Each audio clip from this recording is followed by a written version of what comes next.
And we are live. Hi, this is Michael Buffer, and let's get ready for EJ Boxing Live. Boy, to this date.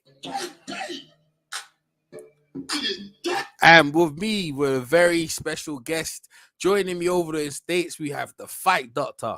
Introduce yourself, Fight Doctor. Fight Doctor is in the house on Rick James status, as always. As always. What's going Sometimes on, AJ? I'm all right, man. I'm great, Fight Doctor. Sometimes, Fight Doctor, when I think about you, yeah, and your perspective, I everything. A lot. You know what? Yeah, I remember one time we had a really vicious argument, but other than that, like the majority of stuff you say, I actually agree with you. You know what I mean? I agree with the one world champ. I agree with the perception of how you see fights back in the days, and like majority of time, that's probably why we probably talk so much. You know what I mean? It's rarely I disagree with you because you know what? You don't really get personally involved with the fighters. I've never, I mean, apart from Triple Duck, that which they were hyping up. But other than that, you don't really make it personal. You agree? I'm a fan of the sport. So for me, it's like it's boxing first, and then the fighter comes. Well, the fighters are a part of the sport, and they are the ones who make the sport possible. But I don't get all caught up in the fanboyism aspect of it. You know what I'm saying? I'm a fan of the sport, and any fighter who's true to the sport, then I'm a fan of that fighter. Yeah, I hear what you're saying, Fighter, man. You laying it down. For those who don't come, man, make sure you give the thumbs up, share the videos around, and press that notification bell, man. So, hey, listen, this StreamYard thing is crazy, right? Like, I'm not gonna lie to you, they charge you mad money each month. Boy, when I looked at my bank account, I was like, damn, I'm not even using it. So I just went back to my normal regular one. I'm actually thinking of if any more people come, actually, what I'm looking to do. There's a link for the Google one. I could press that, and then I can have like multiple people, like 10, 12, 13 people, if it really gets that packed. But for now, we're good. All right, let's get into the topic. Chris Colbert, the man in the hour too sweet to be sour, has come out and said, he said that Wilder's crazy. He said some things. I think that wasn't the big thing about what he said about Wilder, because a lot of people have said that. What the problem was is that the video got took down, and apparently some people in Wilder's team took the video down, and people took that as a real weak move. Fight Doctor, what's your take on that take? Chris Colbert, the comments, and the videos being taken down from Nesta Giz, the boxing voice, and the fight hype. Well, here's my take, right? So when you see censorship, right?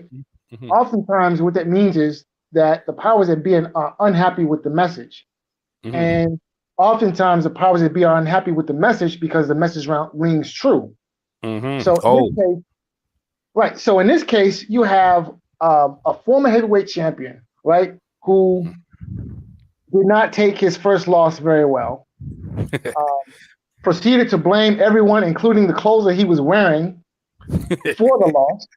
And then, in the aftermath, you have people who are making observations about what I consider to be painfully obvious, and the powers that be are not happy when people think and use their capacity to think critically, and then express those thoughts. So that's what we see here, and it's a bad look. But then listen, at the end of the day, boxing is a business, and Deontay Wilder can do all these things to put himself in a bad light. But then when we, the boxing public, the people who actually pay the bills, when we make observations about, what Deontay Wilder has done, well, that's no good. So that has to be buried because, well, it's bad for business. It's bad for the bottom line. So at the end of the day, it's about the bottom line. What do you think about the Chris Colbert situation? Chris Colbert, because I ain't gonna lie to you, that pink-headed fool, I couldn't care less what he thinks. You know what I mean? I've seen some fights with him, and I don't rate him too much. But boy, he stoked the fire. I mean, Nez went down to his gym. I think he's training at Danny Garcia's gym. Nez interviewed him. And I listened to his interview. I actually listened to his interview. Actually, he's quite lively. He's quite a lively, sensitive character now. He's actually a personality. I was surprised. And Coleman and that and the stuff he said about Wilder, I said, shit, I'm gonna do. This is the first time that I've actually done a live on Chris Colbert. And I'm interested in watching this fight. I don't know too much about King Tut. When I think about King Tut, I think about in Egypt the original King Tut, but is a Filipinian guy. I don't know why no one's questioning why he calls himself King Tut. What's your take on the on Chris Colbert fight, Doctor? What do you think about him? Well, I mean, so the guy, I guess he's broke ranks, because he's a PBC fighter, and he's gone off script, and my hats are off to him for speaking his mind, and going off script and just basically just saying what we all saw and what thinking people already know, right? And not insulting the intelligence of the boxing public. So my hat's off to the man. Do you think he's a good boxer though? I've never seen a guy fight. You can watch him. We're gonna watch him in a couple hours. You staying around? Yeah, I'm gonna watch him tonight for sure. Definitely. Do you reckon because of these statements, that's the reason why you're watching him tonight, right? Well, definitely. I mean, there's an old saying: any press is good press. Yes, maybe you see that. Yes, maybe said that. Yes. Good press or bad press. Let's keep talking about me. That's what Mayweather said. Exactly. Good press or bad press. Just keep my name in your mouth. So guy.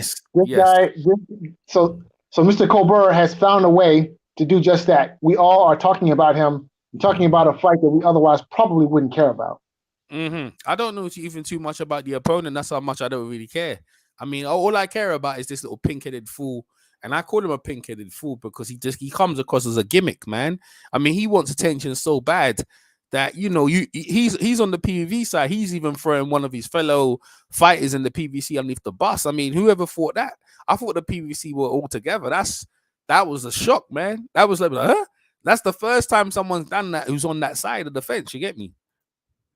Well, I mean, look, at the end of the day, it's about the bottom line. And I guess Chris Colbert has done his mathematics and figured the best thing for him to do for his bottom line is maybe to speak on some uncomfortable truths or should I say inconvenient truths to bring some attention to what he's doing, So again, hats off to the man.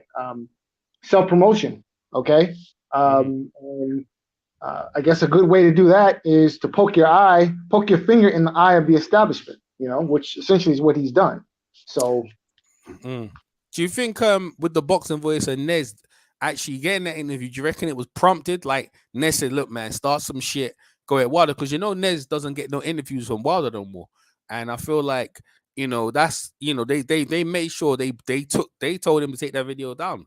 You know what I mean? And what Nez, have you heard his rant? You hear Nez's rant? I heard bits and pieces of Ness allude to what had happened, but I didn't catch everything that Ness had to say about it. We might as well find that shit, right? It's legendary, bro. It's legendary, bro. Nez, he really, he really went in, bro. Hope he doesn't really do my video because from his video. The Colbert, I actually saw the Colbert interview, but I didn't think it was anything special. It's just the fact that he asked to take the video down. Nez made a big deal out of it, man, because he sees it as like, he went down to see Wilder.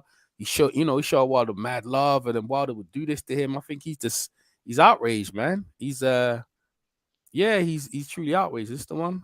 Okay. Well, I'm surprised that that's a surprise, to be completely honest. I mean, given the situation, given Deontay Wilder's emotional and mental state of mind and his actions after the loss, I think the man is just a bit of a mess. Like I said, he's blamed everyone for the loss, including the clothes that he was wearing. Okay, he blamed the clothes that he was wearing for his loss. Right, just marinate on that for a minute. Right, and this is the guy that you're dealing with. So you're surprised that he asked you to take down this interview, or you're surprised that he's no longer giving you interviews, or I'm not surprised by anything that comes out of Deontay Wilder's mouth, because he just seems to be a mess. So you think that might be? He might be exaggerating. Anyway, we got a couple of people in the chat. My man, Soldier Boy, Boxing Source. What's up? What's up? What's up? What's up? Big up to y'all. Man, my man says Chris Colbert is staying lane. He talks too much trash, but that's why we're gonna watch him. He's a big mouth. I need to know what weight class is. I'm trying to find that Nez video. Big mouth trash talker. And that's what boxing needs right now. I think boxing needs another personality. I don't know if he was being manufactured or whatever. Chris Colbert, I mean, I used to see him with his little pink hair, but when you see someone talk here, you're like, yo, you quickly decide whether you like this guy or not. And I'm not gonna lie, he got that Broner thing about him, bro. I think he kind of got a Latino flavor about him. I think he's Dominican. or something like that. And we have introducing my man, Jalik the leader. What's going on, Jalik? What's up, man? Thanks for the invite. I appreciate it. Yeah, Fight Doctor's here. Yeah, Fight Doctor's here. Shout out to Fight Doctor. Yo, shout out to Jalik. Yeah. The radio. You got a radio voice, bro. He's got a video voice. What do you mean he's got a video? Radio voice.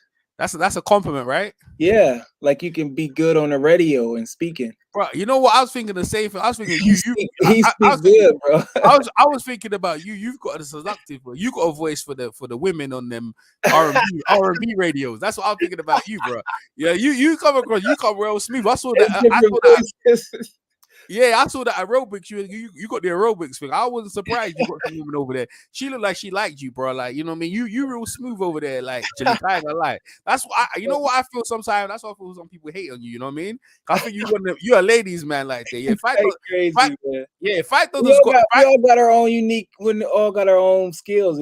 Fight Doctor speak well and he breaks stuff down. Yeah, he's listening to it. I was like, you know. Fido's got the voice Fido's got a voice for combative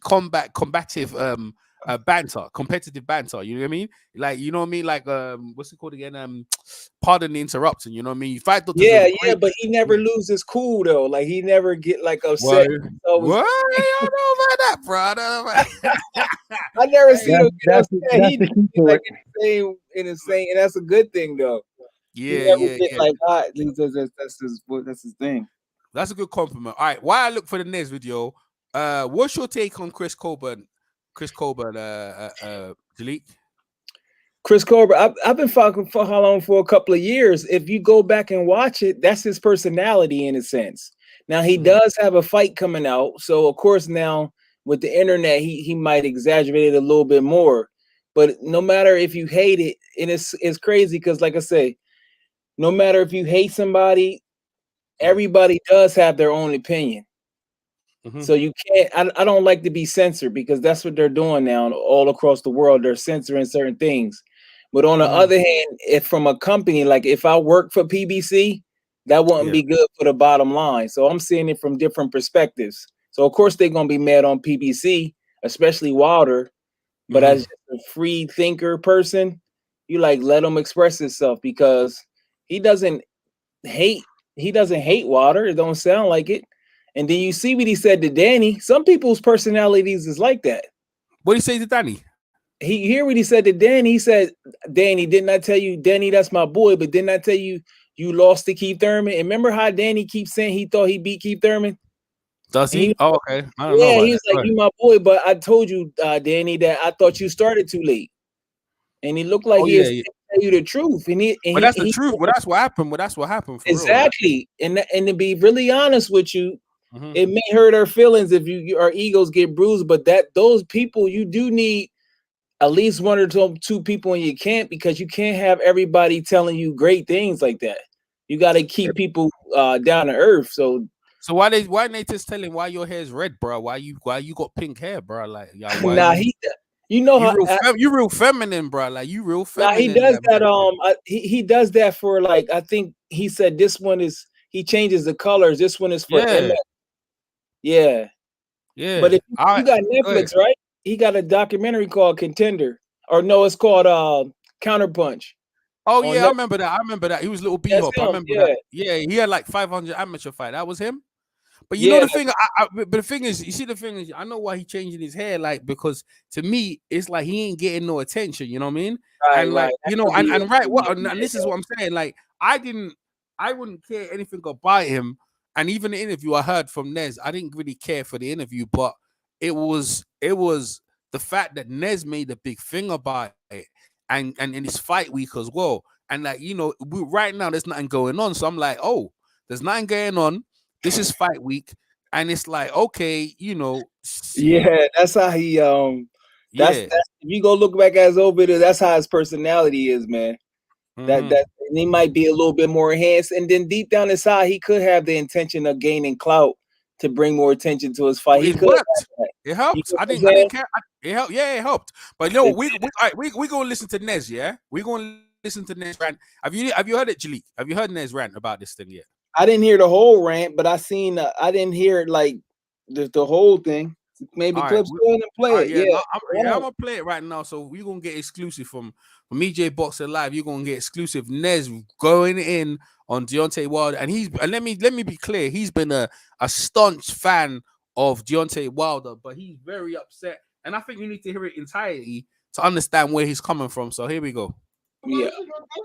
Emotional. Fuck out of here, man. Yo, stay hungry, stay humble. If you lose, motherfucker, you lost. You know the saying, stay hungry, stay humble. I'm humble in defeat, and I'm going to remain humble in victory. This is it, right? Motherfucker, you can't change everybody's opinion of what the fuck happened. You going to erase everybody? You going to take everybody down? You going to put a muzzle on everybody's mouth? Fuck out of here, man. Fuck out of here, man. Shit. Yo, dudes is straight corny, man. Straight corny. How you gonna tell me I don't like your car? So what? You go to the dealer and tell him never to make fucking red again? Yo, no.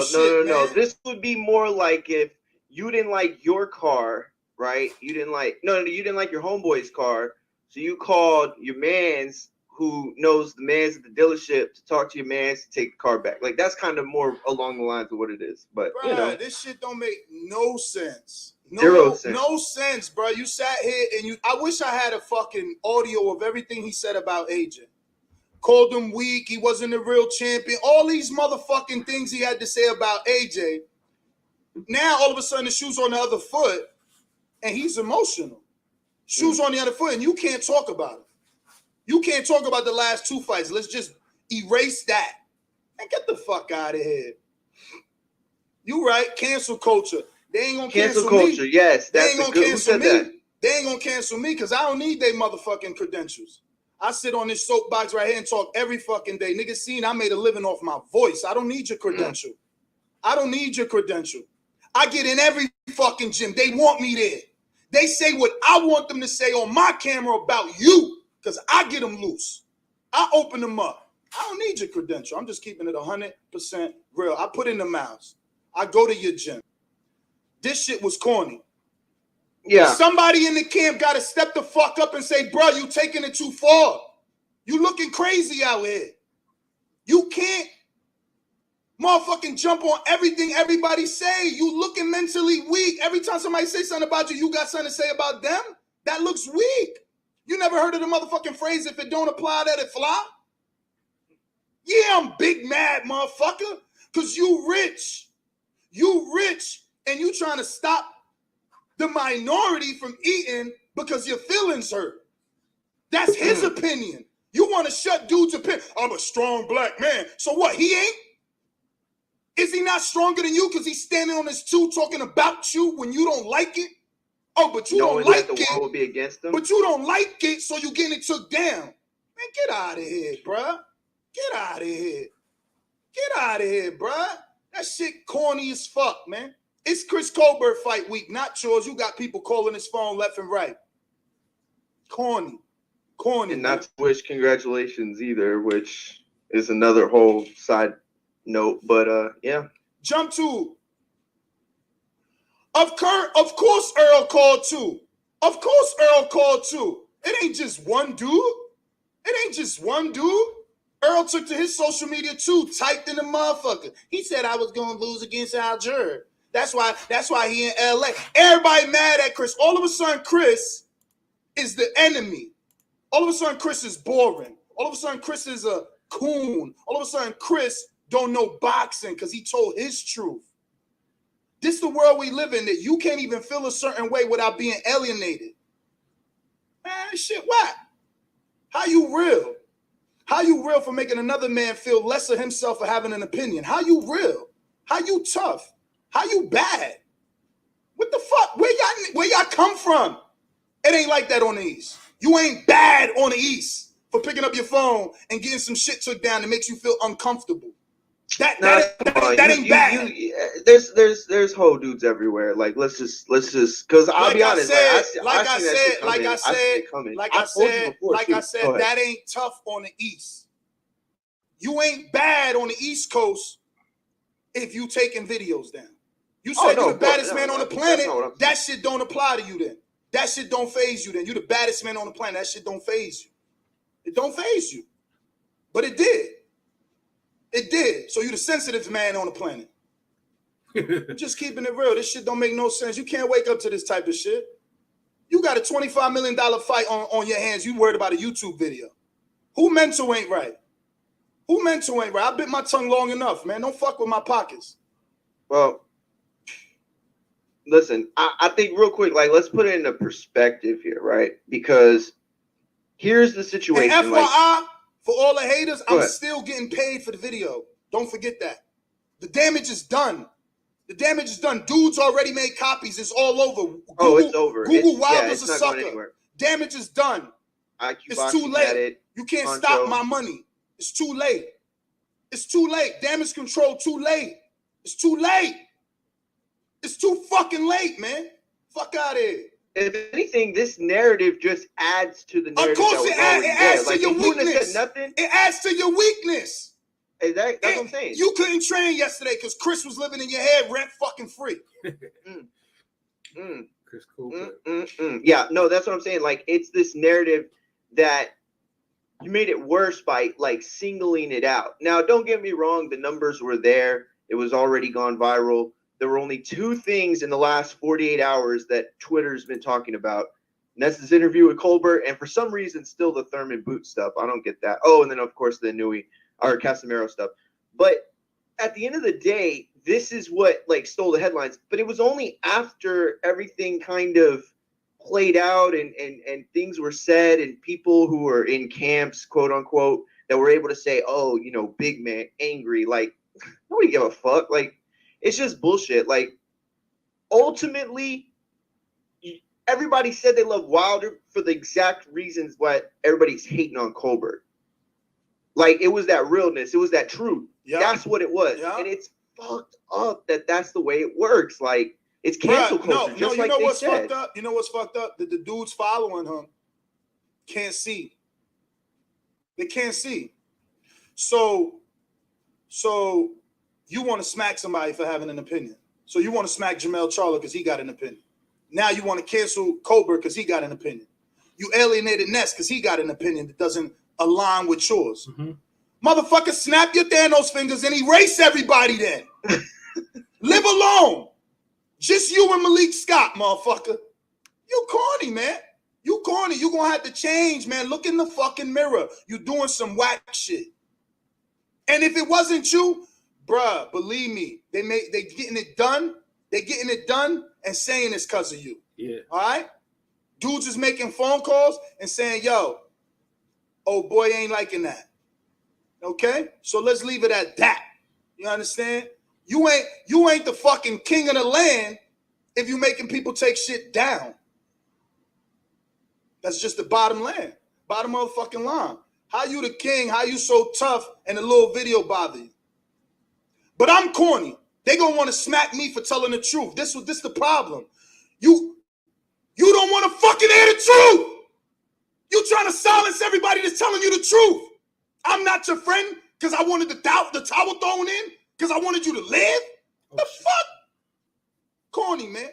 Corny, man. I'm not staying quiet no more, man. I'm not staying quiet no more. No, listen. I mean, wow, I didn't know that. So Ness is saying that him and Wilder broke up, right? Because he doubted the towel was thrown in. That's some deep shit. Introducing Dan the Man Boxing. How you doing, Dan? Yo, what's happening, man? Can you hear me well? Yeah, man. You always in shout out to Dan. Yeah, you was in a tunnel when you talk to me. Go ahead, Dan. What's Yeah. your take? You heard, Let me do this. Okay, hold on. Give me 1 sec. all right, cool. Yeah, I'll sound as loud as I can. Look, first things first. First things first. Is it true this is not that video is not really even Nez's content? That's Fight Ice content. Am I correct? No, he's got his own video. He's got his own video. He did his Well, own. why? Yeah, Why is Fight Ice? I saw a Lady Chan's video. He's got his own interview Well, with yeah, but the fact is, Nah, this he is was a working Fight with Ice Fight video. Hype. He was working with Fight Hype on some videos. Yeah, it was a Fight Hype video. It was not. That's not Nez's content. So But I don't know why. I guess he got an agreement. Yeah, I don't know how it works though. I'll be honest with you. I think because he's the one who took it, and I think it's the case that he had enough with Wilder. Because remember again, Nez is going through a hardship, right? Eddie Hearn don't talk to him, and he's been blocked. Bro? Yeah. Eddie Hearn don't talk. He blocked Nez. That's why Nez looked like he homeless in there. Like you remember, he used to have like the background flashes. That's why he looked like he's in his house, bro. Like he been blocked. Why didn't Eddie Hearn? The Eddie Hearn. Yeah, from that day when he had what's that day he had Shelly Finkel, when he had Shelly Finkel, Deontay Wilder, Tyson Fury, all that day, Eddie Hearn said, you set me up, you know what I mean? And then, Eddie don't mess with him no more. And then the whole thing with the bounce or whatever. So Matchroom doesn't really mess with him. Then you got him with the Wilder, and you just heard it now. Wilder don't mess with him because he doubted about the towel being thrown in. I'm like, yo, so I think Nez is like, he's just trying to make a living, and he's being blocked everywhere. Let me ask you. Let me hold on, Julie. Hold on. What's up? Hold up. And let me just say this. Here's what I gathered. They're saying that he got a call from somebody from Team Wilder that they want that video to be taken down. Although it's a Fight Night video, which I don't understand. Number two, Fight Night just came out today and put out a statement saying it was Chris Colbert, the one who called them and told them to take that video down. That's what I heard. Yeah, I heard that. Yeah, they put out the statement. It's on their Twitter page. Take a look at it. I saw that. But the thing is, that's after the fact that I believe what Nez is saying in the first thing. Nez said they took it. So whether it's retracted, it looks bad. It looks bad though, because you know what I mean. It looks bad. Wilder had it took down, but the thing is, whoever wanted it took down. The bottom line is Chris Colbert was told by Wilder's people to take the video down. Well, here's the thing though, because you got two words against one now, and the second word is Tay Jones, because he put out a statement saying, first of all, D, which is Deontay Wilder, didn't even know about that Chris Colbert interview. So why do you got to worry about a little guy that he don't even know about? Say something about him. Well, second of all, there's many videos fighters criticizing.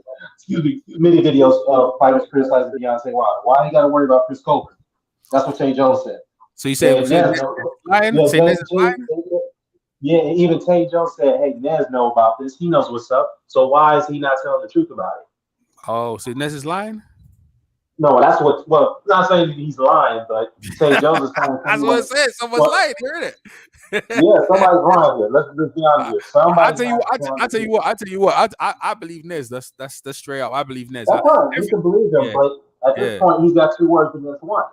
No, I hear what you're saying, but that's what you do when that's what you call damage control, Dan. You know what I mean? Because it looks bad, so you gonna come out and say, "Thingy had it took it down." But the bottom line is this: forget about whoever. The videos got took down. Now Nez is just venting on how his relationship with Wilder is come to an end because he's doubted about the towel. Like Nez probably agreed that he did the right thing. Mark Brilliant did the right thing, and Wilder don't want to hear that, so Wilder don't mess with him no more. So Nez is like, "Nah, man, you stopping me from eating." But the biggest thing is this: is that Chris Colbert, the interview wasn't even that big. It wasn't nothing special, but because Chris Colbert says something with Nez and the boxing voice and this whole thing, it's caused a storm to make people watch this Colbert fight. What do you think about this Chris Colbert fight? And don't you think using Wilder's name was a good sell to make everyone watch the fight then? Well, let me say this. I'm not going to fault Chris Colbert for what he did, because many fighters done it. Floyd did it with De La Hoya, he did it with Gotti, and others. That's fine. Many fighters do it, okay? They clout chase and use other fighters' names to promote their fights. No big deal there. That's why I tell people the timing of the fact that he slandered Wilder, or you could say whatever you want to, how you want to put it, slander, disrespect, and then he brought up Earl Spence's name 3 days before his fight, knowing that there was no traction to his fight. He had to bring some type of attention to it. So that's why he brought those guys up and he slandered them, his own stablemates. I mean, it's strategic. I mean, I like it, but it was strategic. And guess what? Chris Colbert got a lot of eyes on him tonight, especially at the weigh-in yesterday, where he missed the weight 3 times before he finally made it. Okay. And then Next, you know, he gives his belt up. You know, he gives his belt to King Tut, then Yamar at the weigh-in, which is like, okay, ring a bell, Anthony Joshua, Andy Ruiz, the first fight. Well, So you said he didn't make the weight, so basically the belt. If he wins, he doesn't get the belt. But if King Tut wins, he takes the belt. He made the weight, but it took him 3 times to get 3 Yeah, fights. I know that. What belt is it? What belt has he got? What I'm It's looking an interim interim. belt. Yeah, man, I don't care about no interim super featherweight belt, man. Shit, what belt is it? IBF, WBA, what is it? WBA. See, they know, and see, this is the thing. I see the thing. This is why I don't really see this guy. Yeah, with his pink hair and his weirdo stuff, talking. He looks very feminine. I don't f with them dudes, you know. I don't mess with them dudes there. But there's one thing I like. Yeah, I like people with a bit of like gusto and personality. You know what I mean? Like Broner. So you know when you talk reckless. You know, I either like you whooping someone or you get your ass whooped. You know what I mean? Yeah. That's one of them dudes there. And and the thing is, I remember the documentary what Jalit brought up about, you know, he's had like 400 amateur fights. He was boring. Like I remember when he was fighting, he was boring. Most of the fights went the distance. He has to knock guys out. He has to make his hair pink. He has to talk about Wilder just to get us to look at him. Well, boy, you got us looking at you tonight, bro. You better show up. I'll tell you right now. Yeah, that's the whole point. He better show up to that because if he looks bad or gets knocked out or loses his fight, that's all over for him. Because he kind of like, I'm not saying he committed career suicide because it is, if you look at it, it kind of looks that way. It's a very, very, very win-lose situation for him because you slander one of the biggest names in boxing. Well, 2 of them, Earl Spence and Deontay Wilder. If your ass looks bad and you lose, nobody going. I don't know if Alejandro's going to. I mean, they'll still work with him, but I don't think he'll be able to get the attraction like he did by slandering those guys. You know, 3-4 days leading up to a fight. What do you say about Errol Spence? Let me ask you this: do you consider that slander though? Giving your opinion, if it's not. Look, he has the right to say what he wants to say. He has the right to what he wants to say about Wilder. Yeah, Wilder, you know, should take his ass whooping like a man. But to call him a sucker and then you call Earl, you kind of went a little too far with that. What do you say about Spence? You know, he says Spence is, I think he said something. He's ordinary. He's too fucking flat-footed. He ain't that good. He is flat-footed. He is flat-footed. He ain't that good. He didn't say he wasn't that good.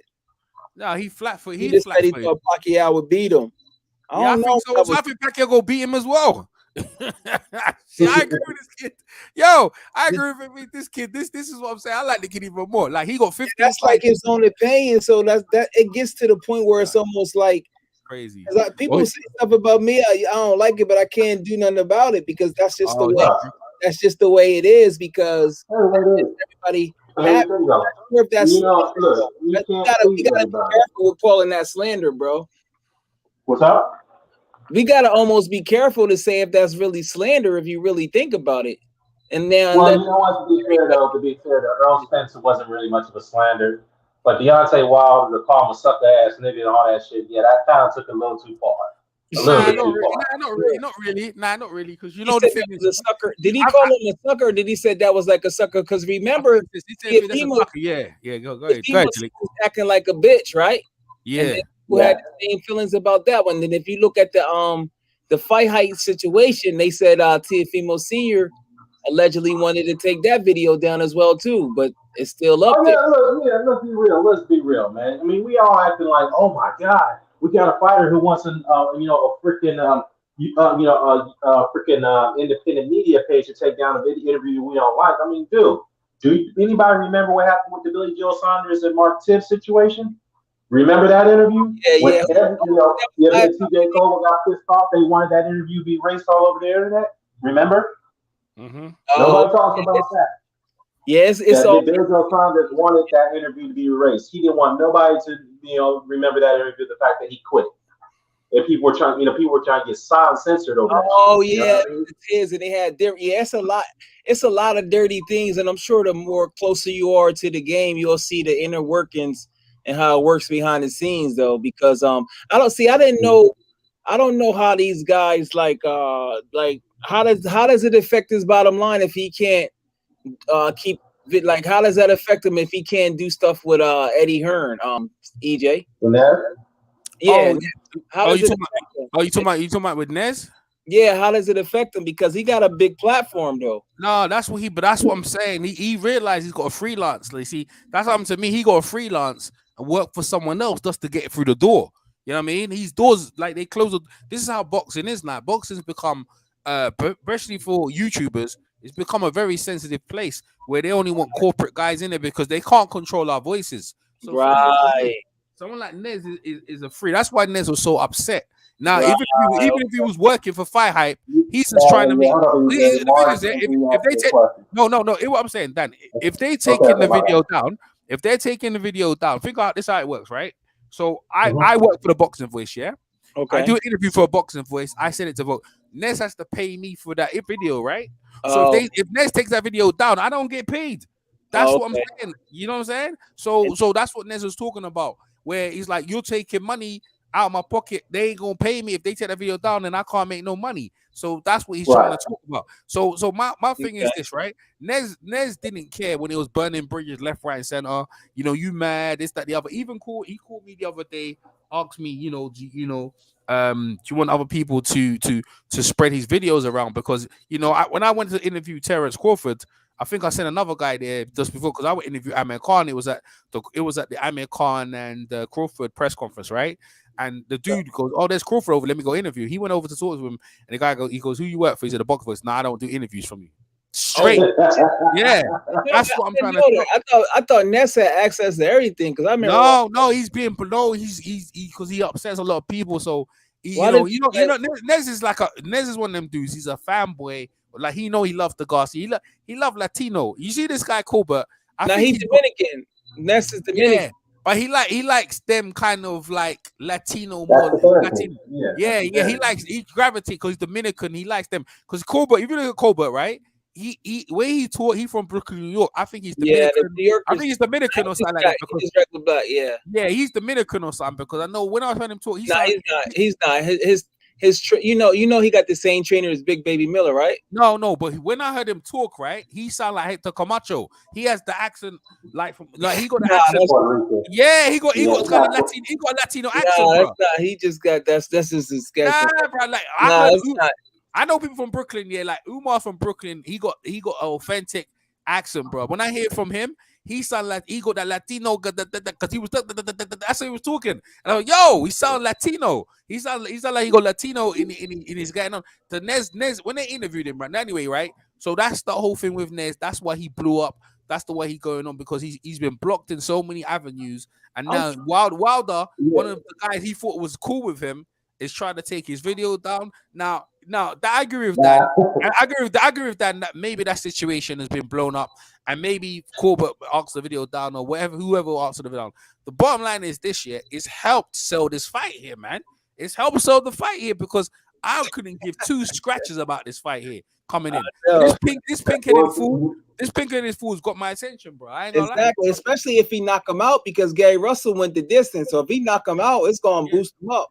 Oh yeah. Well, can I say something real quickly? I want to address the guy in the comment, Marcy and B. I call what Colbert said about Wilder when he called him a sucker and this, that, third slander. Then what did I call AJ Wilder when he criticized AJ after the first Luis fight? Absolutely, I said that was slander. Wilder went too far with that. In my view, he shouldn't have criticized the man, kicked him when he was down. I didn't like that. I even made a video about that. I felt that was wrong for Wilder to do that. Okay, because I even said myself, at some point, sometimes you gonna take a fucking loss. Reap what you sow, bruh. You take a loss, and you wouldn't like it if somebody does that to you. But lo and behold, Wilder lost the fight 4 months later after that first release fight. So So I'm very consistent there, bro. So okay, I just wanted to address that real quickly. But anyways, Colbert, he definitely got my attention. Like I said, he done what every other fighter's done in history. Use other fighters' names to promote the fights. Bro, that's the way it works. Personality, bro. If you go back, I don't know which channel it's on. He got a video and who he talks about who will win between Crawford and Errol Spence. Have y'all seen that one? No, I haven't seen that one. It's interesting, bro. You'll find it on the internet. He fought but the thing is with his little pink hair, and my man Chris Colbert said his record isn't worth talking about for real. Like 15 fights with 6 knockout, like little B-hop. He's doing everything to get attention. You got attention right now, my man. It's right on your doorstep. Like right now, if you put on a good performance, bro, like I'm gonna follow you, bro. But my whole thing is this year, when it comes to this boxing thing and the Will Wilder thing, I said, yo, so listen to this. What happened is, right? I went over the H Money's thing a couple of hours ago, right? So I was listening to him, and they were bombing on Wilder, and I came up with an idea. And I want to hear you guys take on this, right? My thing is just, they say Wilder come out with all these allegations. I said, yeah, well, if Wilder's smart, right, he ain't gonna sue Fury until after the fight. Like, what do you mean he's lying? I said, no. When it comes to court litigation, as you see with what you saw with Bill Cosby, it takes like a year or 2 years to gather evidence, right, before you pursue, because you need enough evidence really to go for that case. So I think Wilder's agenda was, first off, is to get the fight with Fury. Win or loss after that fight, then he's going to pursue litigation against Fury, if that's the case. You know what I'm saying? I think that would be prudent and smart if you're going to do that. But the first thing is to get the fight. These guys, listen, this guy Maestro, this guy says I'm a liar. This guy says he called me a motherfucker. I said, what? I said, whoa. I know Maestro. Maestro said this to you.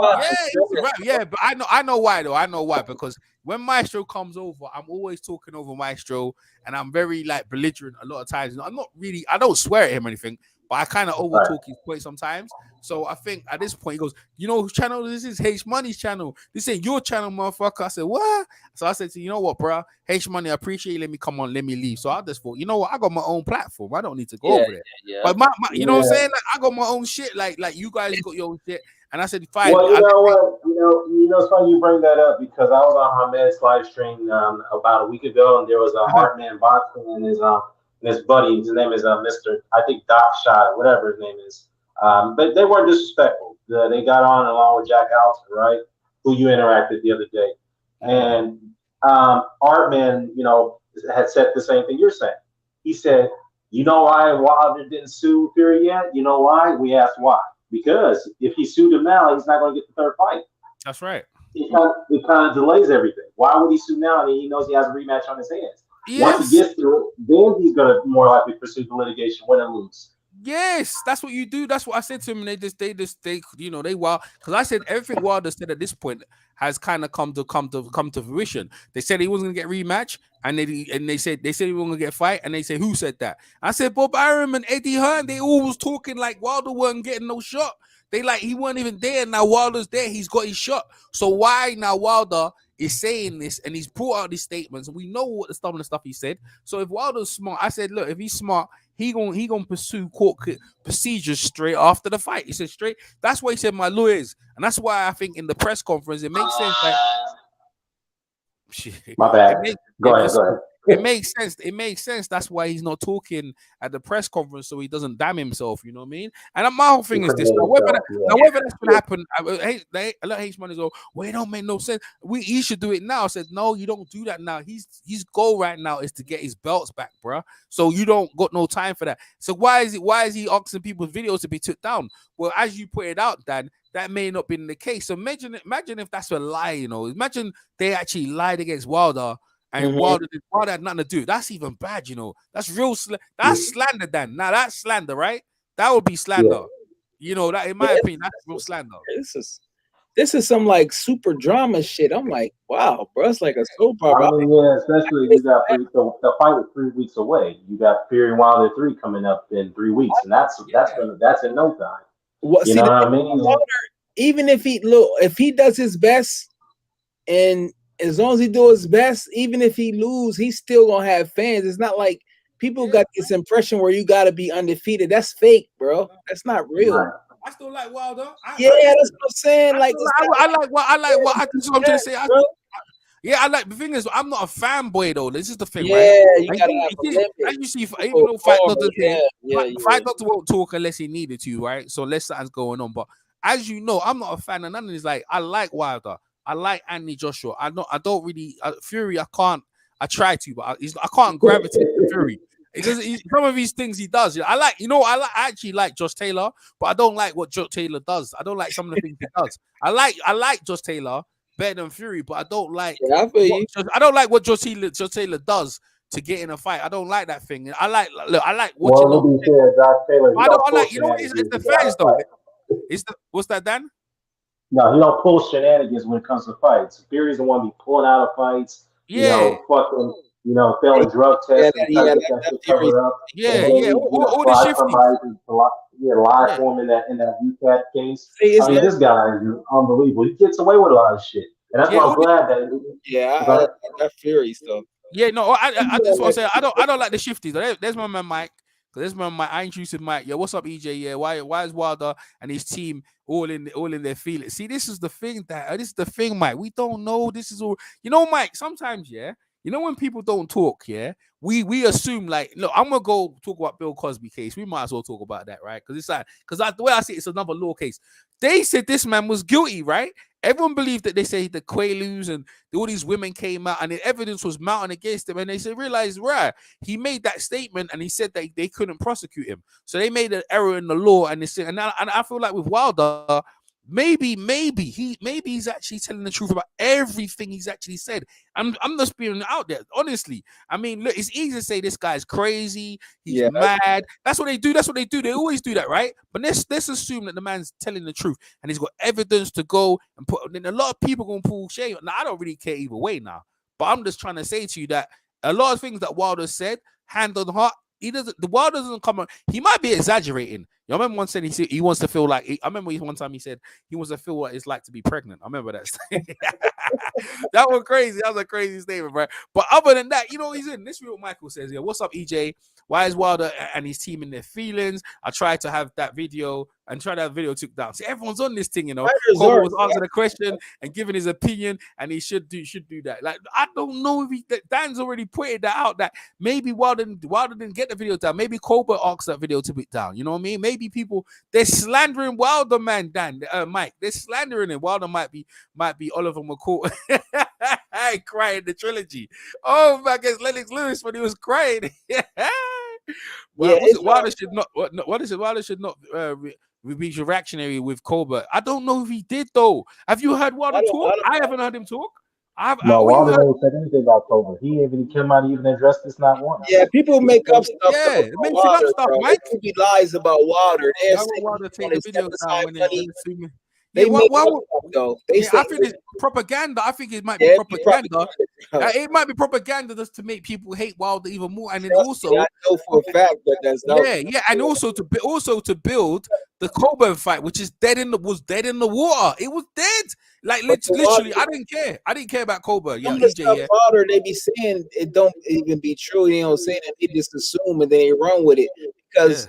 You know, YouTube is part of the media with the AdSense. So even if you super hate Wilder, that's gonna bring money because people gonna watch it because it's like Wilder got a lot of haters, but then he also got extreme. So it's like polarizing on both sides. He got people that really want him to lose, like, and then he got deep people that no matter what he do, you can't criticize him. So it's like when you're not a fanboy, it's just like they come at you, they attack you. I'm like, bro, what are you talking about? Like, I'm not a fanboy. I like Wilder, but I'm not this fanboy like that. Okay, so Mike said he has a very good account that Wilder and his team, yeah, I've tried to take the Colbert video down. Yeah, but Dan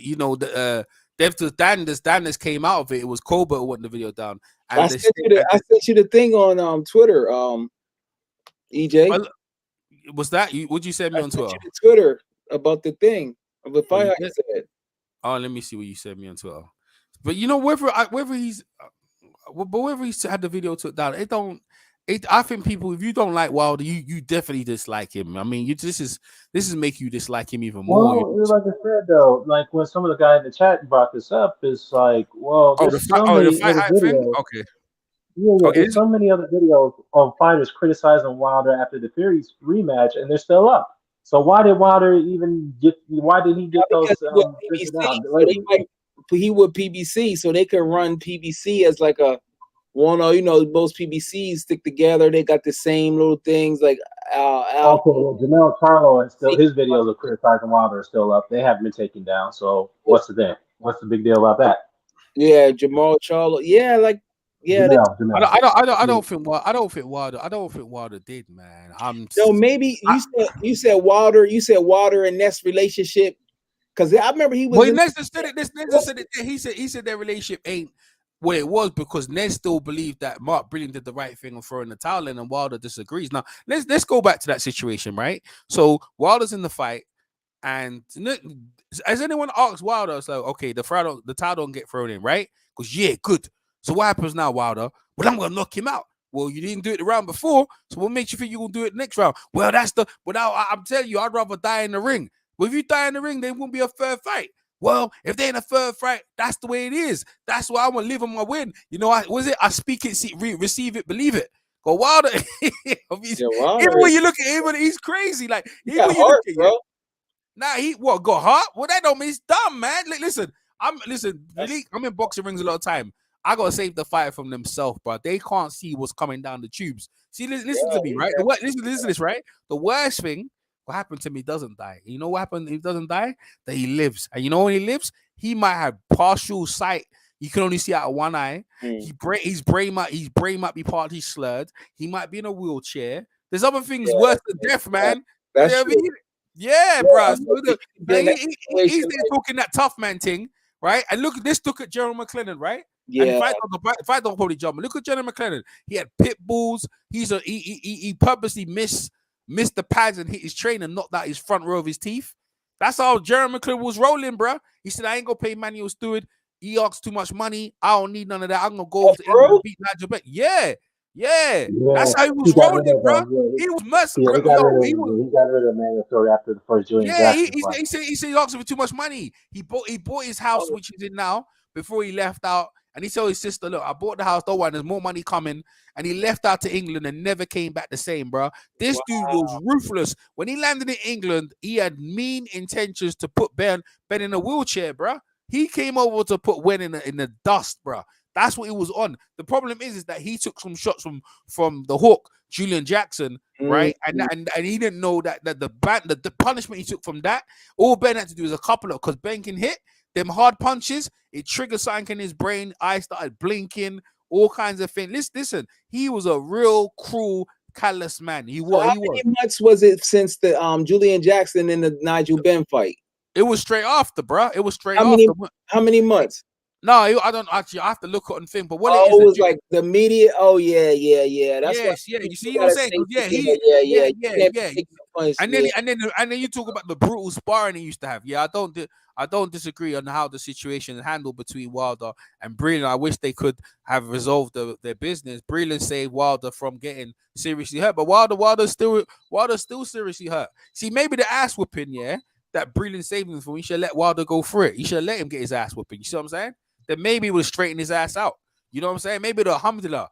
Let me ask you this. One of y'all know, did George Foreman ever retract his statement because he made some claims too? Did he ever retract? Well, he lost. Yeah, he had some conspiracy. Yeah, he made a lot of excuses after that Ali lost. He took him 10 years to get over that shit. Because I read his book. He was going through a lot. Like that really hurt him emotionally, and he went. Psychologically it hurt Foreman. Foreman even admitted that it took him a decade to get over that loss with Ali. He blamed it on a lot of factors. He felt that the tribes were against him in Zaire. He felt that John K. purposely sabotaged him in that fight. Yeah, he was blaming a lot of people, man, for that loss. Yo, Diego Corrales, I remember he blamed his dad, his stepdad. His stepdad for the loss, for throwing the towel. I remember that fight. See, this is what I'm saying. Look at the good Diego. Diego wanted to go out on that thing. He was proud about them stuff. Yeah, that's being proud like that, being proud and feeling that's what that's what makes you feel good. But the thing is, it takes a toll on your young man. Like, you're young, right? And you feel like no one could tell Jerry McClellan that stuff was gonna happen to him. But you never know. You know what I'm saying? Like, but that's what Mark Breland's seen, and Mark Breland didn't want no part of it. JD's and what's his name, Malik, bruv, them two are. They're nice guys, right? I talk to JD's on my Facebook, right? JD's on my Facebook. He always says happy birthday to me. I try to have a conversation with him, but he doesn't. He's a nice guy. He's a family guy. He's a very positive guy. And I can see why Wilder has him around, right? But what I'm saying is, when it comes to this thing, bro, listen, when you're in a wheelchair, no one's coming to check you, bro. No one. Yeah. It's you and your family. It's you and your wife. And that's what Breland was scared of. Breland seen some real serious shit. And Wilder, he knows that stuff, right? He's trying to save Wilder from that. Wilder's going into the dungeon now. If he can pull this stuff off, then maybe vindicates himself. You know what I mean? Yeah, it does. Vindicates himself. But if he Well, doesn't, yeah, it's funny you mentioned this. Paulie Malignaggi against Ricky Hatton. Remember, Buddy McGirt was his trainer that night. When Buddy threw in the towel, yeah, Paulie was pissed off and fired him the next day. yeah. But Paulie, So, but look at Paulie now. He done that bare knuckle thing because no one told Paulie you can't do it. He done that bare knuckle thing, and now he's got permanent Brain nerve damage in Oh, his for real? hands.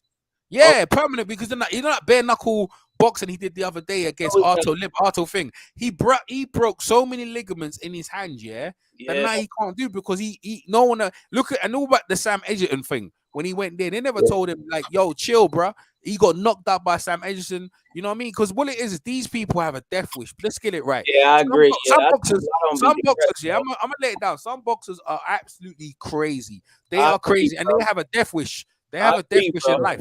They want to die. And Van Holyfield wouldn't mind dying in the ring, bro. I'm telling you, bro. He wouldn't mind. You know, and there's a lot of guys. Mike Tyson probably wouldn't mind dying in the ring either. So I don't think Mike Tyson. I don't think Mike Tyson. No. I think Van Holyfield. And Riddick Bowe, I heard Riddick Bowe's making a comeback. Yeah. You know what I'm saying? Well, he needs money, man. But nobody's gonna give that guy a lot. All of them need money, man. That's the only place. Riddick Bowe can barely talk and he can barely walk. Yeah, but you know the thing is, but Dan, this is the thing. That's the only time when people. That's the time when people loved him. That's the one. See, they're not champions no more. No one chokes. No one. You know, imagine you had people worshiping you, licking your feet, washing your back, doing all kinds of things, and no one gives a shit about you no more. So if in the ring, if I get that back, maybe people will come back to me. Remember, all these people are bloodsuckers, bruh. Like I'm around boxers all the time, right? Amateur boxers, right? And I can see the potential in some of these kids, There's one thing they can't see, They want everyone to like them. That's the problem. They want everyone to say nice things about them, and that's what happens when you're on the come up. You're gonna be great. You're gonna be the next champion, and they love that. But you see what happens when you achieve your goals and you go down. Everyone's looking at you like you're a bum, and you're like, nah. I need to come back, and he ain't there no more, bro. You ain't got it no more. So this is why boxers like that. And this Chris Colbert is one of these dudes now. Tonight, he talk hella shit. Tonight, if he gets stretched out, bro. Yeah. You know he had problems making weight, right?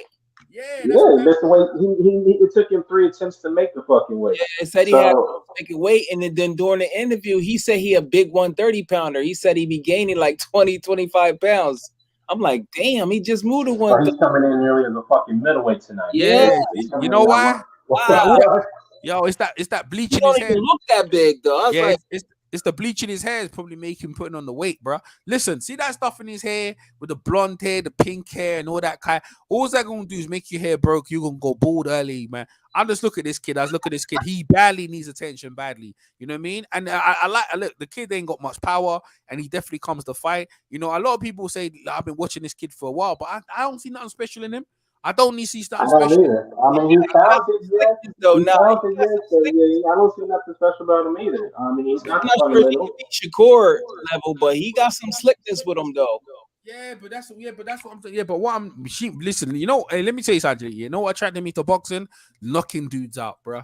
Knocking dudes out. That's what made me when I was boxing, right? Whether people, you know, a new era was Manny Pacquiao, whether a new era was Mike Tyson, they was Shane Mosley, whatever, James Toney, whatever. I used to see them knocking dudes out cold. That's what made me. That's what boxing was always going to be about. Like it's like a home run. When you see when I see him, I see a distance. And you know, when I used to watch Parnell Whitaker, and even though I like Parnell Whitaker, bro, his fights used to bore me, bro. I used to be, bro. I used to bore me, man. I remember one Parnell Whitaker fight put me to sleep, man. Literally. Bro, I'm seriously, bro. I'm serious. And Mayweather's fights, was good because some of the guys on the end, they were threats. They were knockout artists. They, you know, Angel Man Freddy, you know, Diego Corrales, they were big. They had things there to make me feel like they could. Arturo Gatti, you know, he had a good knockout streak coming in. I said, yo, he might do it.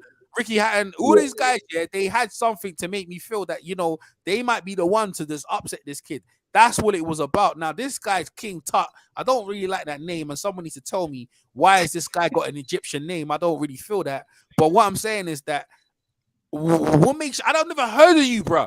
Like I barely heard of this. Nyambayar is pretty good. He's good. He's got skills. I saw him fight the last card. I think he was on the he fought on the Charlo double pay-per-view card, I believe. He was on that card. I believe no, it wasn't that one.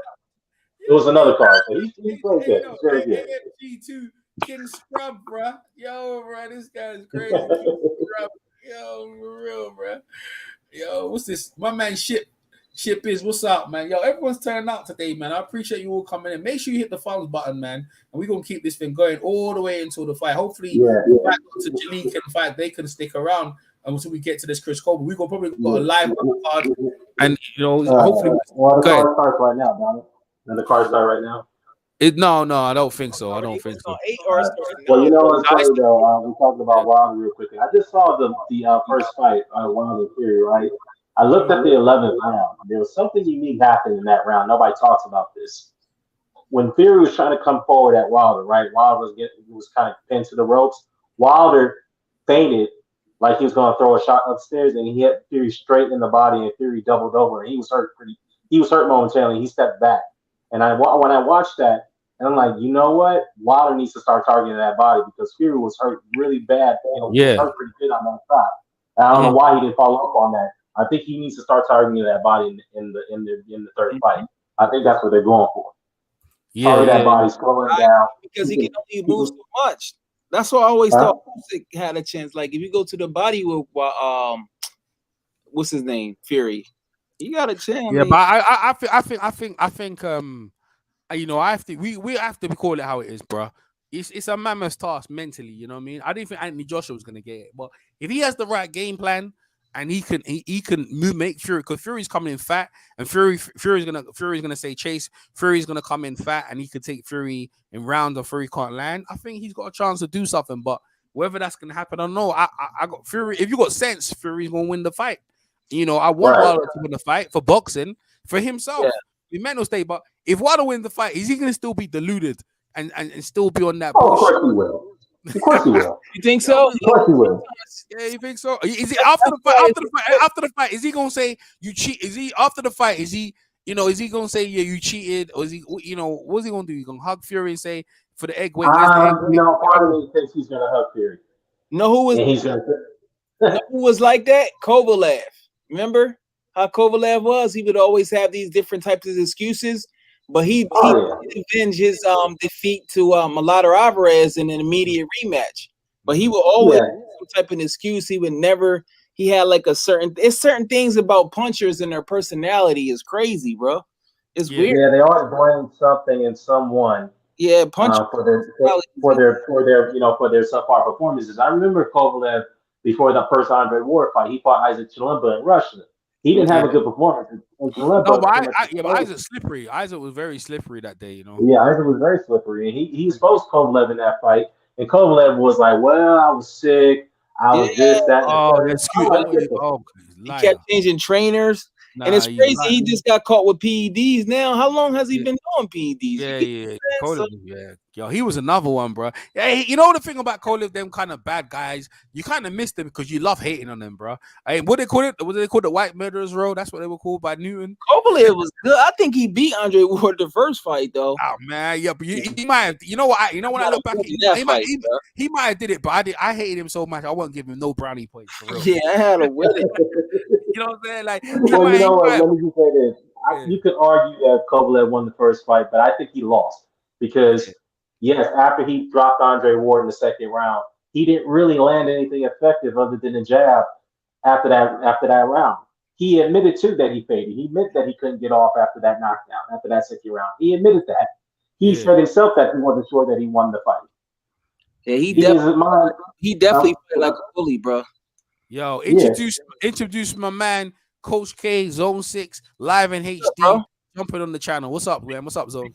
Yo, what's up, man? Let me get these sound checks right. High sound. Yo, you sound good. You sound crisp, man. Everything sound crisp. HD, man. Good to go. Okay, man. I've been waiting for this all day. I was like, man, I can't wait to EJ fire up the engine. Yeah, I hope Lil B-Hop can pull it off, man. All eyes on him, because of the opinions that he expressed about Deontay Wilder. So I can't wait to see this. I think he should get a lot of views tonight because of that. Yeah. So is it on Showtime or Fox? It's on Showtime. I think it's Showtime. No, I was listening to your live. Coach, I was listening to your live, right? and you went in, and you know, I ain't gonna lie. Everything you said, I couldn't disagree with you. I couldn't disagree with you. But this is the thing, right? I think Chris Colbert done a smart move. I agree with you. A smart move to say these things at the start of the week because I didn't give a damn about his fight for real. And now he's used this. Now he's got the eyes on him. I'm watching it. You're watching it. Can he be the next American star? If he does well tonight, I'm gonna keep watching him. So he needs to perform. And is he gonna be one of them brains who talk and don't no action, or is he gonna perform? Is he gonna get the job? I don't know much about this King Tub. I hope he blazes his ass. I hope he smokes him. What do you think, Coach? Yeah, I agree. And now we here, and now we gaining more knowledge collectively. It's one thing to look up these fighters that are kind of under the radar, and a lot of people been talking about Lil B Hop, but he's following Cole. He's Little B Hop. Y'all got to remember, man. B Hop was a super villain like this too. The big real B Hop. B Hop would tear your flag up. He pissed Puerto Rico off. He try to beat him up in Puerto Rico. The Hop gets crazy. So you know, I don't have a problem with a guy doing that. You know, he don't go against. I mean, he don't go with the norm. He don't go with the flow. B Hop did do the same thing, and I think dude living up to the name of Lil B Hop. You know, clearly look, his hair's dyed. This is clearly a boy or a guy who is point. This is a kid I'm saying he's a kid because I'm getting old, but he's a kid that is flamboyant. So he's got to say sensational stuff. Just look at his hair. He's telling you who he is. He's flamboyant. He's out there. Style is flashy. This is what he's doing. He's not rocking with the cliche stuff about Wilder. Wilder did what he did. Everybody know what Wilder's on right now, so he spoke it. Yeah, different. Like Chris Colbert, different, and you gotta even if you don't like him, you gotta respect that he got his own mind. You know what I'm saying? He got his own opinions. And man, I ain't roll with them. I don't roll with no dude with no pink hair, but I'm gonna watch him tonight. I ain't gonna. He's too fruity to me, man. I'm not really down with them bisexual boxers, but you know what I mean. I don't know if he is, but I'm not really down with that. Feminine. Let me just say this. And Zone has a point.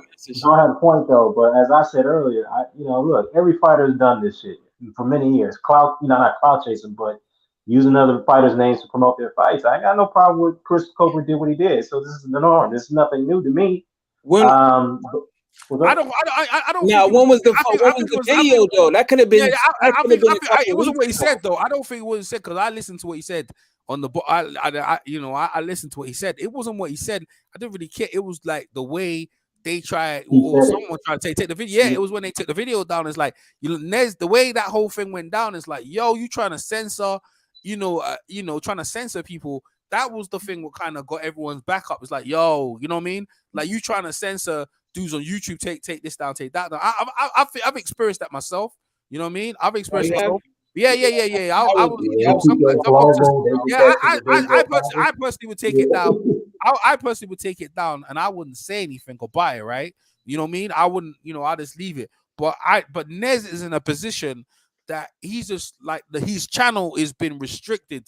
Well, he's been restricted so mad that he has to go to work for Fight Hype just to make ends meet, and then he's being blocked there.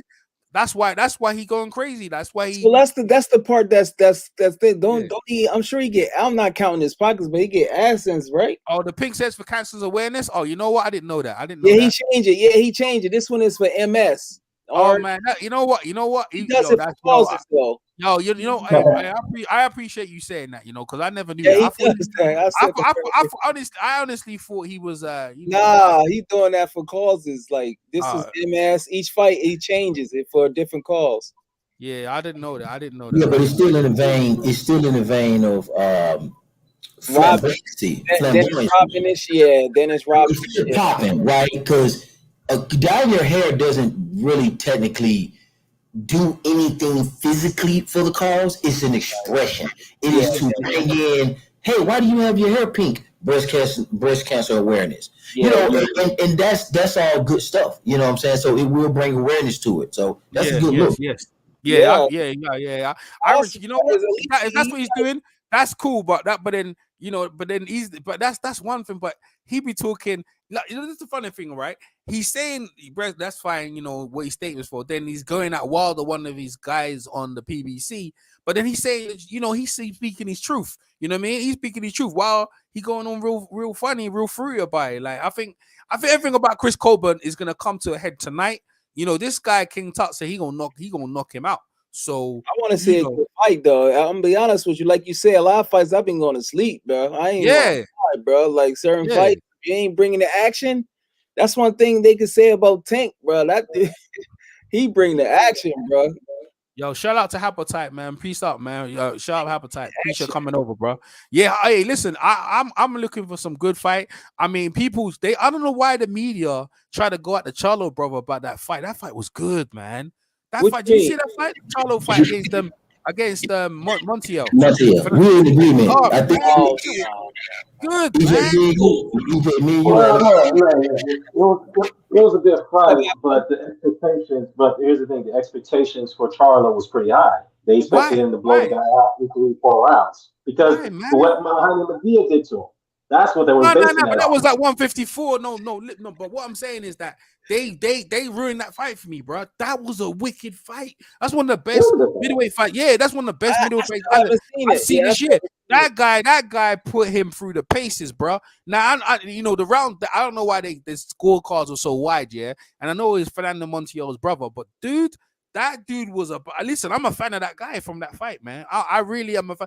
The way that guy fought Charlo, I said, shit, man. And Charlo was. I think he was celebrating the freedom of slaves. I think the masturbation of proclamation of slave. There was a lot of things going on, but the media was so negative. I heard ESPN. They were saying why, they were saying horrible things about. And I think are they really saying that because they're representing Black History Month or something or whatever? But I've never seen so many black fans, bro. I've never seen so many black people turn out. It was beautiful. It was beautiful to see. And the Tank fight. The Tank fight, I've never seen so many black fans. I said, yo, they try to say black people don't turn up. They turn up if it's worth it. They turn up in Atlanta. See, that's the thing. And there's two Atlantas, okay? You got a lot of immigrants that don't came in that represent Atlanta in a different type of way. And those guys are some of the people who you guys see. But the homegrown Atlanta guys, it's different. It's a core group of guys that's born in Grady, Southern Regional Hospital, grew up in Zone 1 through 6. Not nobody from Jersey, not nobody from fucking New York, none of that shit. We talking about real Atlanta motherfuckers that show up. But because people migrate here, you get two versions of Atlanta. You see what I'm saying? And I agree with you, EJ. That Jamal Charlo fight is very slept on, and it showed me a lot about Jamal Charlo. I really enjoyed the fight. Yes. I'm gonna have to watch it, man. I'm gonna give it. I'm ashamed that I didn't cover that live and I listened to the media, and that's why I had enough of them. I can't, they said so much bad things about the fight. The kid showed some real heart. He went through it. That guy was a solid contender, bro. He took everything what Charlo was bringing, and he was there. He was there for the long haul. You put that guy against Triple G, and you put him against some of them other middleweight contenders. They ain't gonna have no fun engaged with that kid right there. That is a solid guy. Rarely do I see a contender where he lived up to the billing. It was so underneath the radar. That guy was good. I didn't know he was Fernando Montiel's brother because I like Fernando Montiel. I used to remember him from the lower weights, right? So when I knew that was his brother, I said, oh yeah, that's why. You know what I mean? He got Mexican blood. They want to have it. The Montiel family is a family of boxers themselves. You know what I mean? It was a great story. Anyone who hasn't seen that fight, make sure you go check that fight. Yo, what's up? One of them ones boxing. Appreciate you coming over. That was a great fight. Now, let's talk about the Tank fight real quick. The Tank fight, I still haven't seen it entirely, but man, I knew he was going to knock him out. That was a hand-picked fight for Tank to look good against, and I wasn't surprised if Tank blew him out. I think Tank's calling out Ryan Garcia. I think he sleeps Ryan Garcia right now. What do you guys think about that? I think Ryan Garcia would have problems with Tank Davis, definitely. No question, bro. I'm gonna be honest with you, bro. Skills, because just because you got more skills don't mean you're gonna win. But actual skills in the ring, 130 on there. I actually think he got more skills than Lomachenko, and I'm not capping for him. He can fight on the back foot way better than Lomachenko. His punch placement is amazing. His speed, and we know his power. And then he actually smart. He sets things up. So yeah, that'll be interesting. Him against Teofimo. I went to the fight. It was alive, bro. Like you said, the fans they love Tank, bro. He got like if it was like a rapper, he got like the Drake fan base. People just like him, bro. It was live in there. But yeah, him against, I don't know. I think Ryan Garcia got a shot because he fast. I think Ryan might got a better shot than Teofimo, to be honest with you. I don't know, bro. Tank got some skills though. Yeah, he's definitely a talented fighter. I mean, his amateur record speaks for itself. I mean, but here's what I didn't like about that fight. Yes, it was handpicked the point at Mario Barrios, regular WBA champion, but you got guys like Glenn Ellen being Floyd Mayweather running around like that's a legit championship.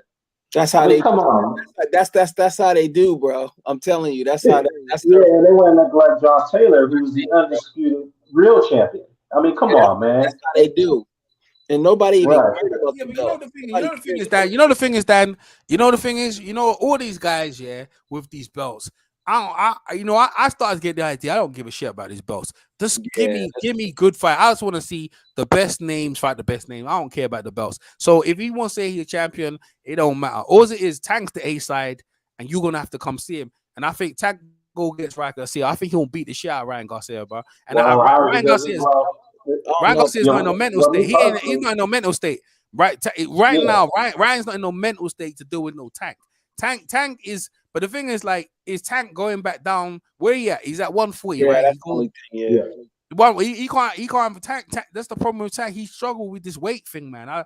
That's the only thing I'm thinking. Like, if you're gonna fight Ryan Garcia, you need to be on weight, bro. You're gonna be a lightweight, and then we're gonna talk. I don't know if everyone's had their take on the Tank thing, because we're gonna talk about that. We're gonna talk about that Lomachenko, because I got him right back up in the pound for pound. So I didn't see. Let me give you my thoughts on the Tank. Before you guys rotate it up.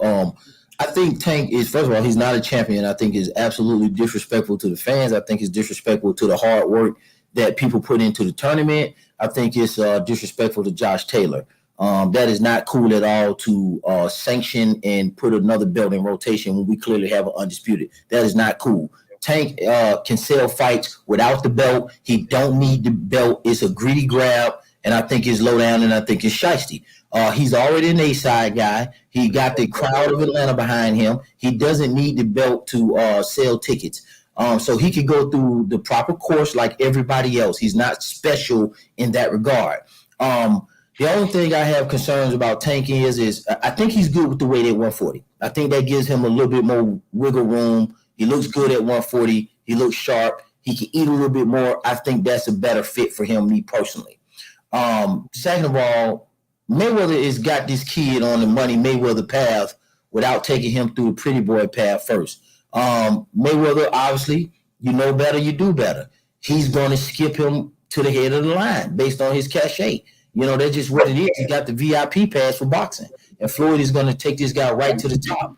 So I think Tank is the goods. I think he pretty much can beat everybody around him. You know what I'm saying? But I just have to see it. But I don't think Floyd Mayweather is going to allow the kid to go through a true gauntlet, in my opinion. That's cherry pick. Can I hop on that for a second?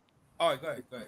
Yeah, and I agree with that sentiment, but ultimately, at some point, the bill will come due.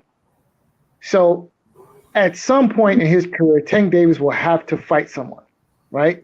Yes. He will have to fight someone at the top of whichever division he chooses to campaign in. Mm-hmm. And then we will see if he's the goods or not. So that bill hasn't been paid. It hasn't come due yet, but sooner or later, just be patient. Sooner or later, that bill comes due, and you will have to either show up and do, or the cover will be lifted. One of the two. Good point, but as a consumer, I ain't really got to be patient on nothing. That's a misconception. I ain't got to do a motherfucking thing. Not saying that that's for you, Fight Doctor. And shout out to Fight Doctor. You my dude.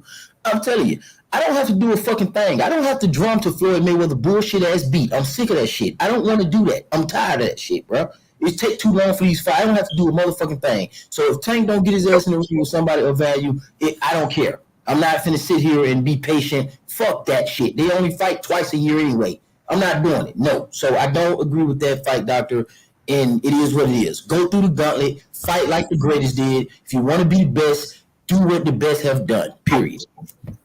Yeah, because if they trying to make him a pay-per-view star, this ain't the music industry. So you need an opponent. So his fight is not. Wait. So, but Now, this isn't the music industry, but what boxing and the music industry have in common is they're both show business. I right? know, but look, but check this out. As a musician, you don't need another dance partner. The person that open up for you, you can get some local niggas like from the thing to open up for you, and you the main event. It's totally different. With boxing, you got to have an opponent. Just like that's why a lot of fighters was good, but they in divisions where they don't got a lot of opponents and they don't got the competition to make them there. Remember, Roy Jones was just dominating people, but yet Oscar De La Hoya was getting the way bigger pay-per-views.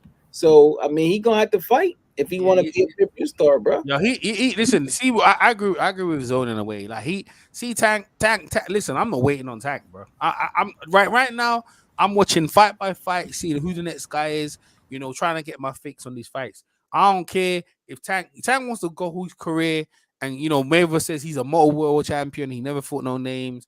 If you know, if that's the way Tank wants to do his thing, and his fan base happy with that, then fine. Tank to me is not trying to be a great. You know what I mean? I know what Zone's talking about. I don't think he wants to be a great. I think they just want to keep cherry picking. You know, certain fights like Santa Cruz and Barrios and them people guys. They know they're gonna beat them guys there. That's how they're gonna do until they're ready. I think that's what they're gonna do. Okay, if you want to do that, all right, fine. Let me try and find. Let's go to Lomachenko because Lomachenko's doing something that I like.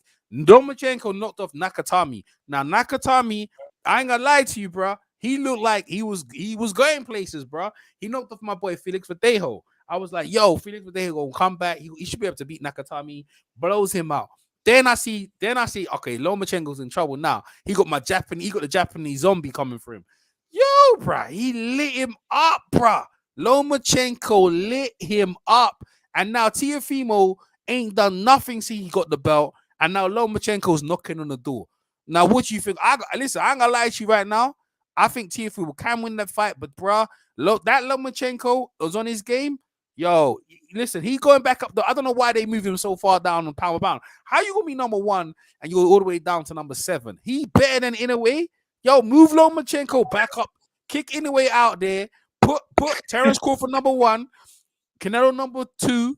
Put TFE number 3 and put. What about Jamel Charlo though? What about Jamel Charlo like number 5? Like, nah, he's not on there. Dan don't even got him on. No. We don't worry about what they on. I'm just saying. On your list. Yo, I don't think Lomachenko deserves to be in the top 5. To be completely honest. Let's see I got to hear this one, EJ. He definitely got to elaborate on that one. Let him. Why? Let me hear this. Listen, losses count, and right now Lomachenko has the loss to Lopez. He has the loss to Salido. So now let's talk about guys who don't have losses or have losses to guys who are at the very top. So Terrence Crawford, of course, undefeated. Alvarez only lost to Mayweather. Spence, I think Spence should be rated higher than Lomachenko. Spence is undefeated. Okay, say what you will, but the man is undefeated. Okay, and he has some names on his resume. Okay, Errol Spence. I would right now rate Errol Spence above Lomachenko. Okay. Seriously. That's fine. Okay, losses count. And last I checked, Lomachenko lost to Salido and lost to Lopez. Lopez, a guy with 15 fights. Okay? Don't get it twisted. This guy is not pound for pound. He's not. I don't understand where the conversation came from in the first place. Yo, but hold on. He knocked off a number 1 contender who was hot. He knocked that Nakatami. And now he wants his belts back. Now, if he goes back in there, now you the thing is you're looking at the guy with little fights, but he nullified one of the best pound. They said it was the best pound for pound, right? Between him and Crawford fight. I hear what you're saying about the losses, but to me, pound for pound, to me, the most skilled fighter in the sport. Yeah, he bled a bit in the Nakatami fight, but bro, I didn't think he'll do that. He blew that man out the water. Like Nakatami was a very bro. I don't know what's in Lomachenko's gloves, man. The way he spun him around has bombed him out. So I hear what you're saying, Fight Dot, in terms of the win and losses. If that's the way you're going to credit it, for me personally, like I look at Lomachenko, I think he could beat Teofimo and regain his crowd. Is anyone feeling me on that one? Because that's the one I'm on. I got Lomachenko getting his belts back. You know what I'm saying? Like, what do you guys think? Did you guys not see the first 6 rounds of the fight? He was out of the ring for a year, and he had something wrong with his shoulder. Now ain't nothing wrong with him now. Well, Fight Doctor, my question would be this. Okay, first of all, Lomachenko don't got that many fights himself.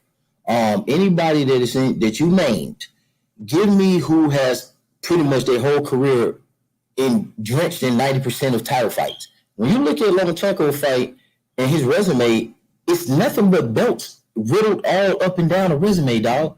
His whole career is pretty much been championship level fights. Not Canelo, not Earl Spence. That these guys taking 30 and 40 fights to reach prestigious levels. This guy came in a gate, established himself as one of the best. And if you look at his resume, it's riddled with belts. Every damn fight down there is riddled with fight. Then you beat Rigondeaux, then you beat Walters. Come on, man. This guy's good, man. You got to stop it. Okay, so can I jump in? Sorry, go ahead. Go ahead. Shout out to my man, Coach K. So at the end of the day, the WBC, WBA, IBF, they don't determine who is or who is not a champion. So the simple fact that Lomachenko has been in quote unquote title fights to me is irrelevant. I look at who he fought and what his opponent was doing in their career at the time that Lomachenko fought them. That's what I look at, right? So if you look at his three best wins, Russell Jr., who is it? Russell Jr., Walters, and Rigondeaux, right? The Russell Jr. win came after the Salido loss. So those two cancel out because you are good enough to beat Russell Jr., but you weren't good enough to beat Salido. So I'm not quite sure how to judge that win. And then is beating Gary Russell Jr., does that qualify you to be in a pound-for-pound conversation? My opinion, no. You kind of doing something that's a little off. Now, I ain't going against how you do it, but each fight is his own fight, and I'll just leave you with that. I wouldn't merge the two. Him losing Salido has nothing to do with him beating Gary Russell. That's why we fight the fights. But continue. I agree. Him beating Gary Russell Jr. has nothing to do with the Salido loss. However, overall, when we look at his career, then we must factor in the Gary Russell Jr. win with the Salido loss. You can't have one and dismiss the other because the fights were back to back. So a lot of times when people are making this argument for Lomachenko being pound for pound number one, they will submit the Gary Russell Jr. win, but omit the Salido loss. And in my view, that's being unfair. Well, okay, you saying him not being in the top five. I got Crawford as number one, but is he in the top five? Absolutely, no. There's a case. No, there's a better case for him than Earl Spence Jr. I mean, Earl Spence Jr. just started fighting people worth the fuck. Let's stop the jokes, right? Okay, the welterweight division there, the welterweight division is full of guys who take all day to fight. Okay, they're full of layoffs, they're full of games, and they're prima donnas. We get 3 good fights from a career out of a welterweight. Okay, that's just Earl Spence has been fighting for how many years now, and we gotten how many fights out of him? This works 2 fucks, 3. Okay, how many fights do we have out of Lomachenko? Honestly, 1. No, I'm sorry. There are 3 good fights out of Lomachenko, and out of those 3 good fights, 2 were losses. Real talk. Can I jump in? Because I'd like to tag in. Because I agree with some of what's being said, but some of it doesn't make a lot of sense to me, and maybe you guys can make it make sense. So where was either Teofimo Lopez or Nakatani on you guys' pound for pound list when Loma fought him? Bingo. Very good question. I would love to hear this answer. Very good question. Well, you got to establish. Okay, I'm going to give my answer, but you got to establish your answer too. So we're not going to do the game. Okay, okay. So let me, so I'm establishing my answer. My answer is Lomachenko should not be on the pound for pound list. I don't understand why he would be on the pound for pound list. Like, I mean, if your pound for pound list is about skills, okay, cool. I mean, if we're going to start determining skills by strength of schedule, right? I think that's what was alluded to when you say championships. But that seems to be a weird metric in my mind, because if you're moving up weight classes, that means you get more chances to fight for titles. So a guy who is in a weight class like the welterweight, which no matter what you say about the way that they move in their careers, what their skill set is in the ring seems to be at a way higher level than anybody that Loma's fought. No matter which 3 fights you think are his best fights. Like maybe Rigondeaux can be in there, but Rigondeaux was, he's oversized, undersized and old. Like you know what that was. That's not true. That's not true. But I'm just saying when it comes to like just the skill level part of it. Okay, skill level, that's not true because what happens is welterweight is more popular. Let's cut the crap. We are paying attention to welterweight, and that's what it is. We sensationalize the Keith Thurmans, the Pacquiaos, the Mayweathers. So let's stop. You know what I'm saying? We just know everybody pays attention to Mayweather and Terrence Crawford in the welterweight division. Everybody in the boxing community can pretty much list most of the welterweights. Most people don't have an idea who fights between 130, 135, 140. So it's a lack of knowledge there. Okay, so the value placed on these fighters are not going to be the same as a popular division, but that's fine. That's neither here nor there. I'm basing it on the accolades because so many people twist it up. But if you want to base it on skills, I can't. If you put Lomachenko as the same size as Earl Spence, Keith Thurman, or a Jamal Charlo, I think Lomachenko could beat them if he's their same size. If you want to go by the real pound for pound mythical standard. Yeah, but he couldn't beat. There's absolutely no way. What he's gonna do? He's gonna give like Errol Spence arms or something. Like all of a sudden extend his arm length or something like that. But wait a minute. Like if you just talk, like hold on a second. I just want to just back up because there's some of that I agree with because the welterweight division is a glamour division and there's a lot of emphasis on the welterweight division and people they glamorize it for a reason. It's a glamour division, but that's not what I'm talking about. I'm talking about technical ability, what you can do in the ring. Can you fight on the outside? Can you fight on the inside? What's your effective aggression looking like? What's your ring generalship looking like? What's your defense looking like? Do you have have you mastered the basics? Like people have Nakatani as the number 2 guy in the world. Like he's the number 2 boxer. I see him make amateurish mistakes. So I'm talking about technical ability, not popularity, and certainly not what most people would find popular. That's a separate argument altogether. I'm just saying that Lomachenko is a guy who is supposed to be on the pound for pound list, who is not even a champion, and then also, in my mind, lost to 2 guys who were on nobody's even top 15 or top 20 pound for pound list at the time. Okay, so Nakatani was never that good to me. Like I don't like I got killed for saying that Nakatani isn't that good, but now that Loma shows how this guy cannot fight on the inside, now all of a sudden Lomachenko is supposed to be pound for pound. Okay, so let's do documentation be conversation, and what your opinion is absolutely cool. So this is what pound for pound means in boxing. Pound for pound, list of a ranking of boxers according to numerous objective and subjective factors. A pound for pound list is a handy tool for both experts and enthusiasts, which is us, to compare boxers across weight divisions and across time. So everything that we're saying that we're throwing in the hat applies. It's just subjective and objective. So when I say I want to use titles, I can use that. If I want to use the eye test, I can use that. So everybody's right. But what's not? But here's what's not subjective. Right, I just heard somebody say skills. That was all. The issue was I just heard somebody say skills, but I don't have any issue. Like so, just real quick, Coach. I mean, Doctor. I just want to make sure that the coach and I are on the same page when we come to this because I understand the subjectivity part of it. Right, that I heard someone say the metrics, and you can have your own metrics or whatever. Because really, what the pound for pound list is about magazines selling you on a list of boxers that they like. And so that's actually what it is. We are enthusiasts and all that stuff, but it's cool. It's all good. I'm not questioning the validity of your metrics. I was just saying that it seems like that is an unfair metric to say like number of champions, because then you start talking about people like Leo Santa Cruz, right? Like, why isn't he not in your pound for pound list, right? Why don't you start saying that shit like Adrian Broner? Why is Adrian Broner not in your top pound for pound, right? So it becomes a different thing. You can keep going. I'm gonna just drop this in here. You can keep going. I got you. Because of other determining factors for Adrian Broner. So when you name somebody that's undisciplined, that plays into your pound for pound ranking along with your activity.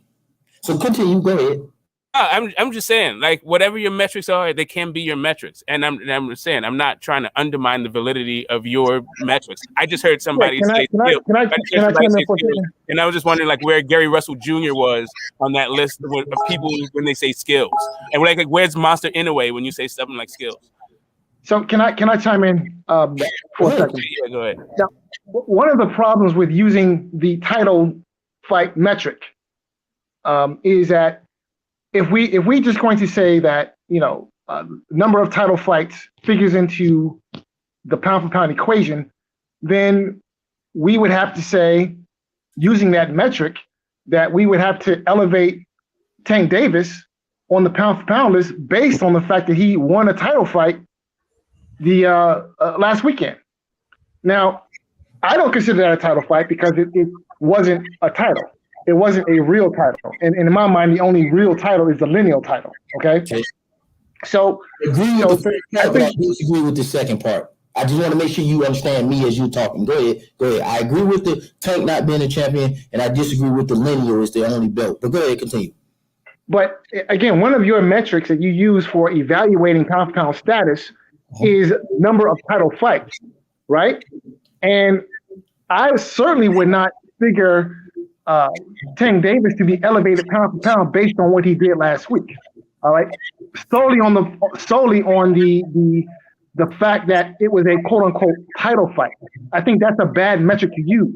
I think a better way to look at when you evaluate a fighter in terms of pound for pound would be the opponents he's beaten, the manner in which he beat those opponents, and exactly where those opponents were in their career at the time said fighter beat them, right? And so that's how I gauge Lomachenko. And again, you look at his three biggest fights, two of them were a loss, right? So you made the point about if Lomachenko were the same size as guys at welterweight, Errol Spence, other guys, that he would beat them. Well, he was same size as Teofimo Lopez. He was the same size as Orlando Salido, but he lost both of those fights. So again, you know, if we use my metric, which is looking at a fighter and who he's beat and losses figure into the equation in my mind, then yeah, Lomachenko does not belong on anybody's pound for pound. Never has, and certainly not now. And I can come up with 5 guys at minimum who I think should be considered pound for pound higher than Lomachenko easily. Okay, so again, you said the key word. You said that's one of my factors. I also am a big guy on performance. And when I look at this guy's resume, I mean, I see KO, RTD, RTD. That's how he got the name Lomachenko. Okay, so this guy's not just sitting here twiddling his fucking thumbs. Okay, I don't know what the hang up is about Lomachenko and what the real issue is, but when I look at this guy's career, as you looking on the screen, I see nothing but success throughout this guy's life. Okay, if I were to draw it up for anybody, I would draw this up. I mean, yeah, of course, you got 2 losses. And you guys are the same guys that consistently talk about losses are not important to these casual fans. But then when it's convenient for you, you guys want to implement the losses. But let one of these idiots get on here that don't know nothing about boxing and say he's undefeated. You guys will get on here and shred them to pieces.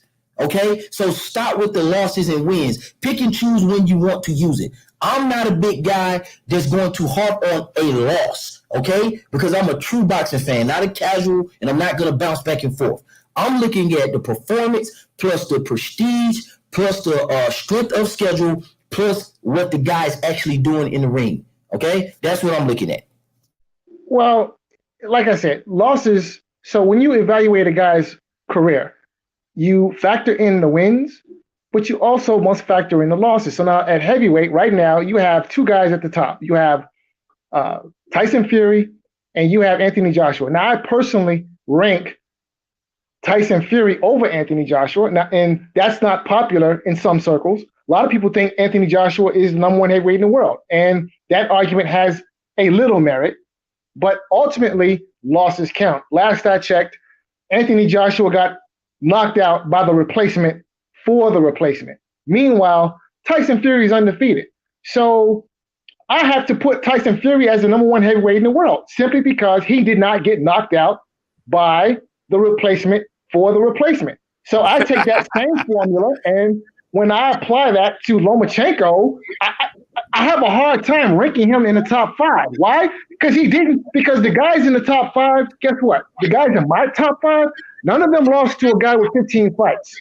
Okay? None of them lost to Orlando Salido. Not saying Orlando Salido is a bad fighter, because he's not, right? But he was on nobody's pound list at the time Lomachenko lost him.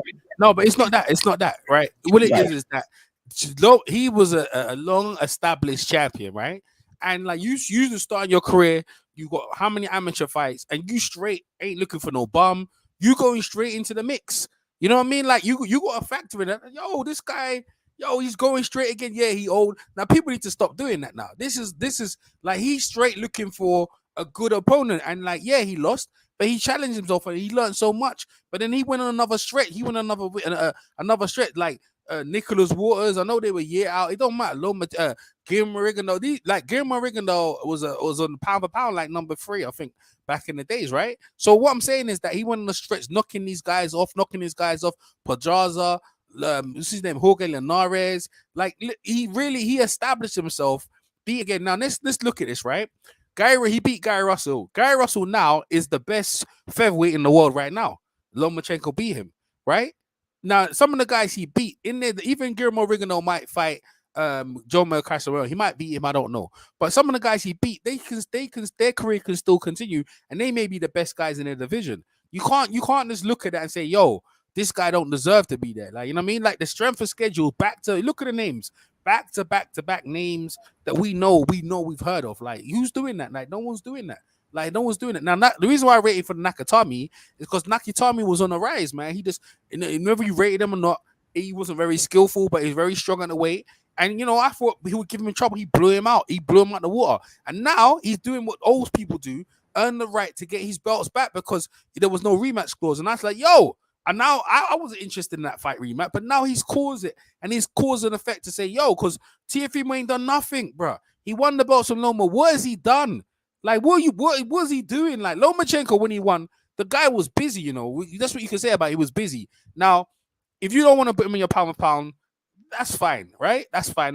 For me, bro, like, I wasn't too much a bigger fan, but I like what he did. I like what he did to Nakatami. I like our Teofimo. He's putting the burner on Teofimo and trying to pull it back and say, I want to be back in the picture. And he's trying to establish himself. I love the idea that a fighter has been knocked off his perch and claws himself back up and put once his belt's back. I like that shit, bro. I like that shit. And yeah, pound for pound, because he's very skillful. He's very skillful. Not as skillful he used to be, but in the way he beat Nakatami, it was very impressive to me. Now, okay, fine. You guys don't want to put him anywhere in the pound for pound. Okay, that's subjective, fine. But that's the way I like my fighters. I like them guys doing busy. I like my guys busy. I like them fighting top competition back to back. I'm good with that. Now, Errol Spence is fighting this Pacquiao fight. We can talk about that. I don't think he's going to beat Pacquiao. I think Pacquiao going to stretch his ass out. I think they picked him at the right time. He had the car crash. And if Pacquiao can touch his face, he got a problem. But Pacquiao old now. Pacquiao, is his leg still the same? Is he still the same guy? But if he's halfway near what he went against Keith Thurman, Pacquiao's winning that fight. So I'm going to pick Pacquiao. And that's where I'm at in a minute. But the pound thing, it doesn't matter if you think a guy's undefeated or whatever, that's fine. If the guy's fighting good competitions or belts, if you want to market that, and all that stuff, like Zone said, is all a factor. But for me, Pacquiao, if he beats Errol Spence, bruh, but it doesn't matter what he does, Mayweather still beat him. You know what I mean? Mayweather still beat him, so it still looks good for Mayweather. Like whatever Canelo Alvarez does, it makes Mayweather look good because Mayweather beat him, right? So this is all good for boxing.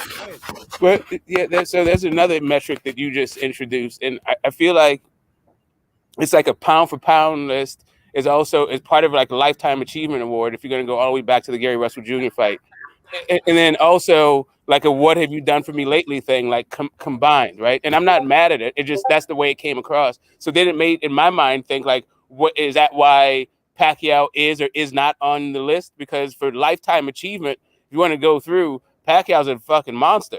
You want to just not talk about wins and losses. If you want to talk about like his skills are kind of there. Like he just hasn't fought in a while. So is that why Pacquiao is not like on pound for pound? Or is it Or is Pacquiao top 5? You want to put him in? If you want to put him in there. If he beats, no, I'm just wondering he's not busy.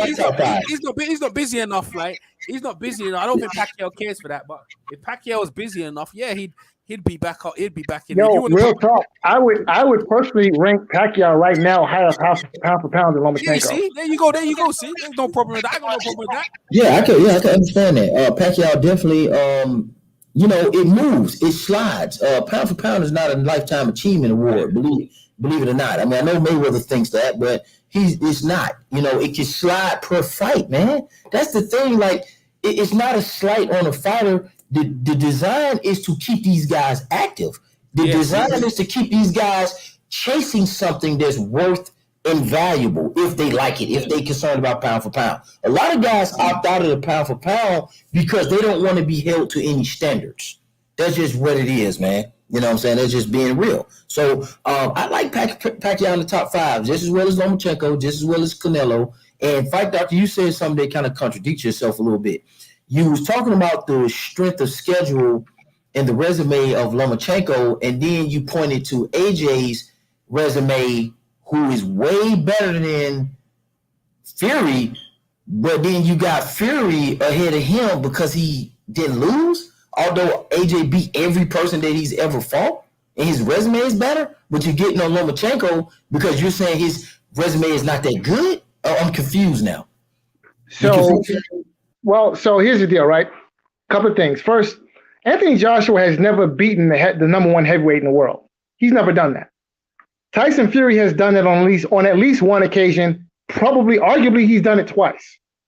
So if you get beyond all of Tyson Fury's antics, if you get beyond his drug binges, if you get beyond his criminal associations, you filling up? No. Don't run from the. No, we've got. Wait, hold on. Hold on a second. Let me answer the question. We're talking about these boxing stuff. We talking about his resume. At the end of the day, Tyson Fury A hasn't lost, and B has beaten better opposition than Anthony Joshua. Period. Right? Anthony Joshua has never beaten anyone as good as the Vladimir Klitschko, who was not coming off of a loss. All right. When Tyson Fury beat Vladimir Klitschko had been undefeated for damn near a decade. Right. And then Tyson Fury turns around and knocks out the guy who was probably the number 1 heavyweight in the world at the time in Deontay Wilder. So there is nothing on Anthony Joshua's resume that comes close to what Tyson Fury has done, period. Close the book. So, yeah, Anthony Joshua has beaten everyone he's faced. True. But he also got knocked out. But he also got knocked out by the replacement for the replacement. So when I figure my ranking, I factor in the wins, but I also factor in the losses, how you lost, and who you lost to. That's also important. Anthony Joshua, don't get it twisted. Anthony Joshua got knocked out by the replacement for the replacement. He's a heavyweight. That carries a lot of weight. Otto Willem should have beat Tyson Fury. How about them apples? Right there? You know what I mean? Also Deontay Wilder should have beat Tyson Fury. On the long count? How about them apples there? Listen, you know that Tyson Fury, the win you talk about with Vladimir, that was a razor close fight, man. That was a razor close fight. Anthony Joshua blew him out of the water and stopped it. When's the last time Klitschko got stopped, man? Didn't Klitschko put Joshua down hard in the 6th round? And what did Joshua do? Listen, I saw that fight. I watched that fight recently. Anthony Joshua did not blow anybody out of the water in that fight. That was a classic contested fight up until the 11th round. What you saw. This is not pound for pound. What you saw is a classic heavyweight fight, and one of the best fights, which generated all over the world. When Tyson Fury fought Vladimir, only England and Germany were watching that joint. America was not involved, bro.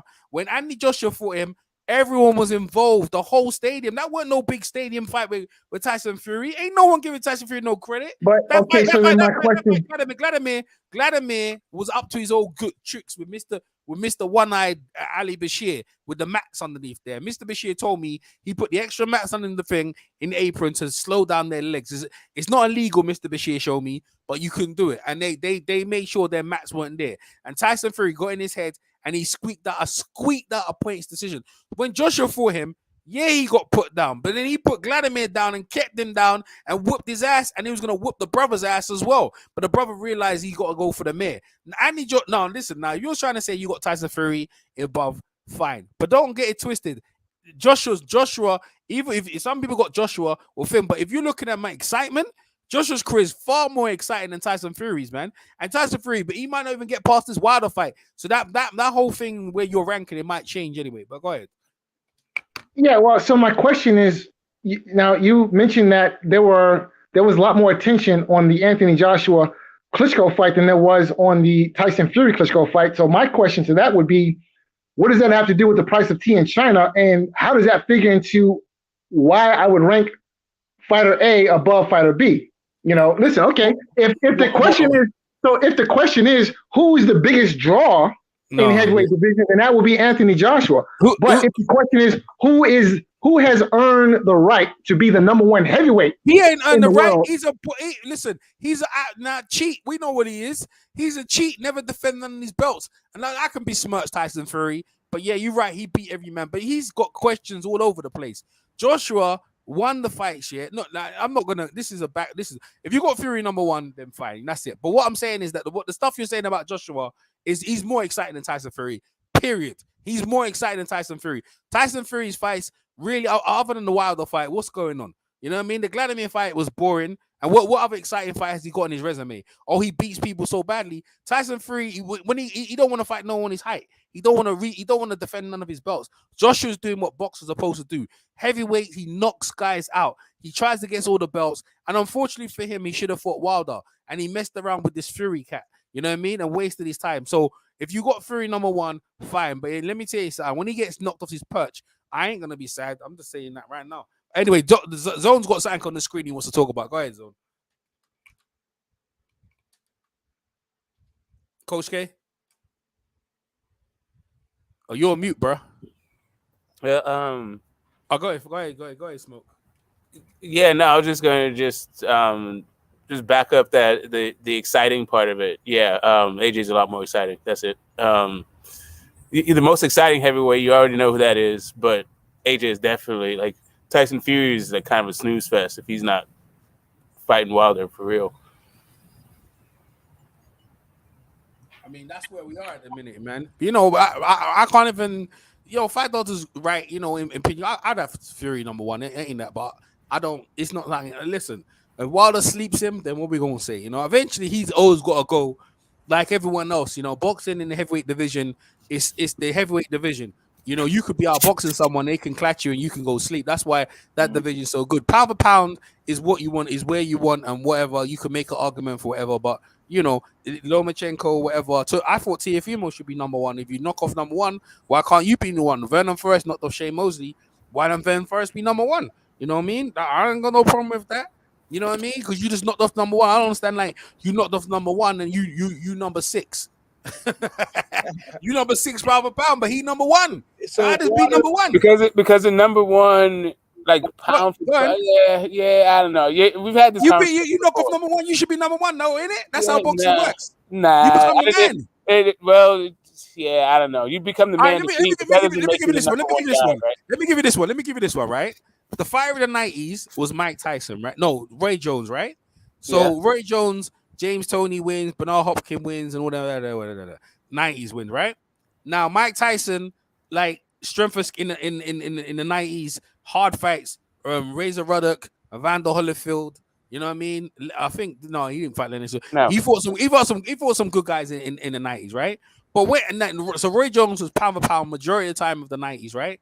And that's why he was the fire of the 90s. But when they met up in their old advanced age, Mike Tyson dog whooped him. If they was in their prime, Mike Tyson would still dog whoop him. So what it is that the pound for pound is for giving guys that don't get the recognition to say these guys are the most skillful fighters in the sport, but they don't mean they're the best. The heavyweight division are still the best, and everyone knows it. Joe Lewis would whoop freaking Henry Armstrong, bro. He'd whoop Joe Lewis. He'd whoop Sugar Ray Robinson. Sugar Ray Robinson get whooped by Joe Lewis, man. You know what I mean? I can keep going down the list. All these guys on the pound for pound thing, Tyson Fury will whoop them all. Yeah, it would whoop them all. All of them. Errol Spence, in a way. You don't even have to go that far. You might, you know, you can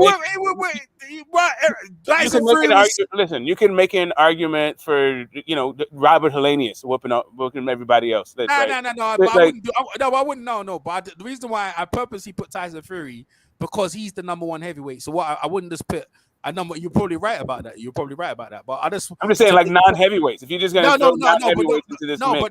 But what I'm saying is that people need to put in perspective.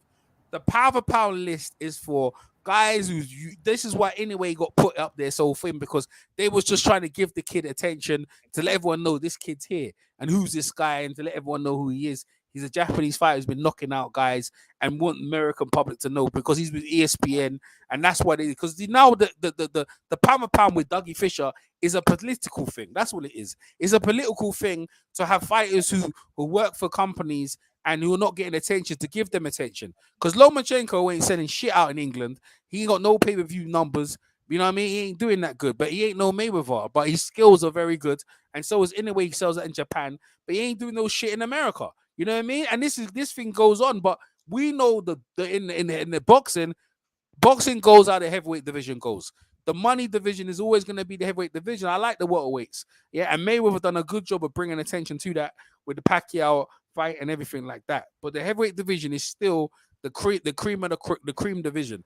That's the way it is. It always is, man. But the thing is, yeah, like these heavyweights need to start acting like prima donnas and they need to get in the ring and fight each other. You know what I mean? So, you know, the pound for pound discussion is backwards and forwards. You know what I mean? This Chris Colbert fight is just started. Well, the undercards just started.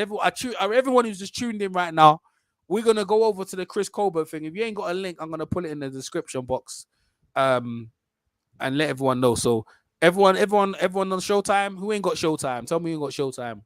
Showtime, here we come. We're gonna check the undercard of Chris Pinkhead running them out, Coburn.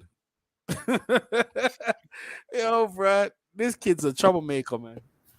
Yeah, you know, he's talking all that crap about guys who's not gonna fight. I fight. Hey, Smoke. What's your take on that thing anyway? What's your take on that stuff, right? Yeah, about Coburn selling himself on Wilder to help promote his fight this week. Yeah, just what I said. Like, you know, talking crap about a whole bunch of people you're not gonna fight. Like, whatever. Like, that's this thing. Like, this is new generation. They like to give everybody's a pundit, and I guess he knows more about it than me, right? Everybody has a right to their opinion, but yeah, I don't know. It just seems like a weird way to get publicity, but it worked, right? YTBC talked about it. Yeah. Apparently, Wilder's so shook that he got the video pulled, right? Like he's so perturbed by Chris Colbert's analysis that that's what I'm hearing. Like that's what the rumor is. Like it doesn't make any sense to me, but that's you believe that Wilder had the video took down. You believe that? I mean, whether he did or didn't, I don't think it had anything to do with Chris Colbert and being like so harsh, right? Like Chris Colbert's so mean. You know, whatever. I think if you would have just started talking about Tug, right? I don't think anybody would have been paying as much attention to him. Yeah, but I don't know. I think it's a successful clout chase, right? Yeah, clout chase. Yeah, you're right. You're right. But you're right. The link's in the description box, people. All you gotta do is put www. and then just copy and paste that in. You know what I mean? Yeah. What's up, A-Ups? You know what I mean? And watch that. Yo, it's hey, let me tell you something now. I think Dan brought up earlier on. I think this slander, man. I think they really trying to get in Wilder's head. They really trying to upset Wilder. I don't think Wilder did this, maybe he did. They say Chris Colbert asked the video to be took down. You know what I mean? It wasn't Wilder, it was Chris Colbert, you know what I mean? But in any case, yeah, people, they just like Wilder. They're gonna say what they're gonna say. Who just jumped in? I don't know you. Hey, Victoria Manuel Perez. I don't know you, so I can't really let you in, my man. Unless you need to be a founding father, man. You know what I'm saying? You need to be a known. You need to be a known guy, bro. I can't just let dudes I don't know on the platform. Like my regulars will get upset. You know what I mean? Because they need to get their airtime. Hey, coach, you gonna say something about this here? About Andy Joshua's resume? Or I'm gonna take it off the screen. Okay, coach ain't gonna say nothing about it. He got it up for a bit. Coach got mute. So all right. So the Chris Colbert. Everyone, here we go. We're live, people. Hey, they're out doing it in the stop off. They're out doing the stop off in Carson, California. Everyone knew about that? Yeah. The name. I forget the name of it. Oh yeah, you back, Chili. Yeah. I had to take care of some bill. I gotta send this customer a possible customer a quote. So I'm just supposed to send her an email. Man, they got the crowd in as well. There's Brian Costa. I ain't gonna play no volume, so you're gonna have to take my word for it. So Brian Costa's there. You know what I mean? A lot has been happening in boxing, and you know what? I think PBC and Al Heyman and Fox, they doing tremendous job with the African American fighters and their build and their branding. I think they realistically look after American boxing. I think without Al Heyman in boxing, African Americans are not getting that shot because Mayweather, because you know, some of the stuff that was been put out in the media about the Charlos and the rest of these guys, if they was on with these other guys, I don't think they'd get the shine. You know what I mean? I like the way that they're being looked after. Showtime is still the major platform in my eyes, and so is Fox. And all these guys are being featured on it. This Chris Colbert kid, redhead, young, what's his name? Young, small bar. What do you call it? Bernal Hopkins. What do you call him? Young Bernal Hopkins, whatever you call him. We don't see. Yeah, young B-Hop. Yeah. Really he's really prime time now. That's what he go by. Little B-Hop. Little B-Hop. Yeah, you go, Little B-Hop. We're gonna see is he gonna be the next up and coming American superstar? You know, I mean, he ain't got that many knockouts, but I think he knows the worlds of boxing's life. He's the main event. He's the main event in the stop off, and this is gonna be a good fight against a tough Filipino fighter. So you know he was supposed to fight Gamboa, but I'm glad this. I'm glad he won't fight Gamboa. I'm glad he ain't fighting Gamboa. I'm glad he ain't fighting Gamboa because I don't like seeing Gamboa get down. Don't start now. They're showing the Barriers fight replay. Oh yeah, the time fight. Seen it, you know, I ain't never seen. You ain't seen it? Yeah, I saw the highlights. It's interesting, man. Yeah, they're gonna show the whole fight right now. Yeah, that's how they used to do all before, like when they the stop off. Why are they showing the whole fight for that? Why are they doing the stop off? You know, that's the HBO. Remember HBO used to do that? They used to do their pay-per-view and then premiere it to the regular broadcast audience when they had another fight the next week. They used to do that all the time. Yeah, I like you know that was the normal. Yeah, that was the normal. You know, HBO was really good, but someone what they coming out? They got this guy with the drums. HBO was good for boxing, but they became very disrespectful. That's what Showtime are not about. Oh, this dude's coming out in Aztec. Oh, he an Aztec, right? Yeah, he Mexican. He coming out like an Aztec warrior. Okay, like Fernando Vargas. Okay, that never helps you. I remember Goyo Vargas came against Mayweather. He was wearing that garb as well. He was wearing that stuff as well. It didn't help him. It don't help you, man. You know what I mean? If I was them, was that Virgil? That's Virgil Hunter whispering in the ear. Yeah, Virgil whispering in the ear, massaging your back. Virgil. You gotta watch your Virgil. Virgil's up to no good. He's always whispering. You know, I like Virgil though. Like Andre Ward gave him life. You know, Andre Ward made Virgil eat, bro. He made Virgil eat way after Andre Ward's career, man. Because Andre Ward, we respect Andre Ward so much that because Virgil's with him, you know, Virgil gonna get a lot of good fighters. You know, this guy Barrios, you know, I knew he was handpicked. You know, I knew he was handpicked for Mayweather by Tank. It wasn't like he was like he's content. He's not top leagues, but he's solid. I never heard of him. This is what I'm saying. See this Tin Tuck and Barrier. I never heard of him. Only know I knew your opponent for Tank. So I knew. You never heard of King Tug though. No, because he's an opponent. He gonna get his ass whooped, bro. Like you know, he gonna get his ass. Gary Russell last year. That was Gary Russell. Man, you know I ain't watching no Gary Russell, man. Gary Russell, I don't like what he said about Leo, kind of how he was going with Leo Santa Cruz. I don't like the way Gary Russell conducts himself, man. I don't like what he's doing. You know what I mean? He's real. His energy is real weird. He fight once a year. He fights once a year. You know what I mean? You know the Josh Wharton fight, unification. He didn't want to take. I can't. Nah, I can't, man. I can't. He just don't do nothing, bro. Like he gonna have that belt. He had that belt for years, bro. He just sits on it. He ain't doing nothing. Yeah, I'm done with that. Mm-hmm. So since you said that, since I first heard you utter those words, EJ, Gary Russell Jr. has fought, I want to say, twice. Yeah. That was his last fight against King Tug, February 10th. No, I mean, I remember the King Tug fight. That like he was, kind of school King Tug. Yeah, King once, Tug had a little bit of shine on him because he could punch. But I'm just Never saying, had a that I King think Tug, it's been a man. couple of years, and I think he's only fought once in like 2 years. Terrible, man. Terrible. He just like it's really bad. That's what we talk about. Activity. Lomachenko, Deontay Wilder. You know what? Between two of them, right? They're the most active fighters in boxing. Tyson Fury actually is quite active, but Tyson Fury, I can't take the bums he fights, man. I can't. He don't fight. Tyson Fury is happy to fight a subpar competition and come and celebrate. I can't do with it. Like, you know what I mean? But I'm not used to my fighters coming in fighting pure bums and you're celebrating. I can't do it. You know what I mean? I can't. This guy Barrios, he helped because he's knocking out dudes coming into this thing, but you know what I mean? He's gonna be there to get whooped up, man. This is the first time I've seen the fight, so I'm gonna watch it. I could do some commentary on this joint. You know what I'm saying? Before this start, what's your thoughts on Nino Donaire pulling out that fight against Cassie Merriman? Well, he shouldn't have stole the fight from Regan though. Regan though was supposed to fight Casemiro. They stole it from Rigo, so good. He got stole it as well, so good.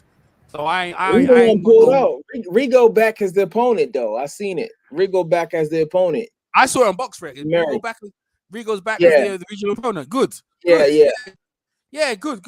I think because I want to see Rigo. I like watching Rigo, bro.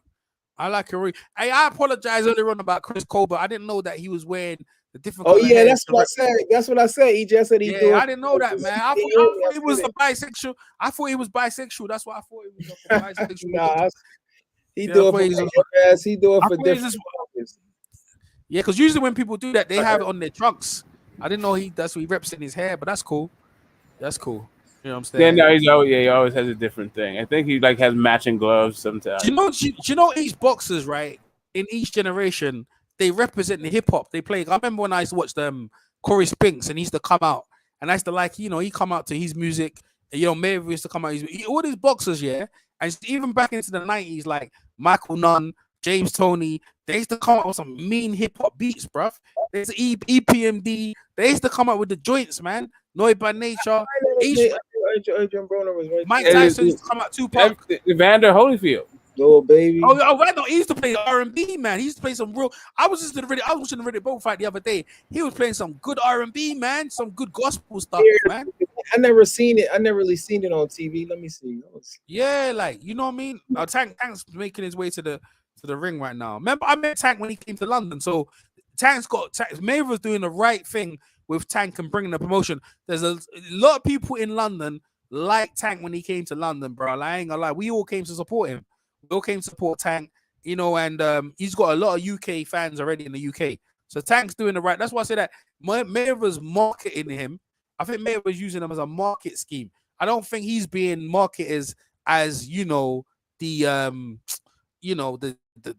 best fighter in the planet. I don't think they're marketing. I think they market him as the money guy. You know what I mean? Yo, my man, why money meet whatever your name is. I don't know you, so I can't really add you to the broadcast. Oh, D Block. Yo, what's up, D Block? Yo, D Block, man, D Block don't know nothing about nothing but movies. Yo, D Block. Yo, AJ's ducking Ortiz. Wilder said. Yeah, shut up. D Block goofy. Yeah, he go with that dumb shit. AJ ducking somebody. Man, D Block don't know shit. Yo, D Block, you're welcome to jump on the joint, man. The links bang your ass so I can burn you, D Block. It's been a long time since I smoked up D Block ass. Oh man, D Block. I just wanted to chime in.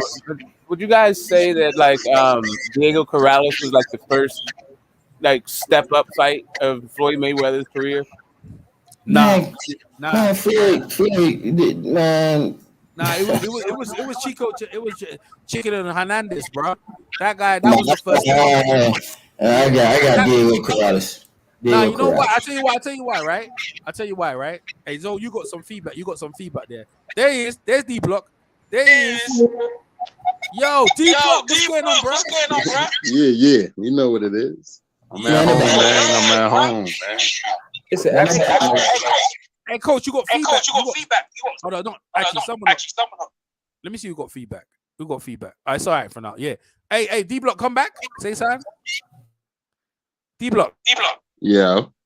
Oh, there you go. You got feedback. What's with the feedback? I think you need to turn up the YouTube or something. Yeah, I'm echoing on your thing.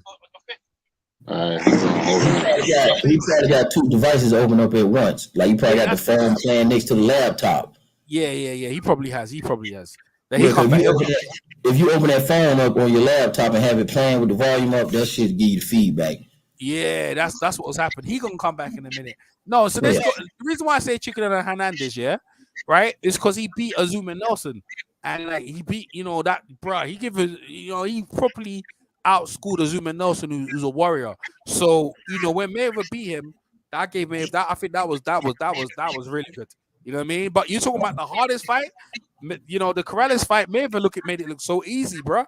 The Chico Hernandez fight, I wasn't too sure because he got the reputation of beating Azuma Nelson. So that fight thing, like the hardest fight in Mayweather's career, listen, Mayweather struggled against that Manuel Augusta. So Yeah, I think the Augusta still never cleaned out of division.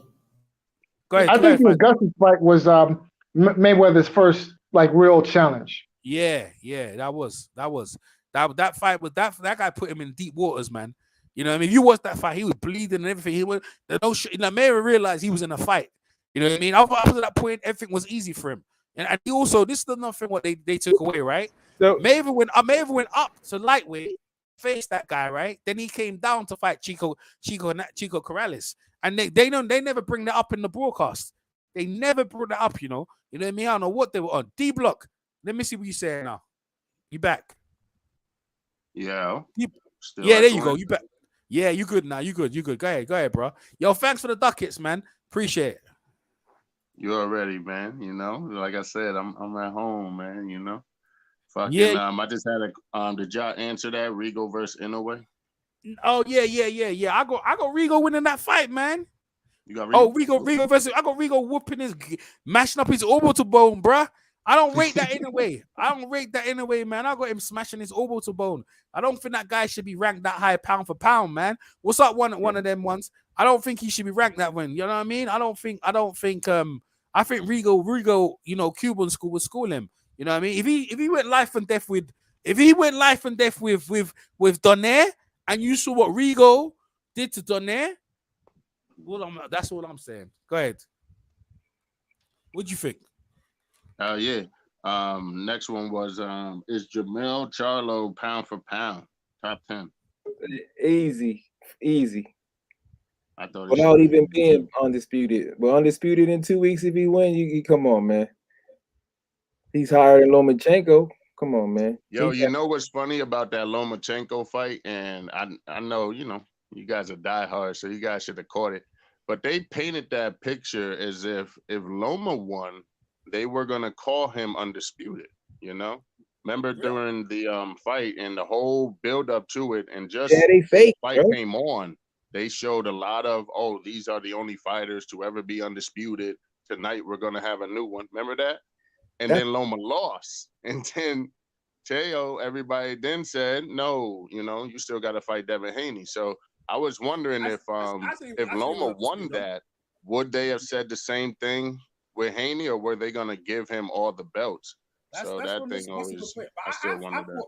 I thought he was undisputed because Lomo never lost the belt in the ring. So, as far as I'm concerned, when he beat him, he became undisputed. But like the belt got vacated because Lomo didn't want to fight him, and they made Lomo the franchise. The thing is, what does the franchise mean?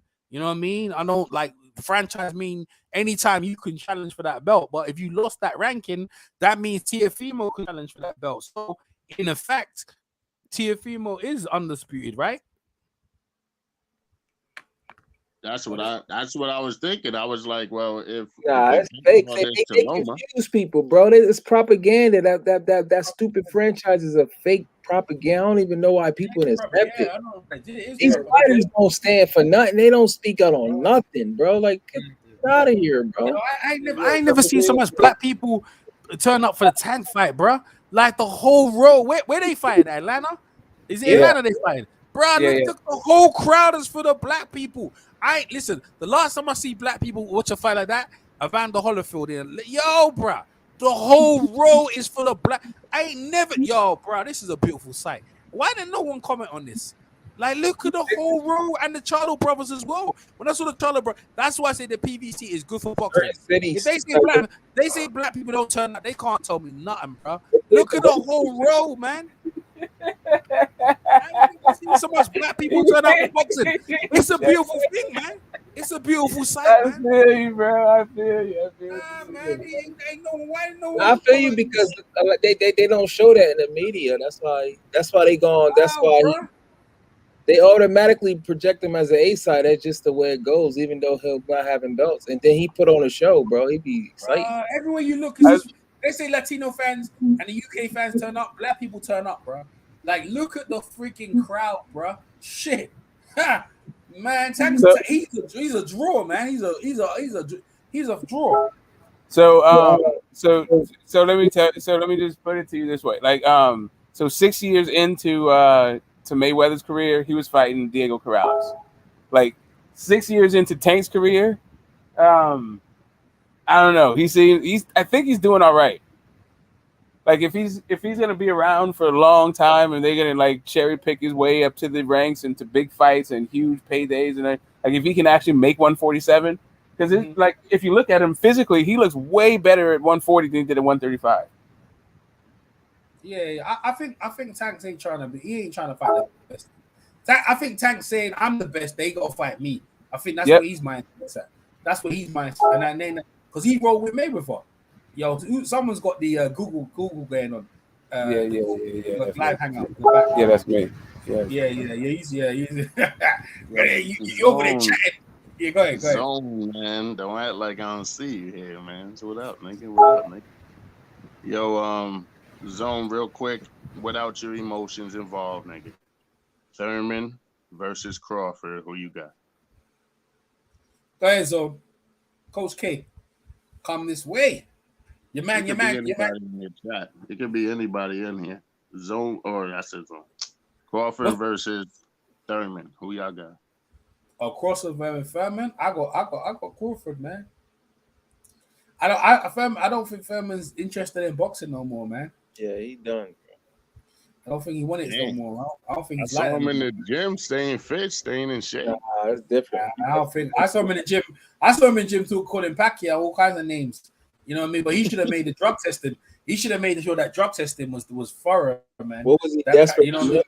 I don't understand why would you do that. They say they got all his money, but you'll take it just because it's popular. I ain't gonna take a big fight like that. You yielded on like come on, bro. Like crazy, man. You gonna make sure that shit's thorough, man. Yeah, like but you don't got no money, see though. And then Pacquiao wouldn't take the test. I'd out him. You should have outed him if he didn't. If he said, "Oh, he didn't want to take the fight," because I would have outed him out and said, "Yo, he don't want to take the fight because he don't want to take the drug test." And I would have outed him, bro.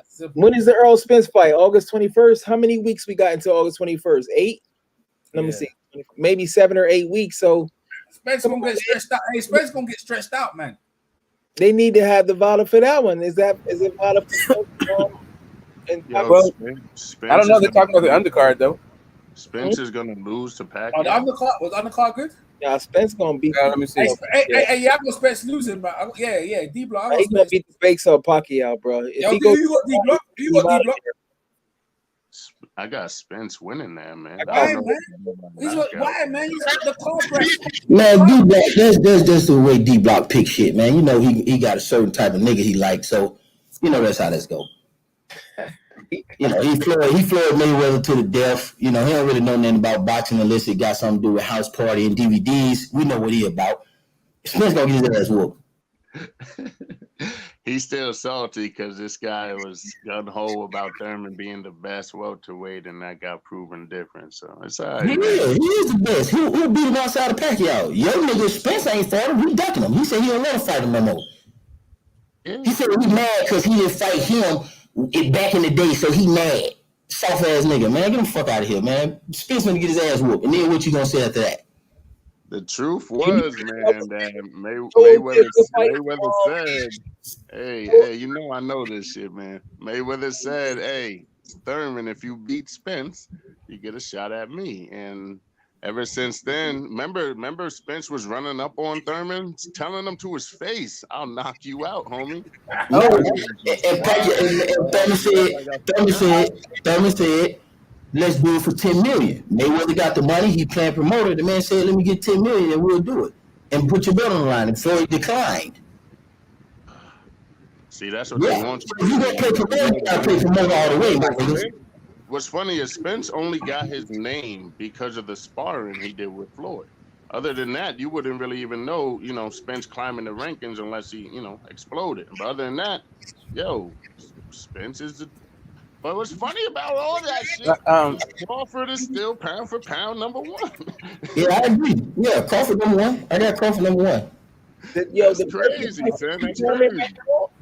This nigga got 2 belts, still undefeated, and you're not pound for. I like how you guys were talking about that earlier. About even though you did what you were supposed to do, you got more belts than the other dude. But this guy is still pound for pound number one. Just like I didn't hear you guys talk about Ortiz much. Ortiz facing AJ and AJ ducking Ortiz, and then Wilder picking up the heavy load, not only beating Ortiz once, but knocking homeboy out twice. It was like, hey. What they gotta do with anything? Like, that's your opinion. Like, the Duck Chronicles, man, that be y'all niggas' opinion. Y'all be putting shit together that don't even fucking make sense. So, explain to us how AJ ducked Ortiz, and we need receipts. So we'll be listening for that, D-Block. Let's tell us, explain us, educate us on that with documentation. So tell us, give us dates so we can look at this with you. I don't remember dates, but you remember Eddie Hearn came out or he signed Ortiz. Remember that? Promised him a fight. He also told Ortiz, take this step aside, let AJ fight. I believe it was Klitschko, if I'm not mistaken. And then Ortiz ended up coming in with the it was like the P. I don't know if it was PDs or whatnot, but he popped. Say that again. Say that again. Okay, so when you pop dirty, dude, you go to the back of the line. What are you talking about? So how the fuck you gonna duck somebody that's not even doing what they supposed to do, man? Y'all niggas be making up shit, man. How you explain that, D-Block? Since you here now, explain how you just said this man paid this guy step aside money. That's an agreement that they both shook on, right? So they're both good. So he fights Klitschko, epic fight. You're up next, but you pop dirty. Tell me how that makes sense. Because after they explained that he already said that he had this in his system, that he should have been clean from the jump, and then they cleared him. And you would have thought AJ would have taken the fight after, just like Dillian White duck Ortiz as well. Okay, so did AJ fight Big Baby Miller when he popped for dirty on test? No, he didn't. He went to fight dirty more than everybody, and AJ somehow still took the Povetkin fight. Yeah, that's after the fact. But during the deal, no, but see whenever Povetkin was going through, shut up.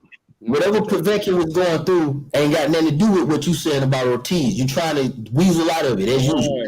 You ducking Ortiz because of his skill set, not that he popped on PEDs. Over here, you said that it was because he popped dirty, but then Povetkin gets a fight. No, I'm talking about Ortiz. No, what I'm talking about is Ortiz. Everybody else, multiple times. This isn't the first time. No, what I'm talking about is Ortiz. Ortiz popped dirty. You said you didn't say he was ducking Povetkin. See, you fucking up. You didn't say he ducked Povetkin. You said he ducked Ortiz. I didn't say he ducked Povetkin. I said he ducked Ortiz. I know you said he ducked Ortiz, so we talking about the ducking of Ortiz. So how can he duck somebody who popped dirty on steroids? Because of popping dirty, he didn't fight Ortiz. How can he duck somebody? What I'm asking is your opinion, man. So everybody know how stupid this sounds. How can he duck somebody who popped dirty and violated boxing? How can you duck somebody who popped dirty? Explain that to me. I might be able to help out in this thing. Fuck that. No, fuck that, Smoke. Let him get this thrashing. You get your ass on here, you get your thrashing. You explain it. You explain it, D-Block, because you're full of shit, D-Block. So tell me how a nigga who violated boxing, who popped dirty, trying to massive steroid use, how can another man like AJ duck him? I keep telling y'all niggas they hating on AJ, man. That's what it is. Nobody so tell me how he popped dirty. Fans, nigga, we want to see the fights. The man, best shut up, man. Man, fuck that. Man, see what fight? What fight you want to see? The best. And man, that team ain't fought nobody. That team ain't fought nobody. Wilder lost. Even man, nobody don't care what you want to see. You're an AJ hater. Bro, you're an AJ hater. So, of course, you want to see anything that's against AJ. Why would he get in the ring with a guy who he had a deal with? They shook hands on it. Nigga, why you popping dirty? What you was trying to do, bro? If AJ's ducking him, I can make a claim that Ortiz ducked him for popping dirty on the shit. You knew you get caught. You know it's a possibility you get caught, and you took the risk, and you fucked the fight up. So AJ did not duck Ortiz. Ortiz ducked him by fucking up with PEDs. Remember, Wilder got on the plane to go over there, and we found out.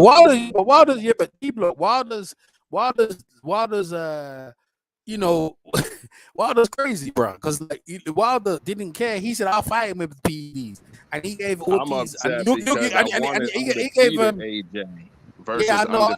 I wanted to see the fight as well. But you know the thing is, we know it's undisputed.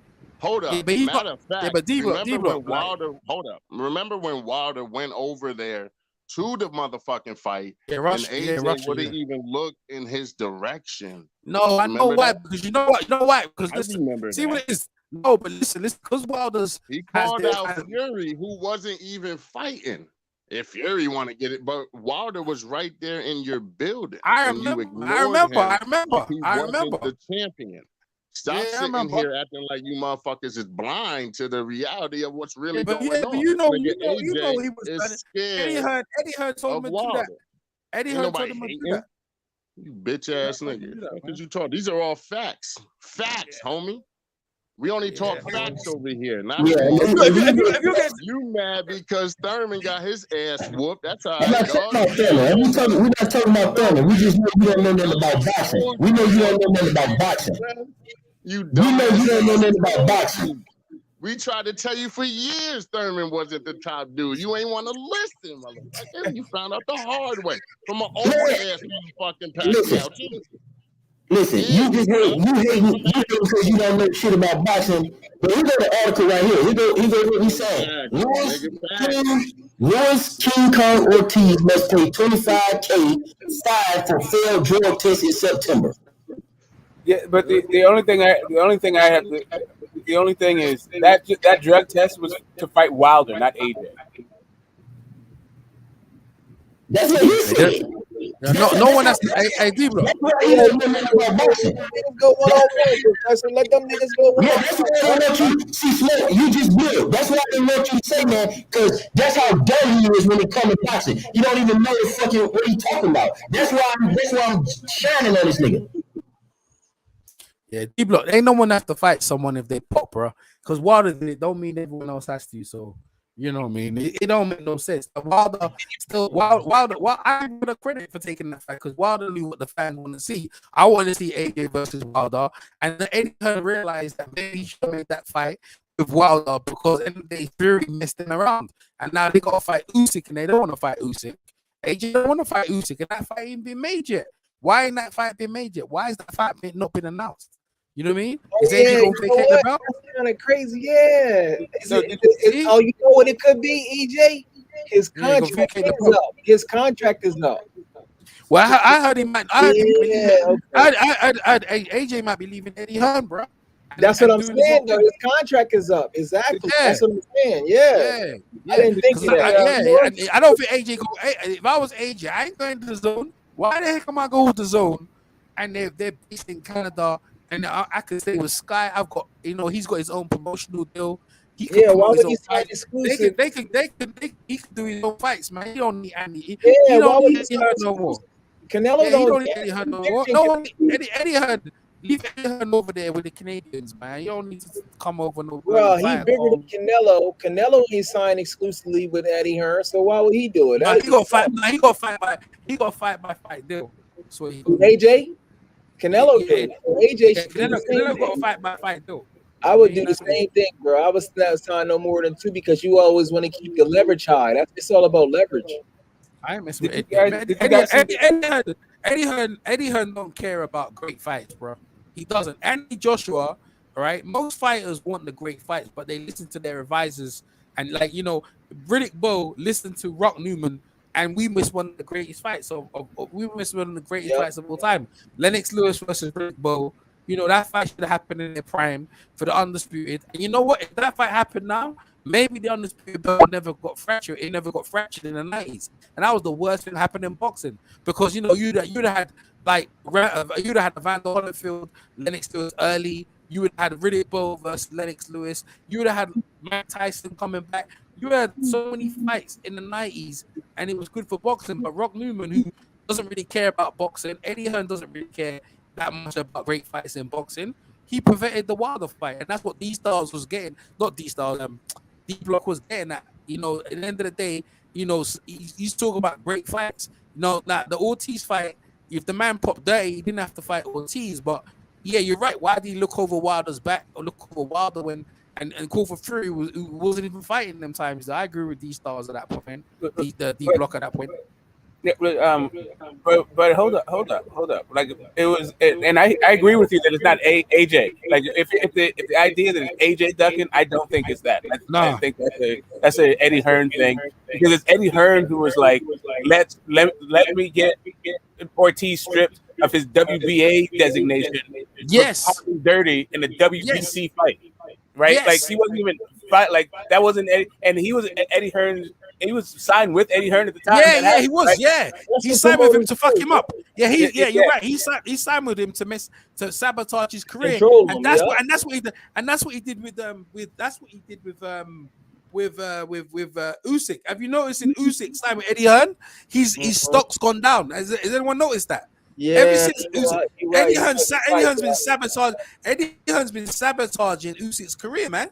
But why would he do that when Usyk because to bring down his stock, to say so the fans don't want to see the fight. But Usyk that's what they've been doing. They've giving him Derek Chisora, they're giving him Chad Witherspoon.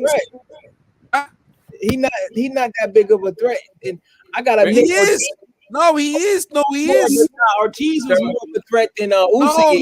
No, man. No. Ortiz man. was a threat, bro.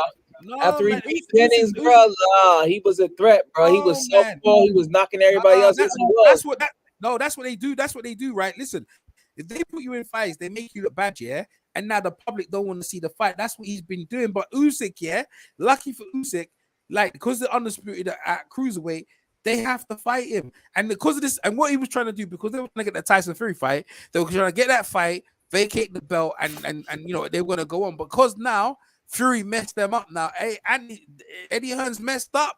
Why you think you ain't heard of him on social media much? Why he ain't been sleeping in his bed, man? You know what I mean? He knows his price. That is, I think it's you right. I didn't even think it. That's a good point though, because I'm like, why they ain't announced already? Man, they keep saying one more. Usyk used to beat Anthony Joshua in sparring. That's what I'm he did. Saying. Like, yeah, bro. That's what I'm saying.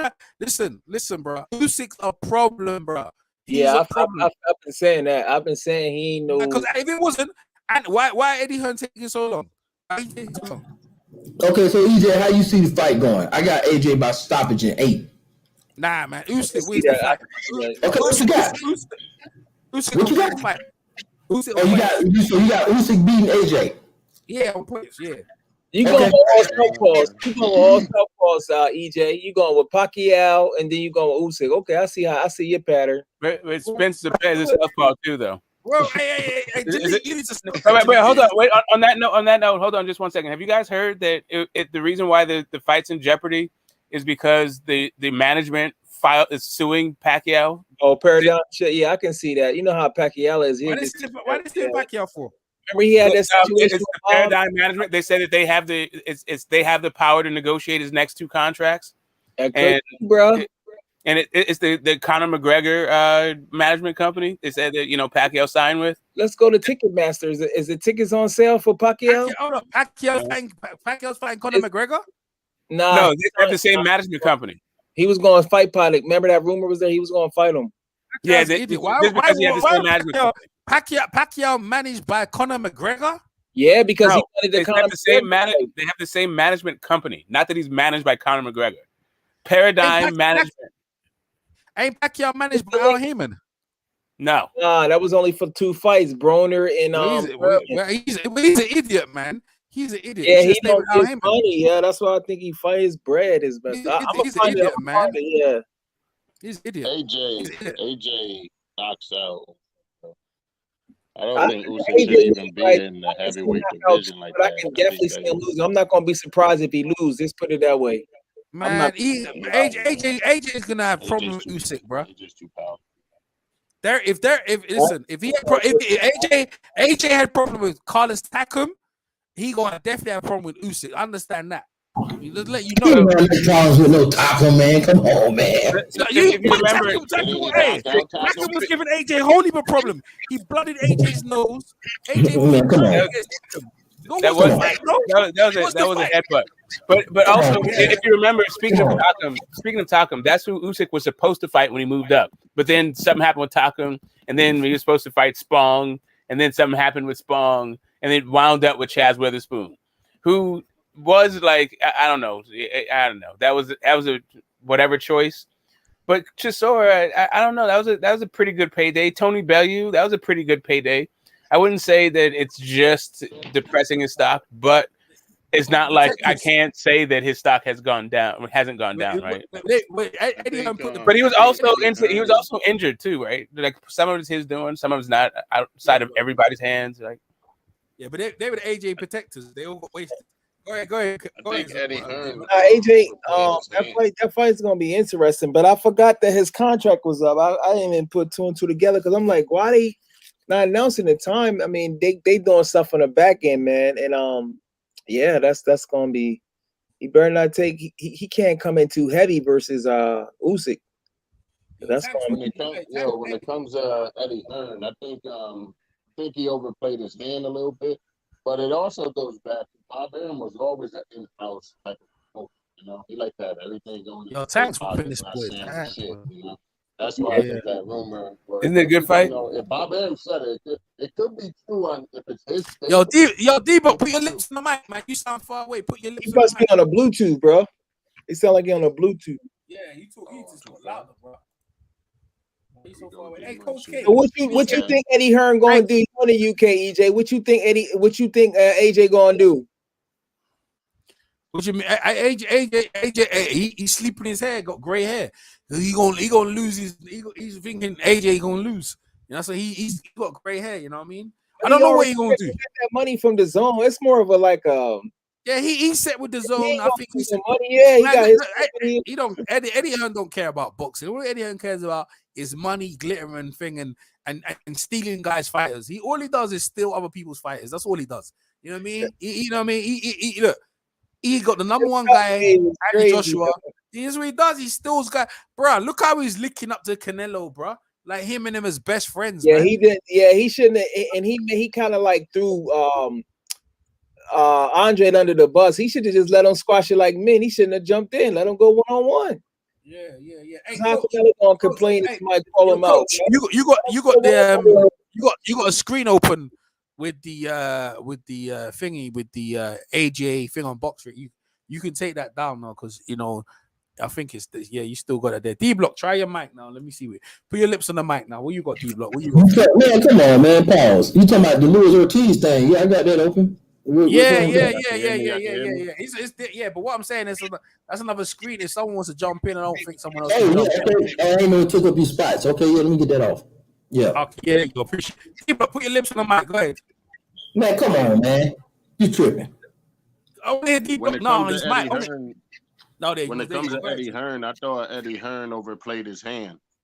When it comes to Bob Arum, he's always been an in-house promoter.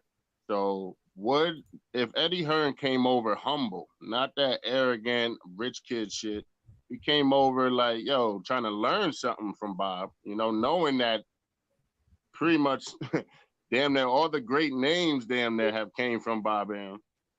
Do you think that Bob Arum still wouldn't have done business with him? Or did Eddie Hearn do too much, I'm the best, I'm going to prove it, we're going to take over America type shit on why he's not, making a he got Loma Canelo, he versus done some shit. I mean, shit. He got something out of it. You can't, what do you expect him to do? He got Canelo out of the deal. And he worked as a double agent because he getting the bread from the zone. Like, I mean, the zone got some good fights though, man. Yeah, man. There's some dudes be trying to jump into my life. I don't know who. Oh yeah, OG Block. Yeah, we put y'all boys out the playoffs. We spanked on New York ass too, first round. Yeah. Hey, how you say it? Welcome. yeah. Yo, boy, Hey, that's I take what's my up. losses like a man. Ain't no biggie. Hey, listen, we're all getting ready for this Chris Colbert. I'm watching the Tank Davis versus Barrios. Barrios, he remind me of Jesse Vargas, man. He's like his body. Jesse Vargas actually had steroids. He had spots all over his back, but he looked so weak. Yo, I'm glad you said that. Tank versus Taylor. Who you guys got? I got favorite Taylor. Size. Yeah, EJ, you watching that replay on Showtime right now? Yeah, that's what I'm watching. Yeah. I got Tank, man. Tank go beat Josh Taylor, man. Why you laughing for, man? Listen, if he beat Josh Taylor, ain't nobody beating him for 140 on that. Josh Taylor ain't never seen nothing like Tank. Nah, Josh Taylor's solid. Josh Taylor's solid. That's gonna be that's gonna be tough. Josh Taylor physically big. Fox Taylor is bigger than Earl Spence, bro. He big, bro. Yeah, I know. He tall. Big 140. He'll be a big 147. So if he pull that off, bro, I'm gonna have to. That's big time, bro. And it's gonna be undisputed. That'll probably put him in the Hall of Fame. All right, let me give you that's another why one. I thought Tank would TFP, go what about Lomachenko versus Josh Taylor? Who you got? Josh Taylor stop him, bro. Hell no, I got. He knock Lomachenko ass. Whoop his ass. Take Loma. Oh, you crazy, bro. Split decision. Crazy. Josh Taylor better than Lomachenko, bro. Nah, man. Loma will whoop his ass, man. Shit. Why did Loma lose against Teo? I thought it was a youth match. Beat the shit out of Lomachenko. Man, that was close. That was a close fight, though. Loma came back in the back end of the round, right? Lomachenko got real short arms, so he got to be up close. So he can't fight going backwards that good. Nah, he gonna get. Loma can fight going backwards. No, he can't. Man. No, he can't. Oh, man, why you gonna say something like that, man? Come on, man. No, he can't. Know who fight better on the back foot? Monster fight on the back foot. We talking about who's Monster? Give me one name that Monster's face. Apart from, give me one name that credible name. I'm telling, nah, he don't got the name. That's why I say you. No one. Nah, he need more name. I'm not saying that. Now, if he go to 122 and beat Stephen Fulton, then I'm gonna have to. He don't want to put no Steve Fulton move. What? Listen, in a way, we'll get loud, bro. Nah, ain't no Chocolatito and them ain't gone. It hurt the Chocolatito. Steve Fulton will whoop his up. It hurt Estrada, bro. He knocked him. He's another good American fighter. I feel like American fighters. They seem like they're all on the PVC, man. But they need to. I don't know why. Like these guys are not mixing up with the great fights. I think out here was waiting for Bob Arum to die.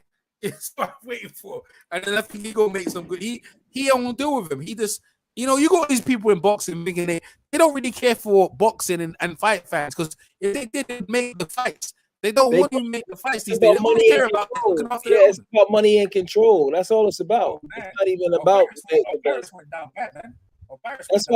That's why they be having like YouTube. Go ahead, Julie. Barris went down hard, boy. Attack the animal, man. The South. Attack the animal, bro. Yo, did you guys hear about Tank sparring this 16-year-old kid, and the 16-year-old kid getting the best of him. Now I understand it was sparring and shit, but a lot of times, even in sparring, you know, you just still prove that you're better than the other opponent. But that does. I know about that. You know, shit that stays in the gym. You know. What's the kid's name? I forgot homeboy's name. I saw the interview with him and his father and all that, and just wish I could see that sparring. You know. Well, you know the thing, you might have one good spar. Like I often actually fear fading talking about Mayweather and their respects. He said when Mayweather come out of jail, Spence was giving him that work, but they, you know, it took. They said Mayweather caught him 4 times before Mayweather got the better of him. You know what I mean? Mayweather's deep, you know. Yeah, Errol Spence beat Mayweather twice, give him a good whooping, but in the second one, Mayweather came back up, and in the fourth one, Mayweather like dominated the sparring, dominated. You know what I mean? Yeah, that's how it was. Remember, because when he came out, he said Mayweather came out. Who the best out here? I need a tune up. So you know, Spence came. He was fresh. Yeah, Spence whooped his Spence. Yeah, he got the better of him, he bro. did have a black eye. Go look at the Robert Guerrero fight. Man. They said it got tense in there. They said that it was way when, he called everybody. He said that everybody. He said that Floyd was paying sparring partners $10,000 a week for the work. And Spence was the best. Spence was the best one. Nobody could sit with him for that long, but they still wanted their money, you know. And Spence was the only one to go down there and hang out with Floyd to the point where Floyd couldn't figure him out. It took a minute. It took to the point where it took full thing, man. Hold on. To the point where Spence was doing his thing. Floyd kicked him out the gym. He did. Before Spence left, Floyd said, "Nah, fuck that. Bring him back." And then they went to war even more. And Floyd ended up figuring him out later on. And to this day, I saw it in the fight. I forgot who he fought, but to this day, I know. Be quiet. My God, So what did that do? Weakness is the uppercut. It's the uppercut. Pacquiao. And then he ended up pretty much winning the sparring. But yes, Floyd did come out with that shiner, and then that's when the whole, you know. Because I'm also Floyd, or also that week of that 10,000 that you get paid for, Floyd would call you up at all times of hours. Like you're on call 24/7. So you didn't know when you're gonna get the call. Floyd would call you at 3 o'clock in the morning and tell you to lace him up.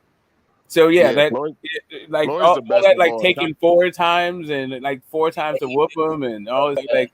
Man, I know, like Floyd's different when it comes to the way he trains. Yeah, Mayweather's the best fighter of all time in our era that we, know of.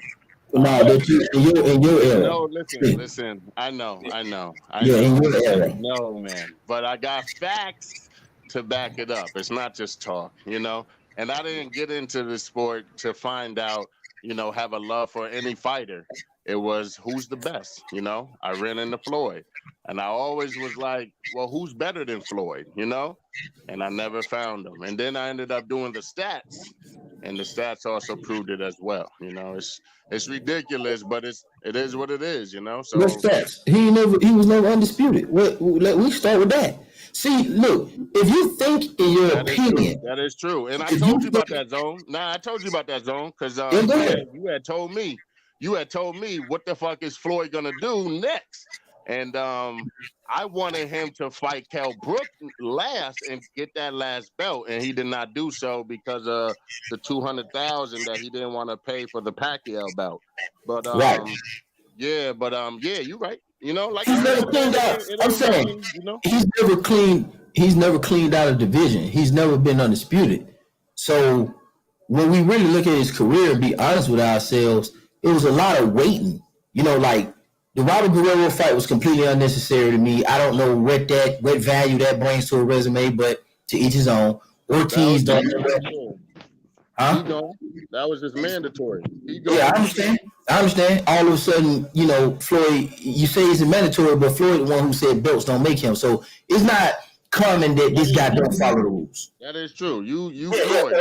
You You know? Yeah, so we can't do the double talk when it comes to Floyd. You said the belt don't make you, so I'm not gonna say that justifies Robert Guerrero because he's a mandatory and Floyd does what he wants to do. When he fought Shane Mosley, he didn't even accept the WBA belt. He said, "No, fuck that, I don't want that belt." So Robert Guerrero is trash. Ortiz is trash. Yeah, he fought Shane Mosley because Shane Mosley was pound for pound number 3 in the world. After Shane Mosley after Pacquiao ducked Shane Mosley, Pacquiao said, Shane Mosley was not number 1. No, he was not number 3. He was not number 3 pound for pound in the world when Floyd came back. So no, he was Pacquiao not. said, "Yeah, hold up." So Pacquiao's number 1, right? Marquez was number 2, which is why Floyd fought Marquez as soon as he came back, and then Mosley was number 3. So where was okay? So let me ask you a question. Where was Andre Ward? Where was Rigondeaux? Where was Adonis Stevenson at that time? Correct. I'm talking to we're talking welterweights. So yeah, that's what you said. Pound for pound, number 1 in the world. He was Shane Mosley was the number 1 welterweight in the world once he beat Antonio Margarito. He was number 1. That's what I was about to say. He had called out Pacquiao, and Pacquiao said, "All right, I'll fight you." Shane said, "I can come down to 143." This is facts, man. Yeah. I can come down to 143. Pacquiao said, "I'll fight you at 142." And then Mosley was like, I can't fight you at 142. I just told you I can at least get down to 143. And the fight never happened. And then Floyd came in. Remember, he knocked out Margarito. The next fight that he fought was Floyd. So it was like, you still fighting not the best Shane Mosley, because we all remember Floyd called out Shane Mosley years ago, back in the 90s. And Shane Mosley Floyd called out Mosley. Floyd called out Mosley when Mosley was the man at 135. Yeah, but they also y'all let me skip a part. Y'all keep skipping a part. Hold on, y'all skip a part. No. Before that, they were instigating a fight between he and Shane Mosley. They asked Floyd Mayweather, "Do you want to fight Shane Mosley 135?" He said, "No, I want to break Joe Lewis's record and defend my shit like 26 times at featherweight." Then he came back around and changed his mind after he saw the money side of boxing and started to go on his, convert over to Money Mayweather. Then he started calling out Shane Mosley and Oscar De La Hoya. When he said, "I heard Oscar De La Hoya is coming back down to 147. I would like to fight him, and I'd like to fight Shane Mosley." That was after he declined the first fight where Shane was at 135. That's part of the reason why Shane left 35, because he wanted nobody else to fight. He thought Mayweather was going to come up. And Mayweather said, "Absolutely not. I want to defend my featherweight title 26 times. Why everybody keep forgetting that part? Shane Mosley declined Floyd in the beginning at 135. Floyd called him out very early, and Shane said, quote, "My tooth is loose. My tooth is loose." Listen, D-Style, you're not listening to what I'm saying. D-Style, Floyd is at 130. It's all great because we see how dangerous Floyd was. Even when Floyd fought Shane, we didn't know what the outcome was going to be because that second round was no joke, Man, he get credit for fighting Shane Mosley anyway. He get credit. But he get credit for fighting back on the best of all time, man. Floyd got the most world champions, has beaten the most world champions of all time. Are you crazy? And how value he's fought fighters out there. He's fought a lot of world champions. But let me ask you a question. The belts, there weren't that many belts, No, but, when he fought world champions, were they champions at the time? Like Guerrero, again, Guerrero is a world champion, but was Guerrero a champion at the time? No, I'm talking about the belts. Floyd has, 23 belts, 22 belts, I believe. But that's not uncommon. I don't fuck with No, you said he fought the most world champions. That's what you said, right? He has defeated the most world champions. Yeah, but it doesn't mean that there was a world champion at the time. So if you fight Robert Guerrero, you're going to get credit to fighting a world champion because Robert Guerrero is a world champion at a different weight class. Not if he ain't win the belt. Listen what I'm saying. Listen what I'm saying. This shit, okay, like AMG2, like these, y'all, okay, let's think. You just said he fought the most world champions. So what I'm saying is, okay, he defeated him. You get credit. Okay, defeated. Okay. So Robert Guerrero in history is a world champion, is what I'm saying, right? But when he but I'm not fought, counting that. I'm not no, counting but that. it counts. It If you counts. were It's a one of the, former world champion or in another division, I'm talking about actually beating a world champion, taking his belt. You know what I mean? Floyd and is he the beat how many of those? How many of those he beat? 22. Now look, when it comes to hit to not get hit ratio, this is the biggest. This is bigger. I believe this is bigger than the undefeated record. When it comes to the hit to not get hit ratio, the point of boxing, Floyd has the best of all time when it comes to the stats. And that thing, How long listen, have they been recording that stat? before I gave Floyd his crown, I did my research. Like, man, I don't just say he's the best. What else? What else has he done? And then I'm I saying, how looked long at have it. they been Damn, recording those stats, though, boxing? this nigga don't get hit for shit. He's D-Block. the best. He has the best defense. Of How long all they been time. recording? How long they been keeping concubine stats, though? Like, Who has there's a better defense than Floyd Mayweather? no. What I'm asking you is, you saying the plus minus ratio? I know exactly what you're talking about. I'm So talking about the best of all time. You yeah, gotta you look at talking. it. You said Who else has the stats difference. like this? Come on. What I'm saying is, Floyd how has can never you? been knocked down. Now look. I understand when it comes to Hold on, Zab. man. You moving all over the place. Listen, you moving all. We know about the knockdown with Zab. We not. That's not. We talking What I'm about the saying best is. of all time. So what I'm asking you is, I feel like if you're gonna how be the best, how do you gauge Muhammad Ali and Mike Tyson? How do you gauge Muhammad Ali, Mike Tyson, guys like that when concubine? Like, how long has concubines been around? Yo, See, you know what's everybody. crazy? Yeah, no, I went back and looked at that too to see how long it's been here, and it does calculate all the Muhammad Ali's. It even calculates Sugar Ray when they used to Robinson when they used to just. Sugar Ray Robinson, you don't even got footage on his welterweight career. How can they concubine his when he don't? All his footage is not available. Hey, I did the research, man. I don't know. Fuck. Yeah, that's what I'm telling you. You say you did the research. I'm asking questions. You know. You clearly didn't do no research, because what I'm saying is, if Sugar Ray Robinson tape is not available at 147, how did they calculate his concubine numbers? Man, y'all be making stuff up, man.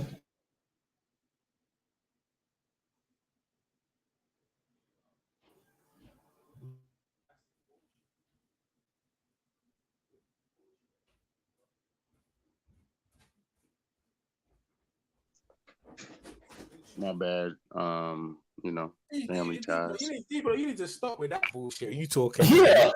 What the fuck are you talking about? Man, you talking about, man? That's the look, man. He ain't better than Parney Whitaker. I know.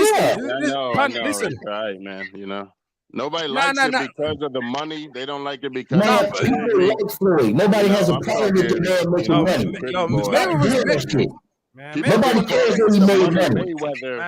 Nobody cares. Floyd, you know, it's cool. Nobody cares that he made money. We are proud of that. You guys keep saying, whenever we start asking tough questions, you bail out by saying, "Oh, you guys just hate Floyd because he got a lot of girls and a lot of money." Nigga, I get hoes. I don't give a fuck about what he got. You know what I'm saying? We're not talking about his money. We greatly appreciate his pay-per-view records. We greatly appreciate his pay-per-view. Yeah, that's the thing. When I was talking these bets, I didn't say anything about pay-per-view buys. I don't care about that, you know? You said money. I'm talking stats. Yeah, I mean, I'm talking stats. But D-Block, what I'm saying is that, you see what I'm saying? Like, we live in an age where we can put out all these stats, yeah, and this, that, the other. The bottom line, you shouldn't need to. The guy's a great fighter. He's one of the greats, and that's it, man. You don't have to qualify it, right? You don't have to qualify it by saying, like, you know, most parts, because like they only start doing with Jim Lantley. He made up them stats for the casual fan, so they can kind of calculate who's winning the fight. But you could see who's winning the fight. I remember he was talking about bang, bang, bang, throwing all these punches. But you could know, you know what I'm saying? Like, you know who's winning the fight, man. Like when May was fighting Arturo Gatti, you could see that May was banging Arturo Gatti and Gatti was missing. You don't even need to, you know what I'm saying? Like, you could clearly see. No fighter in the world I thought that could beat Floyd on that night. No, and then when he fought Diego Corrales, it's the same thing. Like when Diego Corrales was hitting ghosts, right? But what I'm saying is that, you know, you're only as good as your opponents. And Mayweather, I truly believe, yeah, that Mayweather's probably one of the greatest super featherweight champions of all time. Now, when it comes to welterweights, he done well to do a welterweight, but when it comes to welterweight, you're talking about like Tommy Hearns, you're talking about Roberto Duran, and Leonard. These guys are they're not, Jose Napoles. They're natural welterweights. But what I'm saying is that Mayweather, lightweight, super featherweight, and the fact that he went up to 154 is great. He's a great fighter, like Parnell Whitaker. That's the guy who, he kind of, he sparred Parnell Whitaker a couple of times. He learned a lot from him. But when it comes down to it, like Parnell Whitaker is one of the greatest lightweights of all time, undisputed. This, that, the other. Mayweather's one of the greatest of all time. So when you start putting all the stats and this, that to pull it, no one's having it. It's hard to play like Sugar Ray Robinson, Sugar Ray Leonard, some of them Hagler, some of these other dudes. They're not gonna have it. But this is why, this era, or the era that's gone by, Mayweather's the man. That's it. Like you say, Mayweather's the man of the era. But the eras before, they still got credence. You know what I'm saying? But overall, when it comes to the greatest of all time, we don't know. It's unripped because time, unless there's no time no more. Then there's always everybody has their own. What era? Because listen, hold on. What era are we talking about? Because you couldn't tell the motherfucker that Rigondeaux wasn't shit. D-Block, you one of them. And I know he's lost, but what era? What period are we talking about where Floyd was this great? Where? Like you had Ward around, you had Klitschko around, you had Roy Jones around. What specific time are you guys talking about? I ain't talking about pound for pound because it's subjective. But when was he cleaning out shit? You had Winky Wright, had a good run in there for 2 years. Bernard Hopkins had a couple of back inconsistent years, but he came back and forth. So what fucking year did y'all talking about? That's what I'm trying to tell you. Floyd's on a different planet than any other fighter, man. Listen, Floyd also comes from a fighting background, It's not like it could have been any of his brothers and sisters, and it just happened to be Floyd, People forget that. Coming from a fighting family, it's in his genes. Three people above you. You have Floyd beat Canelo. Look, Floyd beat Canelo. We like that. Mayweather, and you have Roger Mayweather, and all three of them didn't come to the mass of what Floyd has, has come to. So it was like Floyd also surpassed the greatest, and not just that, man. Let's talk the best shit. This the ill shit, right? This the ill shit. Floyd used to say, when I used to go in the gym, I used to want to one day just fight like Joe Frazier all day long. One day I want to go in and just fight like Ali, float like a butterfly. Man, this sound like story time with D-Block. Man, this story time, man. What the stats at? What numbers? Some days I would go in the gym, fight like Roy Jones. You know what I mean? Some days I would like to fight like Sugar Ray Leonard, right? So when you see Floyd fight, the man literally is everybody, dog. Is Mr. Perfect. It's crazy. Don't let the money and the and the talk shit blind you. But yes, you're supposed to be perfect if you're gonna be the best in this sport. It's hard. No, it's easy if you orchestrate your career. It's easy. It's not that hard. If you orchestrate, bro. Listen, if you orchestrate your career properly, it's not easy. Yeah, it is. Yeah, it is. Don't be fooled. It's easy. Them niggas are just blessed. See, y'all get shit confused. Them niggas are human just like us. They just were blessed to be put in a position. Never had no allegations of steroids like Canelo. That's another thing. Canelo can't be on no pound for pound list after having allegations of steroids. It's just you can't. Allegations. Those was it wasn't. He didn't fight anybody. Look, my opinion is this. I think Pacquiao, Mayweather, all them motherfuckers. Technically, okay, if you ask me my street sense, I don't got no proof. But I think all of them cycle off. I think that's why Mayweather, Canelo, Pacquiao, everybody and their grandma fight twice a year. Because it's my opinion that these guys are juicing in between the fights and up to the fight. That's my opinion. You know what I'm saying? I don't trust none of them. I think all of them are juicing, especially the ones with big money. You know what I'm saying? That's just real talk. That's why they get popped. All these guys are juicing. JT, James Toney, Roy Jones, they all got popped for something. But Floyd Mayweather, they say he only fights in Vegas because the cream or the numbing shit that he got for his hands. Yeah. It's only illegal in Vegas. So that's why the injections. Yeah, that's right. The injections. That's right. The injections. exactly, Yeah. That's right. That's right. And you know what? They You know say what? that, You know what? but they And you know what? forget You know Pretty what? I don't Boy really. Floyd You know what? I used don't really to care. always You know what? fight You know what? I don't really care. I don't really care if they all take over it. the I don't place. really care. Man, I don't really. extended. I don't really care. Don't take that thing. Listen, Exactly. if someone's taking it, Yeah, you I'm take just- it. Like Marquez took something for Pacquiao. He knew You Pacquiao saw was on my it. man. You saw my man with the What? with the 8-pack. Marquez when he fought fucking Pacquiao. Yo, bro, when he fought Yo, Pacquiao, dog, and he couldn't prove it. He that didn't number pop 4 dirty. fight. It Yeah, was that like, 4 fight was yo, wild, bro. dog. That 4 fight was wild, bro. But you know what? Why we still listen? We need That to shit was change up. crazy. But the viewers, like they had enough of this Mayweather talk. We just go around in a circle. We're here to watch Chris Colbert. He's supposed to be the young B Hop. I don't know. He got a Talk to mouth him, like EJ. Mayweather. He got a mouth like Mayweather. He's there representing all kinds of things. Yeah, he was talking He cash just shit recently too. yeah, like what's your take on that? Like, what's your take on that? Like, let's talk current stuff, man. What's your take on that? Like, you know what I mean? You ain't even covered the Jake Paul Mayweather shit. You ain't even logo Yeah, man, they logo. said the dude, he wasn't firing off. He wanted him to fight more. He was just been there to survive. Floyd and embarrassed himself, survive is a man. Floyd win, embarrassed so it is what it himself, is. man. He's the greatest of all time. He Yeah. embarrassed it. He should nowhere be in the ring with that guy. That was embarrassing. He's lucky it wasn't a professional, but that was real embarrassing. But he made a lot of money. But I'm not gonna bomber no one not to make no money. But listen to this, right? Yeah, This I Chris ain't gonna Colbert, front. this It Chris. actually made it brought down Floyd's invincibility a little bit. That Well, is he true. old though. Yeah, I don't think so. know? No, I don't think so. I think Now, don't get it I, twisted. you know what? If it was 12, if it was 12 rounds, if it was 12 rounds, oh shit. How many rounds? I think it was 6 rounds. If it was 12 rounds, Floyd would have stopped. It that was kid, bro. 8 rounds, I believe. Yeah, Floyd. If it was 12 rounds, Floyd would have put him in the dirt. But Yeah, listen, so, let's talk about this Chris Colbert fight because look, Tanks has finished the fight against Barrios. You know what I mean? Barrios looked real reckless. Barrios looked like. Listen, I'll tell you what. Barrios in there looked like he didn't deserve to be in there. Tank was a whole new different level. I think Floyd's doing a tremendous job with Tank. And I think, Tank, let's keep this kid winning. Because look, if they're going to keep Canelo fighting bums, why can't Tank fight bums? That's what I'm saying. If you look at the Latinos, Canelo Tank is the African American version of Canelo. He going to keep fighting. The only thing, he ain't doing no catch weights. He going to keep fighting and bringing belts and this and that. When we finish, Tank's going to be pound for pound number 1. I'm telling you, Jack, when it's all said and done, Tank will be number 1 pound for pound, bro, under Floyd.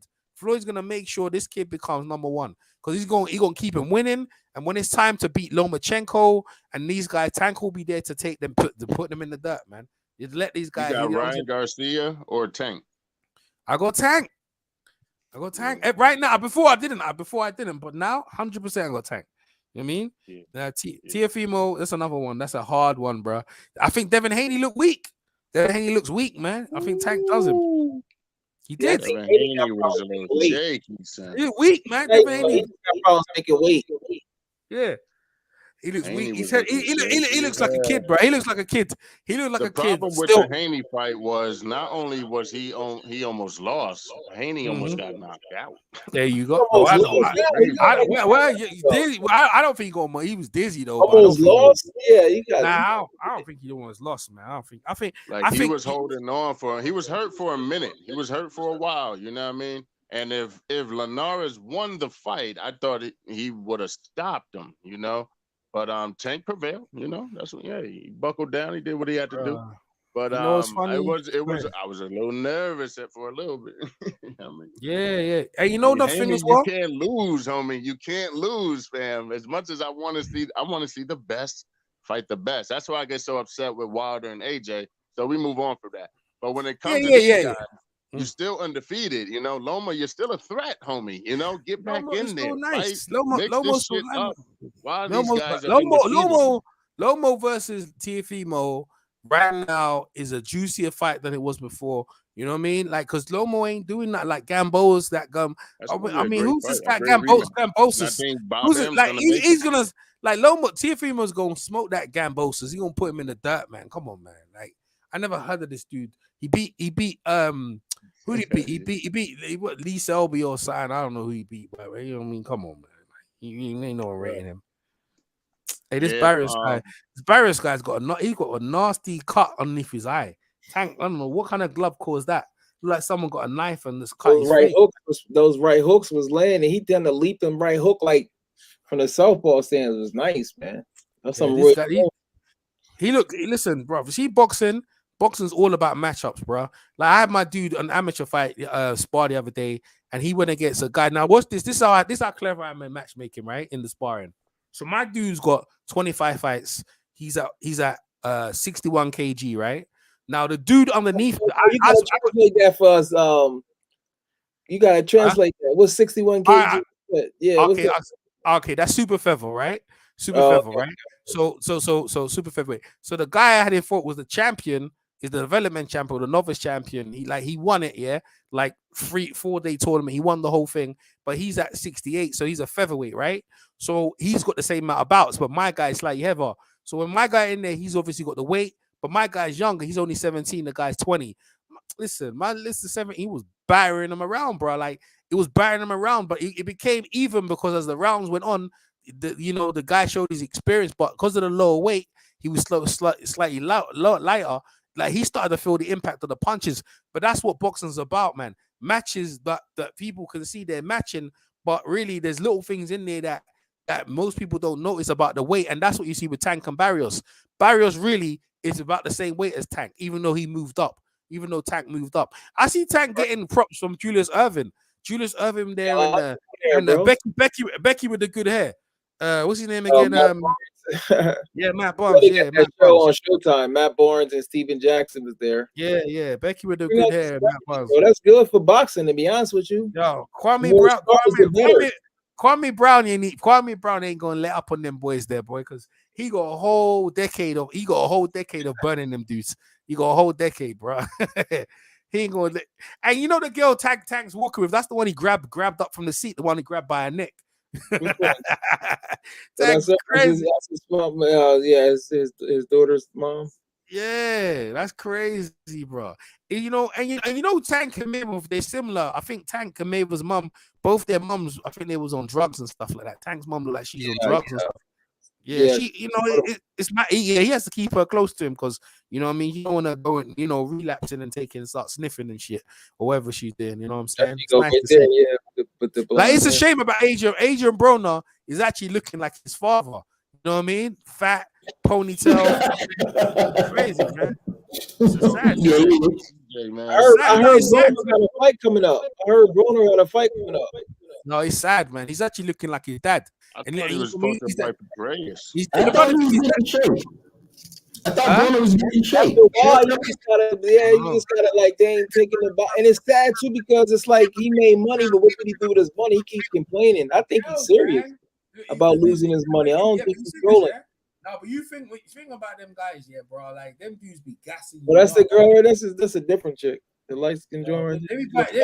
The thing is, yeah, like they don't listen. See, even when you get that money, right? When you get that money, you need to invest in land. So I was listening to Kwame Brown. He's smart. He said, "Listen, as soon as that money comes, I'm buying some land, and then you good. You got some land, you good. You people buy cars, and they as soon as you buy a car, the value goes down. You buy jewelry, as soon as you buy it, goes down. Trainers, you can't wear them again. Like you're buying like stuff that doesn't even last that long. But if you buy some land, you good. Like you buy property, man. Like dudes just don't understand. Jewelry is a good investment, though. Actually, it can be. Jewelry can be a great investment. No, yeah, it can be. But listen to this, right? They don't buy it. Like Mayweather's house got broken into recently. He got broken into and stuff like that. But he's got like loads of houses everywhere. But the thing is, when you got the strip club with all them girls, one of them. They know when you're out, man. That's the thing. Mayweather's crazy. Women, yeah. Listen, when you got that many women, they gonna rob you, bro. That's what happened to him. I think when them hosies got in the strip club, I think they done him in. But anyway, let's go back to the value. When you got that money, ain't no one telling these boxers to buy up some land, bro. You know what I mean? Buy some land, buy yourself. Dudes they ain't smart with their money. They're just buying stupid shit. Paraphernalia that you can't even use next year. They need to make them guys take some educational courses. A lot of these guys barely get out of high school, homeschool, and they don't go do anything within college. They need to make them guys take some courses. They need to kind of give them guys better insurance. And I think they need to put together a boxing union for these guys to take these like domestic courses so they won't be beating on their wives. It give them a chance to decompress from being in the boxing ring and being locked up at camp. So I think you gotta be a person. Like we was talking about earlier, like you gotta, some people is in this different state of mind. Just to get in the ring is like you gotta almost not be normal in a way, you know. So, yeah, that shit like PTSD, man. They gotta like they should have like 2 days of decompression after the fight to make sure that these guys are good. You know what I'm saying? And they need to have guys take training courses as much as possible. Like I think you should have to take a training course once a year in order to keep your license. Yeah, because they read contracts. They don't really know what's going on. You know some of these, but you know some of these fighters though. Some of these fighters they're not developed in a way of not understanding these Kong merchants, because you know I'm around the fighters all the time. And you say nice things to them, they'll do anything for you, bro. Like literally, like the fighters around. They haven't learned yet, like the con men. Like you know, you got some fighters that don't trust no one, and you know they very smart. But you remember again, they getting hit in the head, and they getting hit like who, you know that, yeah, bro. Like when I talk to some of these fighters and I tell them about this, that, the other, and the third, I'm looking at them like I'm trying to look after some of these guys, but you know they're on a road. Whether I'm there or not, they're gonna go down the road. Like I said, I think Evander Holyfield would probably prefer to die in the ring if he could, but they won't let him. They won't let him. They say, no. You're gonna stay alive, and you know we're gonna take your license from you, and you this, that, the other. He goes, why? He goes, because you know, and you get hurt. He goes, I'm not gonna get hurt. I was okay because he doesn't understand he ain't the same no more. I mean, when I see him go against James Toney, I mean, I still can't believe. You know, when I watched that James Toney fight, I still can't get it through my mind. How, like, I remember that guy was a middleweight, and now he beating Evander Holyfield, who's taking punches from Mike Tyson. This shit is confusing to me, bro. But you know, James Toney beat him. He beat Evander Holyfield. Chris Burt beat Evander Holyfield, but then that's not the Evander Holyfield who beat Buster Douglas and these. This is not the same guy, man. He's not the same guy no more, and he's still, you know, just renting out his name, and you know that's what boxing is about. Like they just, you know, boxers they get hauled out, man. They're getting hauled out. It's terrible. Like Gamboa, I don't like seeing Gamboa fight no more. I know, I'm done. Fun. Yeah, I don't like seeing them fight. Yeah, I don't see that no more. It's time to go. It's sad. Yeah, it's sad how they do. It's like a hoe. Like you just said. Like a hoe, man. I don't like it, man. It's horrible, man. And it's like every time I gotta see the once great warrior. You know what I mean? Like spectacular. And I've seen him getting pimped out. So I'm glad Nicholas Waters quit, man, because the way he got beat by Lomachenko and he quit, at least he never came back. He got too much pride. But some of these dudes, they don't care about their pride. Their money don't be funny. They be in debt. A lot of those guys, and then they take. That's horrible, man. That's horrible. Like broke his Achilles and all kinds of shit, man. Like, nah, man. I want to see that shit. You know what I'm saying? Somebody recently got the Achilles broken. Steven Nelson, I heard. Who that? Then in Crawford camp, I heard he messed his Achilles up. That's hard. That's a horrible injury, bro. He actually good though. He was ranked like right above Edgar Berlanga. Okay. Oh, but everyone's talking about this Berlanga, man. Hey, the Bucks about to get to the finals. You know, they're doing all right right now. We're getting into the fourth quarter. Yeah, you know what? I want Homeboy to win so that all them ring chasers. They need to get rid of that ring chasing energy in the NBA. Ain't nothing wrong with that. Everyone's off to the ring. What you mean? Nah, because John has stuck it out though. He could have left.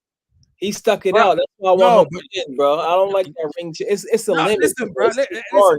You see when you got them Stephen A. people talking about you're nothing without a ring. What they gonna do?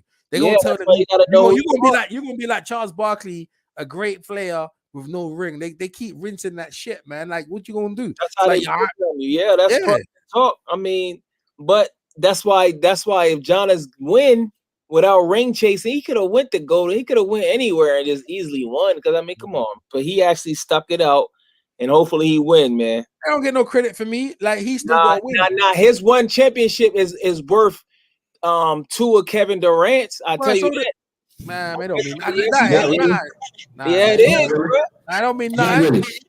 Because the GM make those moves, it looks good. But when the players make it, I don't understand what's the difference. Yeah, but Coach K, it's more challenging to win it's more challenging to win the way Giannis did it than that's like AAU basketball. You see how they teamed up Brooklyn? They still This is what I'm asking. AAU. What's the difference? What's the difference from the GM putting a team together than the players putting a team together? What's the difference? No different. Yeah. It's no different. I'm just saying from a value standpoint. I think it's more. Is it because the players doing it, or is it? That's what I'm asking. Is it because the players are doing it, and that's why it's less valuable? That's what I'm asking. Yeah, because they're not sticking it out. They just at the first sign of defeat, they just go. That's listen. Wait, listen, bro. First sign of defeat. Listen, you know what? The players build the players, man. Listen. They said Zion want to leave his team already after 2 seasons. Come on, nah. You got a bunch of people telling you how to think. Not you specifically, but I can't stand these GMs. Yeah, when LeBron and these guys had enough, right? They were gonna keep. They rid LeBron so much that he started losing his hair. He lost his. He was a young. He was coming at 18, and they're riding him say he ain't never gonna win a ring. Look how he's losing his hair. They were clowning. He said, "All right, cool. I'm gonna go Miami, and now what? I'm gonna get my ring. Then I'm gonna take that shit, go back to Cleveland. Now what? And you know what? I'm gonna go to the Lakers. And you know what? He said, bomb these people because these people." They keep trying to manipulate you and tell you. So I don't care like if these guys want to go to different teams and like Kevin Durant. It's good for the league because I ain't gonna lie, the league NBA right now is boring. Like it was boring. It was boring. It was boring. Like these GMs, yeah. Like look at the teams like Detroit Pistons, right? They had a great team, and this that the other one. Like Ben Wallace left the team. They was never the same again. Look at Celtics. They were never the same again. And that Danny Ainge, he got rid of Perkins, yeah, when they were trying to make another run. So what I'm saying is that listen, if the players can make decisions and go play with their friends and go get a ring, good. And that's so they can shut the critics up because Stephen A. Smith and these idiots, right? They don't what they do every day is try and make deals. Like they're talking about David Lillard needs to go and join what's his name? Go and join LeBron and Lakers, and they're talking about Thingy quietly needs to leave Clippers after that's his hometown. He came to his hometown, leave there and go. He should have never left Toronto. That's what I'm saying. Man, Toronto, bro. Who wants to stay in Toronto, bro? What? Are you serious? Toronto was. Have you been to Toronto? Why would you want to stay in Toronto? I heard Toronto was one of the best cities. You go live there. You go live there. It ain't America, bro. I can tell you that. It ain't America. America. It's American-ish, and it's only like an hour and a half away from Europe. Hockey country, bro. That's a hockey country. No. It's multicultural, EJ. Nah, man. They ain't trying to live in no Canucks. Ain't no one trying to live in Canuck country, bro. Now I ain't gonna come back to America. Maybe he did because of the weather, but the fans is amazing. They was offering them lifetime something, man. It was just. And then the team was good. I like. You know, I agree. I liked him in Toronto. I agree with you. But what I'm saying is that they go. You remember they got to play. You know, in Toronto, the houses and taxes and all them things there. You know, in Dallas and Texas, you don't pay no tax. You don't pay no taxes, bro. No, you don't. Yeah, bro. So what you want? No state income taxes. Yeah, exactly. And Los Angeles. You can make enough money. Come on, man. Like there's certain parts in America where, bruv, you the chicks are different. There ain't no chicks up in Toronto like that. Come on, man. No, that's false, bro. I heard. Now they think what they're better than LA. They ain't better than LA or Miami. Possibly, Miami? Yeah, because LA all Hollywoodish. Everybody trying to be a movie. Okay, then. That's what I'm saying. No, okay. And that's where everyone's at. That's where your boys are at. Come on, man. Like, loud at. I'm saying that. I ain't gonna lie. It is the weather is nice though, but sometimes playing while everybody is there, which why you think none of the top stars in the NBA go? But you know how that goes. You go Canada. Why none of the top stars, right? None of the top stars in America, they ever go Canada. Like after Vince Carter. Who like you have to get drafted there. Like Chris Bosh got drafted to Toronto. This shit after he got out, he was out. Like no one's running to go Toronto, bro. That's the way that is. Listen, I'll be right in Canada, and I know Canada got like bears and cougars. I have my certain dogs up. Listen, I'll be right in Toronto. Ain't no one trying to hang out with no Drake, bro. Like forget that, bro. Nah, I wouldn't hang with Drake, but I'll be in Canada because it's multicultural. It's almost like living in the States. It ain't like that, bro. Yeah, but that's just what, bro. Let me tell you. Have you seen Lennox?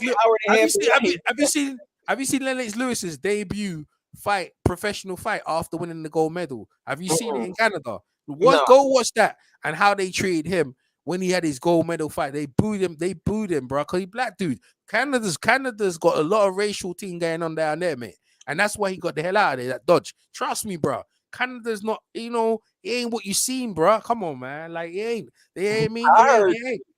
Nah, because it ain't. But Canada, I'm talking about. Like, I'm talking about Canada, not Toronto. His brother used to live there. They used to go. Like, I'm just saying. I'm just saying. Listen, I'm not saying like. I'm just saying maybe not Toronto, but Canada, hell no, bro. Like, no, they gotta get the hell out. Nah, you crazy, bro. I'm telling you, bro. Nah. Yeah, that's why. Why you think he ducked out? He got that chip. My homeboy was there, bro. It's not like that. I heard it's popping, bro. I heard it's really popping. Bro, it's like, listen to me. You know they got like a lot of Jamaicans. You know that, right? Yeah, I know. But listen, but even the Jamaicans don't stay there. They go back to Jamaica. They ain't trying to stay in Canada. What's this shit, right? This is what it is. It's like I live in London, right? And it's like me living in Wales. Have you seen Wales where Joe Kazaki lives? Have you? Nah, you messing that up. Nah. Bro, have you heard the way they speak, bro? Have you heard the way they speak? Forget that, bro. Hey, nah, Toronto don't got no accent, bro. This they have. If they have. It's like a cheap version of Americans. Hey, I don't know the Wells. I don't know. I can't. All right, we got the first fight coming up. We got Michael Rivera versus John Fernandez. All right, so they got a lightweight 12 rounds. Oh man, this is 12 rounds. Anyone know about these boys? Having too many unnecessary fights, bro. Is Michel Rivera fighting? Because I heard he was good. He said unnecessary fights. Yeah, so they be having some. I mean, I'm like, bro. Now this guy's a Mexican, bro. John Fernandez. Who's the other dude? Is Michael Rivera fighting? Because I heard Michel. Yeah. I mean, it might be Michael Rivera. Yeah, he fighting him. Oh, yeah. I heard he was. Nah, I heard he was good though. That's why I was going to ask you that. I heard he was good though. Homeboy at the fight. You know, Elda boxing. He at the fight. Man, if I see man, anyway, I ain't trying. L-Dub at the fight right now, and I remember L-Dub was hating on Hagler, bro. I remember he was hating on Hagler. That's what I remember. L-Dub, I don't think L-Dub. Mm-hmm. He said Hagler was overrated, bro. He said Triple G was better than Hagler, bro. L-Dub wouldn't say that. That don't sound like L-Dub. Yeah, don't let me pay my hate report. Don't let me pay my hate report. But I don't think Elder. I go in the hate report, bro. Like, you know, he like Mikey Garcia though. That's his boy. He likes the heavyweight. The heavyweight. He like Water. Nah, I can't remember his name. He likes the thingy, the Klitschko heavyweight. All right, 23. My guy's 23. This guy's 25. 5'8", 5'10". Reach. If I lived in Los Angeles, they fight at super feather, isn't it? No, lightweight. They fight lightweight. 130. Yeah, 135. 135. If I was in LA, I would be going to so many fights, bro, because you can draw. I think what you call it is only 3 hours away. Vegas and Phoenix. I ain't trying to sit in the sun and get that redneck. Get out of here, brother. Nah, man. Nah, that's not. I don't think it's. That's how you get that redneck, man. You sit in the sun like that. I don't know if LA, I ain't never been there, so I don't know if it's sunny like that. That's why they got rednecks in California, man. That's why they get that from, man. Yo, AJ, you a fool, boy. Yeah, I'm telling you, man. I know what it is. Yeah, I'm gonna check this Michel dude out, see if he really good. Jimmy Lennon Jr., the voice of boxing. I'm glad these guys are hallmark. Him and Michael Buffer, they're like a hallmark of boxing. You know what I mean? Every generation has their hallmark signature people. If I see, you know what I mean? They need to build up some other young announcers though, because they you know, they're on their way out still. Yo, what's your thoughts on the new announcing crew? Because I don't know nobody. On the zone? Yeah, the zone? But it's UK. But it's UK. Ain't gonna fake Somali mixed. Yeah, what's your thoughts on the whole everybody? They ain't got no black people there, so I don't really care about them. Homegirl was mixed though. She's Somali and her. I guess ain't no one care about her, man. Hey, they got Jack Reese. That means someone's actually gonna get whooped. Oh yeah, I like Jack Reese. Oh, you do? Yeah, he gonna let the ass. Yeah, he lets the ass whooping go. Yeah. Him and Steve Smither. I used to like Steve Smoker. They make sure. Steve Smoker. Yeah. I think Steve Smoker was the worst though. He I remember Shane Mosley got headbutt, but Vernon Forrest headbutt him. He let Shane Mosley get his ass whipped. And then Deontay Wilder, he let that count go on. That's how you supposed to let it go into so nobody can have no excuses. Man, stop, man. They should have put Kelly. I like Smoker better than Jack Reese. Look at it right now. Hold on. Look at what Reese said now. Out of the fucking picture. Look at it. Look at him. He's way out the way. See what I'm saying? That's good. Yeah, that's good. Deontay Wilder shouldn't have been shaking his ass. He should have been watching Tyson Fury and made sure that he was knocked out. That ain't nobody's fault. Yeah, fight. I didn't know the fight. Yeah, this guy right here, Michel, is trained by Luis Ortiz trainer. So this Michel Rivera must be probably. This guy's got high knockout percentage. 20 fights with 13. Yeah, they said he's supposed to be the next best thing. Like he got. What country from? He looked like a Trinidad. Trinidad. Yeah, I was just gonna say like Phoenix, right? He looked like a Trinidad.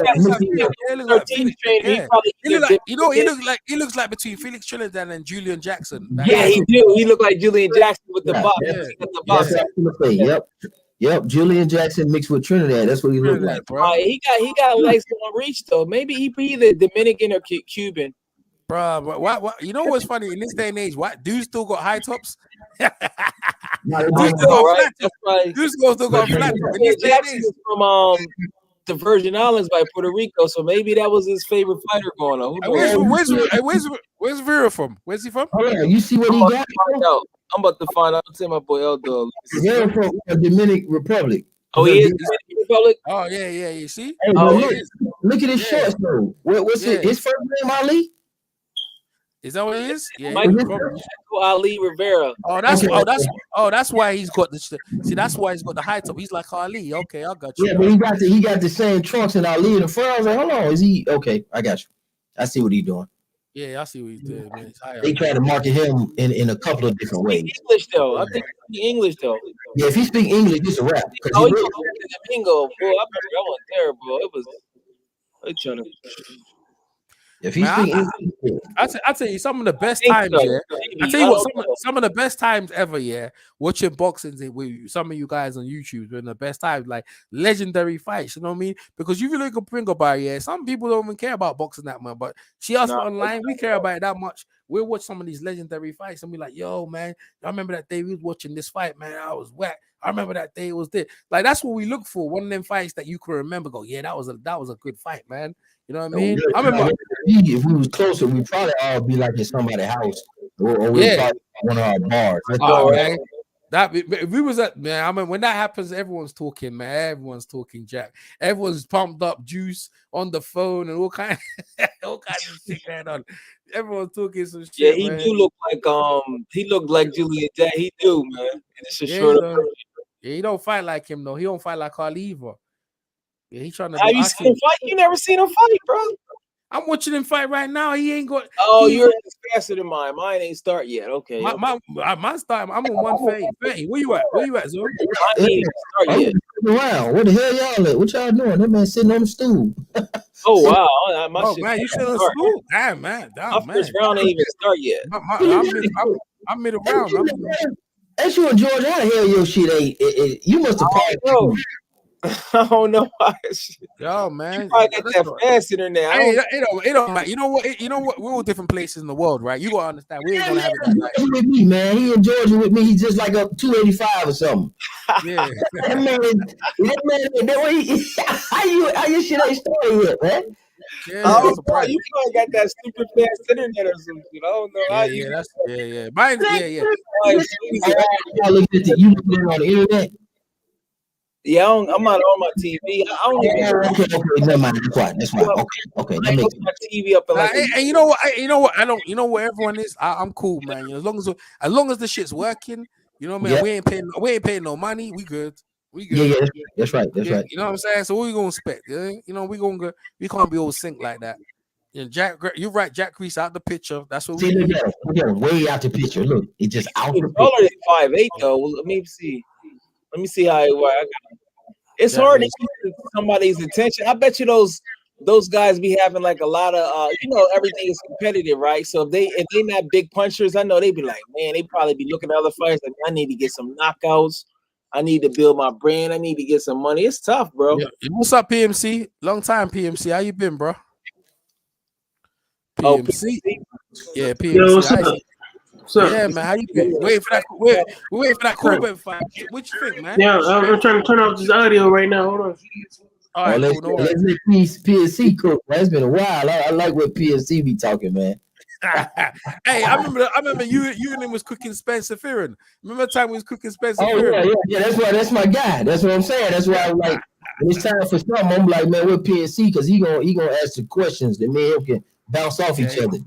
Yo, that was terrible. Yeah, I was just listening to Zone's joint today. Oh yeah, you listened to that? I listened to that. How he thought it was all a setup. I was thinking that too, man. It was all a setup, man.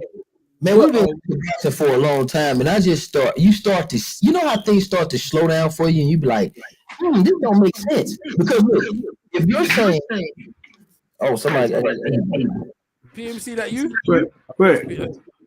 Go ahead. No, what's going on? Yeah, okay, PNC, you good? Oh, yeah, okay, yeah, okay. All right, so I'm like, if you really got a criminal case against somebody who cheated you, you talking about somebody spiking your water and somebody got egg weights in their gloves, you don't really go into a fight with them. You really kind of go into a criminal case, right? Like, EJ, if it's you and somebody fucked you over like that, or anyone's like that, that's a criminal case. You don't go into a third fight, and it just don't make sense to me. That's why I'm like, I'm just looking at it a little different, man. Nah, you bring some good cases. You bring some good points. You know what I mean? The whole thing could be set up just to sell the market, and I wouldn't be surprised because I remember I was talking with one trainer. He telling me Vladimir and David Hay, that whole thing was marketing. Vladimir told David Hay to buy the T-shirt of his brother's head cut off to help sell the fight, and I said, really? He goes, yeah, like be the villain and sell the fight. And we can make a lot of money. Vladimir used to bring the sparring partners in, get to know them, and then he used to fight them. I was like, he's one of the guys that, to me, like, he's era of boxing. And when I think about him, I said, like, I know Muhammad Ali had guys he brought in for sparring. He paid them, and Larry Holmes, but they had their own careers. Like, you know what I mean? Like, he didn't like, okay, I brought you the sparring partner, I'm gonna fight you next week. Like, Ali never did that. You know what I mean? I know he fought Larry Holmes, but that was like years later, man. After Larry Holmes was earned his right to be the number one, to be the guy, but Vladimir, yeah. So anyway, Vladimir was one of the first guys I heard that he used to tell the opponent to actually disrespect him so he could be the favorite. And I was like, this guy's weak, man. What, to make him look good and be the villain and we'll make a lot of money. So that's what David Hay did. That's what he did. He sold himself on the villain, and people hated David Hay for it, David Hay nice though, bro. Like, he was the real deal. Like, he ran, nice, bro. He ran like he ran for his life, didn't he? Vladimir said, I'm gonna give him bacon pizza face. He ran for his life. EJ won't make it. Nah, I'm good. I'm good. You saw the new one? Nah, I got water now. I got water right next to me. Nah, I got water. I've ate. I'm good. I've got water right next to me. I ain't going nowhere. I'm cool. EJ breaking down. This 12, we're in the 8th round. EJ breaking down. Hey, you know what? This better not go. Hey, you know what? Yeah, you got a good point. I didn't think about it. This better not go 12 rounds, bro. If it goes 12 rounds, I'm gonna just hold me down. Hold it down. I'm watching the NBA. This fight boring. That's why. Listen, bro. That's why I don't be wanting to watch it. Yeah, I don't. Man. They have to do better with stacking the cards. They do have to do better with stacking the cards. Cobra got skills, man. Well, you like it, PMC? You like this fight, PMC? It be so. No, I just want to see what Cobra gonna do. That's what we. Hey, PMC, what you think about Cobra? That's why I don't. Hey, PMC, what you think about PMC? What you think about Colbert?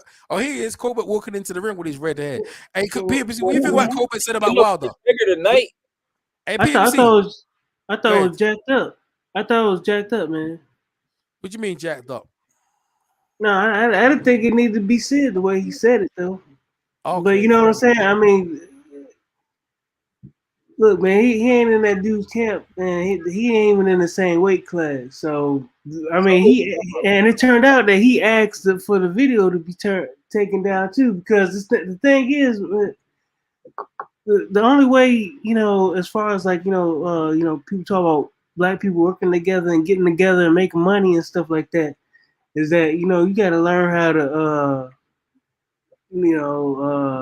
network. They in the same circle, man. That whole boxing circle things is very small. They all know each other, for the most part. They ain't got many gyms in the United States of America to go to. You know what I'm saying? So it's a small community. How do you think you should answer the question when somebody answers the question? Just say it's a 50-50 fight. So both fighters are good, and that's it. No, you can answer the way you want to, but the thing is, at the end of the day, you saw how he took down a video. Now, see, that ain't the first time he just said it. It turns out this other dude, Champ Side, had the same interview, pretty much almost word for word, man. He had played it on his channel. He was like, man, I had this back in August last year, but I didn't put it out. You know what I'm saying? Because I knew how it was gonna go down. And you see how it went out. Ness had to put it out, but you see how it went down, though, right? Yeah, what's the problem? I'm still trying to figure out what the man do that was wrong. He just spoke his piece. He's a world-class athlete. Man, like this dude. What was that, Gus? Or what that dude that used to be on the boxing voice? The dude had sauce on it, man. The dude had conviction. Look. Look. If somebody like bootleg that video, right? Check this out. Check this out, right? When he talked about Wilder, he took a dump on Wilder, right? But when he was talking about Fury, you saw how he got all animated. He's like, "Oh man, yeah, I always been a Fury guy. I like Fury." He got animated, right? Okay, he talked about Tank, threw shade on Tank, right?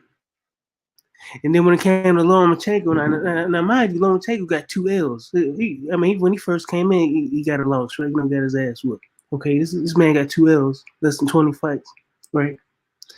He got all animated. Like, yeah, I like, Lomachenko, he one of the best. And when it came to Earl Spence, throw shade on Earl Spence. Now, he's saying that Wilder looked like the sucker, but who really looked like the sucker? Who really looked like who Coonan and all this other stuff and all this other shit? He's saying the white man ice is colder. You get what I'm saying? He getting all excited for the white boy. Is he? Yeah, like, dude. Saying, like, did you see the video? Yeah. I'm trying to figure out. Okay, hold on. Did you see the video? He said when it came to Fury, he was all excited and animated. When it came to Wilder, he called him a punk sucker and shit. Okay, what I'm saying is, hold on for a second. Fury just 3 brothers. Okay, go ahead. What I'm saying is Fury earned that. And first of all, I don't know how we forgetting this, but the Deontay Wilder fans was sucking Fury dick, okay? In spite of AJ. Everybody who loved Wilder was like, oh, we finna adopt this boy Fury. We love Fury. He got more balls than AJ. We love him. Oh, we can't wait till the fight. Oh, we can't. So hold on now. We can't do that now. Fight? When the Fury and Wilder fight was announced, the first fight from the first, everybody who's hardcore Wilder fans were putting out videos talking about how much they respect Fury. They're going to adopt him as a new American. They love him. He got more balls than AJ. At least he's going to fight. They respect Fury. Oh, Fury was the man. How you think Fury got to America? Because people endorsed him because he was going to fight Deontay Wilder. And the videos are out there of Deontay Wilder fans telling you how much they love and respect Fury. Now it's a problem because Fury whooped on him. So how is that? What is that? I don't see what the problem is there. That's what I'm saying. That's what I'm saying. It's like it's a setup, bro. It's not like they're both of these big ass 6 foot guys. And then to be so broad with the fans, you mean YouTubers? The media, YouTuber, media, everybody was praising Fury before the fight. Part 1. They loved Fury for it. So now that the fight didn't go according to plan, now everybody got a problem. What plan you talking about? I mean, he grown ass. Unless boxing scripted shit. What I'm saying, the plan was most people thought that Deontay Wilder would beat Fury. Fury came in. I think it was 50-50, man. I said most, okay, 50-50. Okay, half people thought it was, and half people thought it was. I can take 50-50. Because he looked bad going into that. You know, he looked bad going into it. You know what I'm saying? But even for myself, I thought about it. I was like, man, this might be close because he's shooting up. He ain't shooting down. You know what I'm saying? And then the dude's big and he can move. And I was like, I don't know about this one. So, I mean, just speaking for myself as a fan, I wasn't sure that it was going to be a foregone conclusion. And then you got to think about Wilder had his issues with Luis Ortiz. So right, I agree. So what I'm saying is I'm with you on 50-50. But if it's 50-50, then what's the problem with the guy saying he picking Fury in a 50-50 fight? If it's 50-50, how is it race or coonish or some type of performance? Bro, did you hear how he said it? So you saying because he was excited like the fans of Deontay Wilder who loved Fury? Did you see how he said it though? Yeah, I see how he said in the context, and then he might as well have said he's just a dude from Alabama. The same thing Eddie Hearn. Might as well have been Eddie Hearn saying that shit. Bro, it's a lot of people who don't like Deontay Wilder. I'm finna tell you this. Man, he might as well have been Eddie Hearn saying that shit. Because you know why they don't like him? Because he got self-confidence in himself. Man, I'm telling you, man, they groom us out to have self-confidence in ourselves and shit. Okay, we want us to down ourselves. They don't want us to be proud. They don't want you to be proud of nothing black, man. Got you. Let's cut the facade then. Let's get down to the bottom of this shit. What are we saying about black folks in boxing? Let's get this shit clear now. What are we saying? Because I'm really getting tired of the fake racism when niggas gave back the guns during the Civil War. So like, I don't like that shit. Like niggas ain't trying to really fight nobody right now and do what they have to do against their oppressor. So since we're not gonna do that, I'm trying to figure out what's the bitching about. If your oppressor have raped your mama, whipped you across your back, raped your granddaddy, made you do all the things that you didn't want to do, when you go back and do something to him, until we do that, I don't want to hear about that shit. So what I'm trying to figure out is what are we talking about here? You know why Colbert asked him to take that video down? Because look at where he at. Look at where he at, man. He had a hate on a black man. He, just to get some shine, man. He might as well just breaking up that whip, man. He's doing Fury's job. Can I ask you a question? He's doing Fury's job. He's like, look, let me get that whip, master. Let me get that whip. What happens if I whip that nigga for you? What are your thoughts on Yes Man and how dangerous it is? You think it's cool to keep videos up like that, or how detrimental that is for people? Bro, he said he already told Wilder to his face that he thought Fury. So this people have conversations behind the scenes. You ain't gotta tell everybody what you think. You know what I'm saying? You ain't gotta be. You can sugarcoat something. It's like your kid drawing a picture or something like that. If he would have said he thought Wilder won the first fight, and then that was cool. Like, I don't believe in censorship. I don't agree with everything you say, but you can't just censor nobody like that. That's what. But he censored himself, man. Wilder can't take nobody's video now. He censored himself. I'm trying to figure out what are we talking about? All I'm saying is this. It's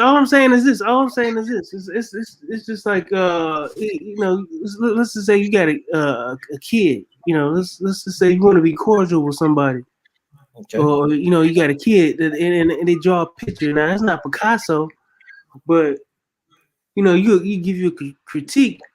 But are you gonna sit there and shit on the kid's paintings? Even though it's painting, because the kids drawing ain't shit, but you would. That's different, bro. No, you would critique the child based on the level. See, that's the problem. See, these are big grown ass men, and for some reason, this shit gets lost in translation. And I don't know if these people make people tingly in the inside. Exactly. But these are the highest of the highest. Exactly. So critique. So you see, goddamn, bro. What I'm saying is, with your analogy, you would critique the Mona Lisa at a higher level than a kid's drawing. Just like a kid that's boxing, you would critique them on the level that they at, not on the level of a Deontay Wilder. Deontay Wilder is a grown man. Okay. So in saying that, now criticism. Everybody deserves some kind of criticism. Do you think that was constructive criticism? I don't think it was constructive. I think it was an opinion. I think if you could have constructive criticism if you're going over strengths and weaknesses and evaluating a person, and people bitch about evaluations. But I mean, what? So what? I mean, what? So what did we get out of it? Nothing. No, we got his opinion. See, I'm into and it wasn't even a constructive one, was it? It can be constructive. Actually, it can be, because if Wilder be honest with himself, you know what? Some things in there, he's like, you know what? I should have just took my loss like this and not made excuses, because you can't lie to yourself, bro. You eventually you're gonna have to face the truth, bro. The truth will set you. It wasn't even constructive opinion. Man, it was destructive. It was destructive. It was destructive. And you know what? You know who it hurt the most? It hurt Colbert the most, because Colbert is supposed to be. He said he know Wilder, right? Well, let's see what you views tonight. See, that's how we don't know if it hurt Colbert with based on these views. So check this out. So he said he know Wilder, right? Now wouldn't it be wise if he gave constructive criticism? He said, man, you know what? It'll be nice. It'd be nice, man, if you can get me on that Bond Squad promotion. You know what I'm saying? So I can boost my profile, man. I'll help you out. I help you out with some of this boxing. Let me work in the gym with you and Malik and stuff like that. Let me show you something, man. Get me on. I don't know. What I'm saying is, I'm interested in who Colbert is and his opinion about boxing, period, across the board. I'm not interested in him telling me some shit 50-50 and some bland answer. I know it's fake, man. They got fake everybody the same. Let them express themselves. No censorship. If you don't like it, then you just don't like it. Fight Hype put it out there. It was Colbert who asked for the video to be taken. Yeah, that was strange. Colbert. Right, because he got that phone call. Yeah, I can understand that. You with a promotional outfit that requires some level of PR and professionalism. So I can understand that if they saying, this too close to home. I can. Yeah. Was you saying him expressing himself was unprofessional and it's not good for the brand and the company that he fight for? Okay, I understand that. That's any employment type of situation. You can't go around if you work for Coca-Cola and slander Coca-Cola. You just can't do that. And Colbert has to understand that part. But as far as him being, dropped him. Whoa, that was very dropped. He dropped him. Yeah, I'll leave that drop. Okay. So I mean, I'm understanding that. But as far as what he said about Wilder, I don't give a fuck about that. Wilder shouldn't have got his ass whooped. And you also got to realize when people tell you the truth, it's actually good for you sometimes. You know how dangerous it is for people flattering you and telling you that's very dangerous, bro. You get hurt like that. That's not good for you. Having people around there pumping your head up and scared. Look, man, you can't get through everybody the same way by being straightforward. So sometimes you gotta go through the side door, man. Yeah, that's not. Sometimes you gotta go through the side door. This man came from nothing when nobody was pumping him up. All he had was JD. That's not. That was it. Looking at it as like your brother and sister, like it's hurting his feelings. Like he's not a baby, bro. But it's just him. He can't hide behind nobody. He ain't like Scottie Pippen. He can't hide behind Mikey Jordan like that. But his fans is good. I'm a Wilder fan, but he does need to hear the truth. You can't just be like that's good for him. Like, the truth, like that's maybe the incident make him train harder. I'm rooting. Yeah. So you don't think Malik Scott sat down and had a conversation with him? I don't know. You think he got saucy like Colbert? That's he ain't get saucy like Cobra. Cobra got saucy, man, and then, but his trainer. he got all excited about Lomachenko's win over some dude that just got previously knocked out. So See, you're concerned about his excitement about a person that he picked, and because they're white, then that's a problem. So, like, if I like Felix Trinidad over Oscar De La Hoya, then you're gonna be able to hear that. Look, man, if all the people you like is white, that's suspect to me. I one brother you like. I can't. I mean, if he like all the people, I mean, I personally don't like all no people who white or none of that kind of shit there. I'm just saying it's okay to like somebody, but you ain't got one. You ain't got one favorite black exploitation movie that you like that you identify with. Yeah, man, I like you asked him about Earl Spence. And, okay, you think he was cooning because he said Fury and bro, somebody gave him that phone call. Was like, look, that's how I look. Listen, what I'm saying. Looking at it, you know him. He said what he said to Wilder's face. That was man enough right there. That's fine with me. You can't get mad at a man by going off. And the way he said it, that shit was cold. That was cold shit. You can't get mad at him for going off what he's saying. I'm still watching his boxing. Wilder, I'm still watching his boxing and stuff like Wilder that. got stop last fight. So why can't a person reassess that and say, I'm going with Fury? So the way he said it was greasy, man. I'm saying I would say some greasy. The way he said it was greasy, and then he claimed like he know him and shit. And like, you know, I ain't got no beef with him and shit. I picked Wilder for both fights. I picked Wilder for both fights. This fight that's fine. So Wilder is fucking up to me based on what I see, and the shit he's doing just ain't up to my speed. So what does that do? What does that mean? Yeah, that's fine. That's fine, you know. Yeah, that's what I'm saying. Wilder, but he just, like I say, he has to hold himself accountable. The world don't work like that. Like, you, just because you're a champion, you got rules too. Everybody got. No, man, he's with the PBC right now in a promotional company, and the thing is, he a heavyweight for one. And then hold on, man. Did you see the card? They ain't even got no little guys on that heavyweight card. You know what I'm saying? That's a good card. That's a good card. Yeah. What are you trying to say? Like, I'm just saying.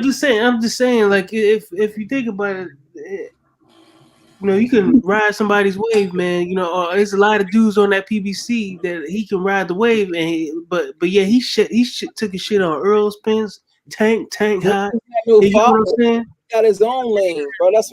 Bro, you don't got. Did you see the clicks on his videos?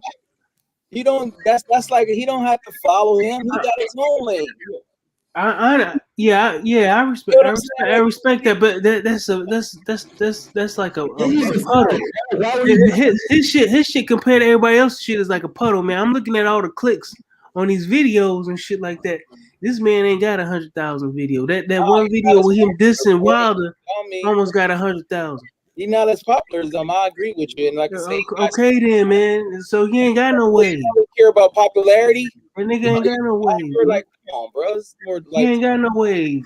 You need to get on somebody. Yo, man, you need it worked for Canelo with Floyd. It's just not as big as Earl Spence's. Yo, man, what did Golden Boy do with Canelo? He put Canelo on all of Mayweather's pay-per-views and shit. It worked for him. This is what I'm trying to figure out. So let me get this straight. So I'm gonna say this: I got Fury beating Wilder this fight. I got Pacquiao beating Earl Spence. I wouldn't go that far, but and I got Lomachenko. Yeah, I don't got him with me. I got Lomachenko beating Lopez. Oh yeah, Lopez. I think Lomo might. Lomo didn't let his hands go. That was his problem. Yeah, he was scared to get knocked out. If he do let his hands go, he might get caught though. He's female dominated. Yeah. Pay attention, Jalik. Pay attention. Pay attention. To the fight. Pay attention. Is this fight still going? Yeah, pay attention to the fight, man, real quick. Oh yeah, because let me see. You're like a whole round ahead of me. Let me see. I just want to make sure you just watch this. Just watch the fight from this. Just watch the fight. Left foot. But yeah, PNC, I don't understand that, man. I don't get it, man. I don't get the racism talk because I understand it, but I don't like people hide behind the shit in boxing. Like, if we really gonna talk about that shit, nigga, let's really talk about that shit. Like, who really want to do what? Like, we could really, what y'all niggas really want to talk about? Like, y'all really want some smoke with? Like, what y'all want to do? Like I hear a lot of people talking, but nigga, what's up? Like, what y'all want to do? Like, don't hide behind boxing, man. Don't hide behind sports. Like, here, EJ, he's snooping. Man. EJ, put it on here. When I tell you EJ was gonna be gone. Dang. Oh, whoa. This was a nice storm, bro. Monster knockout, ain't it? You know what was good? He got dropped himself and came back. He's gonna be okay. He like a Trinidad. I'm telling you, he like a Trinidad. Yeah, that's true. Yeah. That's who he like. Get dropped. He be getting all the Dominicans though. David Benavidez. Where you from? Where you from? Yeah. In the Domingo, from the Dominican Republic. Yeah, that was a nice little. Let me see the replay. That was a nice little joint. Yeah, man, and he was in trouble too. Like I'm going with Water, man. Do you think he gonna win PNC? Yeah, I'm going with him, man. But do you think he gonna win? I'm going for him, but I'm not. I hope he wins. Shoot, you gotta believe it, man. I can't lie and say he's gonna win just because I want him to win. You gotta believe it to receive it. I think he's gonna knock him out. No, ain't nobody doing it like that. This sports, I ain't that nigga. I ain't related to that nigga. I'm not doing that. That's too much to ask. Now I got a whole goddamn. That's too much to ask, bro. I'm not doing that shit. I'm sorry. Doing what? I'm not believing in no nigga dream. I'm not doing it like that. It's sports. I gotta look at what the date is, bro. I don't know this nigga. I'm not believing in nothing. I'm not doing. I don't know none of niggas shit. Yeah, I'm not doing it like that though. I'm saying I'm not believing in nothing. Fuck that. If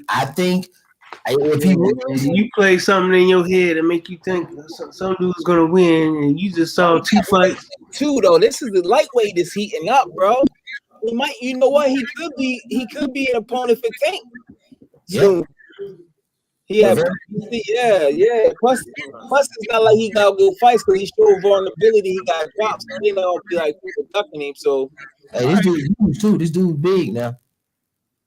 Oh, he just got knocked the fuck out. God damn. Yo, EJ, where you at? Oh, that wasn't behind the head. Oh, yeah, it was right in his temple. Yep, right in his head. Oh, bro. Damn, that's dangerous, bro. Yeah. Damn, yeah, that was right on the temple. I want to see that dude woke up Gandhi. Like, he was super peaceful. He went in War Chief, came out Gandhi.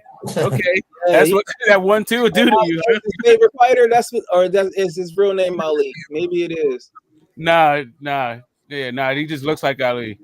He seemed taller than Cassius Clay. That's where that's the story. Yeah, they say he looked like the young Cassius Clay. Okay. Yeah, that's right. He do look like him too.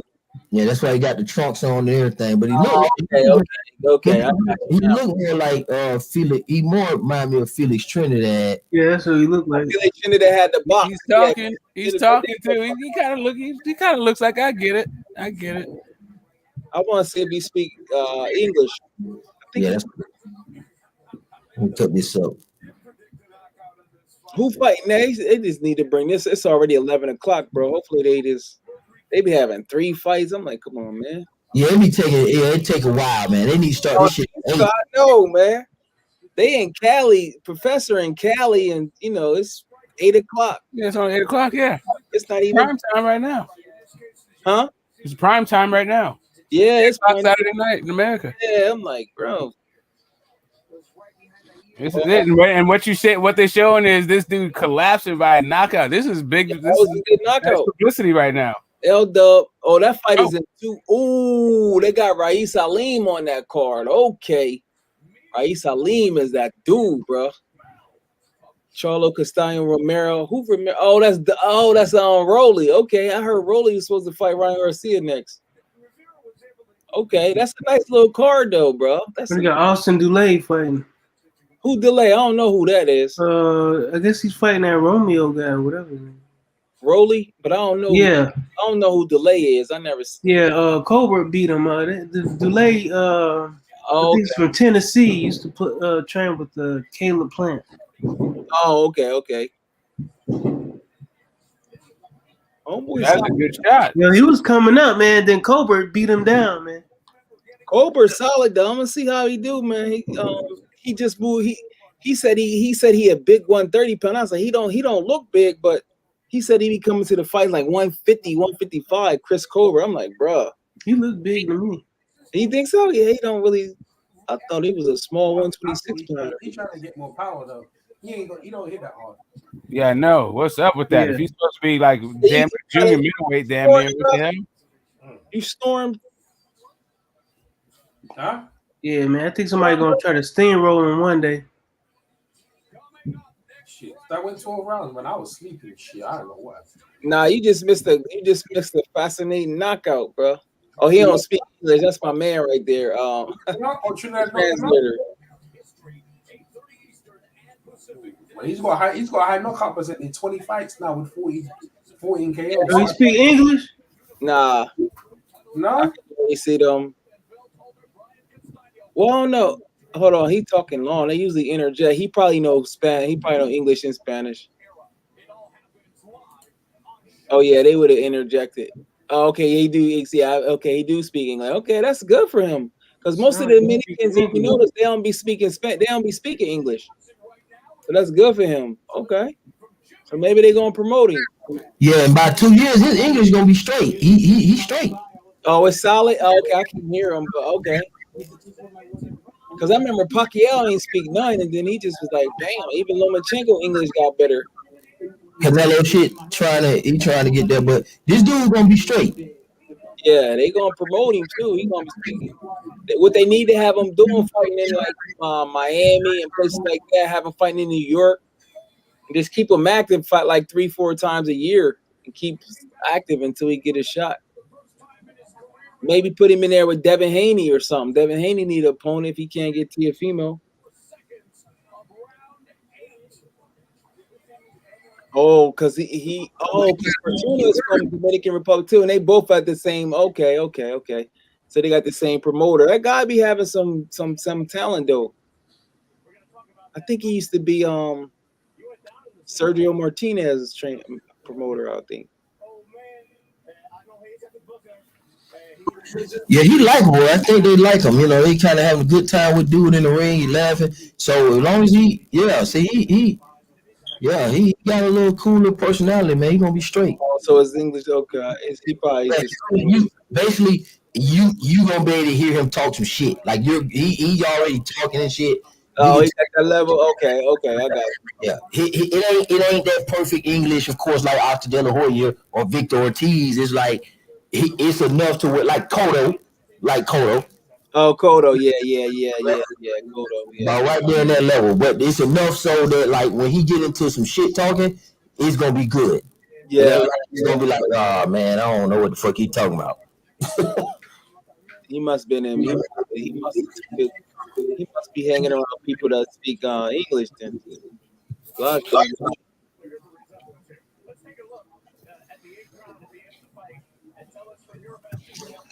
right, man. Let me watch on these fights, man, and talk shit about these Hawks, man, with my uncle and shit. I'll catch up with you guys a little bit later. All right, bro. All right, man. Nice approach.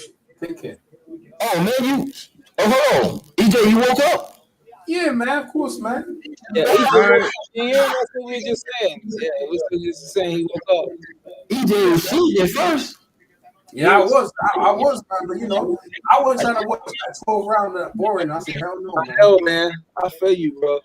I told you you break down. I told you what. Yeah, but you know, but you know, I'm watching. Took a power nap.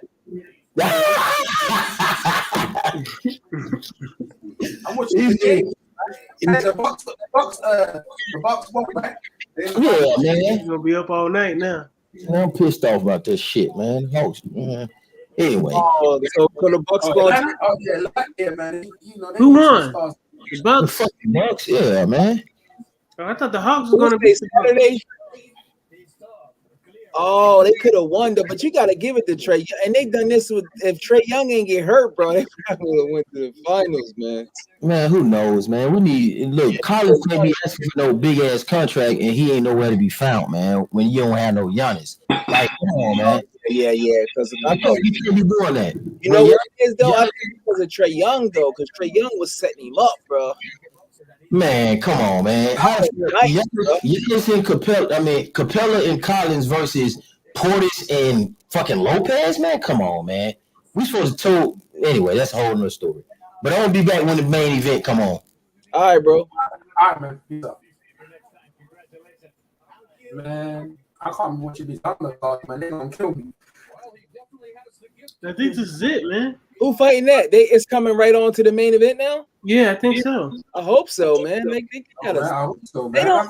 they gotta change the whole thing up. First of all, if I had it, I would say no suits. This wear regular clothes, wear jeans, sneakers. You don't gotta wear no suit. Like people watching this fight ain't wearing no suit watching you.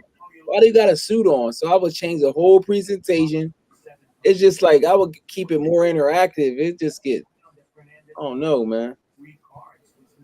Yeah, I know what you mean. It's too dry. Yeah, they need to. That's one thing Thriller did though. They made the presentation nice. Colbert. See, this guy, yeah, if he don't dye his hair, I don't know who he is, man. He needs to dye his hair. Serious, like pink hair, and I know why he's cancer awareness and everything. That's why he got his hair color like that's cool. You know. Oh, he just fought a couple months ago in December. Yeah, EJ was like, man, forget this fight, man. And that's fight speed. Yo, and I was telling EJ, man, you gotta take this dude out. Oh, you know what? Okay, that's the fight that he did get a knockout, but the fight before that was real boring. It was on some undercard. I was like, man, this shit is too boring. He fought Josreel Corrales. Yo, man, he was this dude's butt, man. It was a good fight, man. I remember EJ went to sleep. EJ. I think he did something, man. He didn't watch the fight, and I was like, man, you missed it, man. Bro, some of these, man, I remember they used to have stamina to do these stuff, man. But he was like, Cobra, boring. I it's 4 o'clock in the morning, bro. That's too much. Yeah, I can't stay awake, man. Come on, man. 4 o'clock in the morning is you know that's early, man. It's literally 4. Y'all about the sun about to rise in your joint in a little bit. Mm-hmm. And I gotta go sparring and 9 as well. So Sunday. Okay. Yeah. They opened the gym back up. Yeah. Been open for a while now. But like I think in 2 weeks' time, everything will be back to normal. They say. Yeah, I've been seeing them protests over there. Oh, who's his trainer? He got Big Baby Miller trainer. Nah, who that? That's Big Baby Miller trainer. The Mexican guy. That's what he called like his dad. That's not his real dad, but that's what he called. I guess he helped him out. I gotta watch that. Maybe I gotta watch that Netflix show he in Counterpunch again. Oh, Counterpunch. He wasn't even in it, really. Yeah, he was in it. No, about those New Yorker guys. Yeah, that was him. Yeah, but he wasn't featured, man. It was just those 2 guys, the black dude and that white dude, and then he was just in there every now and then. They'll sneak him in because he was like an afterthought. He better not take Nyambayar because sometimes he might move up and weight and be better. He couldn't really hang with Gary Russell, but I don't know. Chris Colbert moved around the ring more than Gary Russell, so yeah. This man, he got to perform tonight, though. And this top guy, he looks decent, man. I went to the Olympics, though. That's his trainer. He looked like he looked like Vlad, DJ Vlad. Yeah, he looked like the dude on Joe Budden's podcast, the white he guy. looked like DJ Vlad, you know. I forgot his name. Joe Budden podcast. Roy. Joe, what? You know Joe Budden podcast? What's the dude? Roy and the other dude? Oh, you think he look like that dude? A little bit. Yeah. Yeah. I don't think Joe Budden got that show no more. Oh, they stopped it? I don't know. I know he got rid of those 2 co-hosts or whatever. Roy and Mo, I think the other dude, yeah, and they got together, I heard. Yeah, so. Yes, so sure. More money for him anyway. Yeah, boxing is a tough game. So to make it and have all your senses and your money, bro, it takes a lot. Yeah, it does. Yeah, because it's a lot of stress on them and beatings in the head and.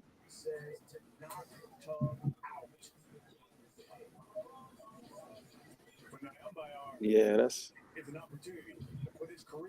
really this. So it's gonna be Milwaukee. Let's see when it starts because this is Giannis' chance, but it's also the storyline is gonna be Chris Paul winning his chip. Chris Paul, you never know. He usually do something crazy where he don't even make it past the second round. Like you have guys that are fantastic. Oh, they're gonna wait till Tuesday, so they're gonna get 3 days rest. Okay, that'll be good for Giannis because that'd have been like a week off for him playing. I mean, he tries hard, but yeah, he needed that rest because I think the last time he played was like what's the day? Saturday. The last time he played was probably like Tuesday, I believe. So that'd be a week off, hyperextended.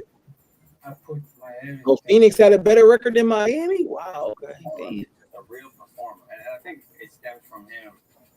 You know, he's been fighting elite competition his whole life. I'm actually started See, the stadium empty, man. Yeah, it's stadium empty. Yeah, it's following. That shit empty.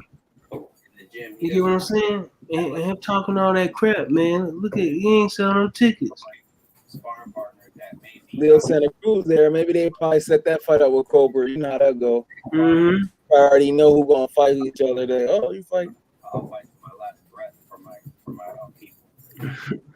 Judah, you know he gonna support Colbert in Brooklyn. I'm from Kansas City. Mongolia is a beautiful country. I don't know country. Frank Shamrock. Any MMA? Oh, Strikeforce. Okay. Oh, Frank Shamrock. Colbert's an opponent. He's very fast fighter, tricky. He has a lot of mental talent. He's good. Yeah. AJ Mackey. Oh no. Oh, well, you watch MMA, PNZ?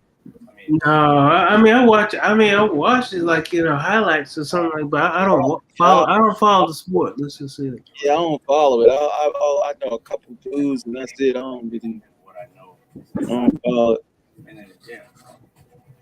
Yeah, I be watching some of the highlights or something like that. So the best thing for Chris Colbert, he was talking that shit, is to knock Nyambayar out. Because if he do it, people are like, oh, he got all his eyes on me. He was born. Yeah, that he needs a clinic, boy. Exactly. You open your mouth, the more you gonna have higher expectations. Yep. If he even struggles, man, people gonna be all up in his DM. Yep. Especially at that weight, right? He's supposed to tank. Like, the best thing for him to win is to get a big knockout, and then maybe he should call. I don't know if he would want that fight with Tank.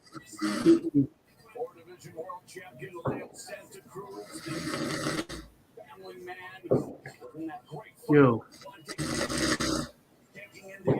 we're gonna have to put him on mute, man. You can't mute EJ. Nah. Let me see if his phone. I'm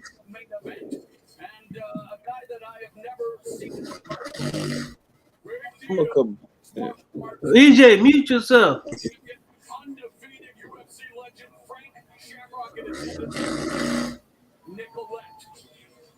talked to him earlier in the night. Challenge Patricio Pitbull in the World Grand Prix Championship and $1 million, 17-0. Gabe, July 31st, Forum, on Showtime, and in less than 2 decades, this California, 10 miles south of downtown LA. Delights now. It is set to play host to it. Scheduled for 12 rounds. Rising Chris Colbert against Lakeside Nyambayar. Here's Joe.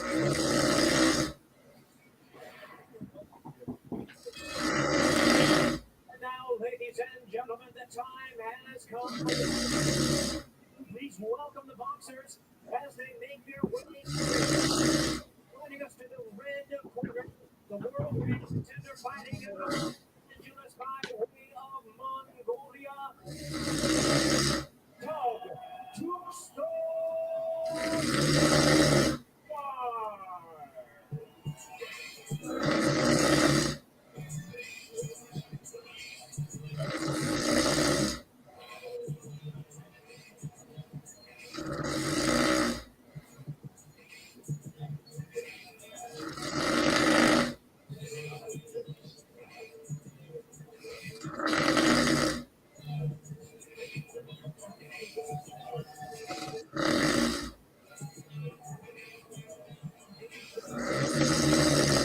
Nyambayar turned 29 last night. LA resident coming up to the one and only and Nyambayar getting very vocal response from a contingent of men who are not only out here in Carson, California, but I'm watching live Sunday morning in Mongolia for a man Russell Jr. at 126, and it's moving up tonight. First time at 130. Yeah, he talked about that. The support. The folks watching back in Mongolia means a lot to him. Colbert said, now he took this fight to win, and very few people would take it on this notice. They can win. So he mentioned altitude. I'm sure he thinks he can get that set. Played last September, brought the previously undefeated. Twice on his way to a 12-round split decision. Won, but in any event, Tugstsogt Nyambayar back into title contention. Been done at 130. Hey, if he knocks him, he's going to be prime time at 130. Division for a while. He's enjoying the support that he gets.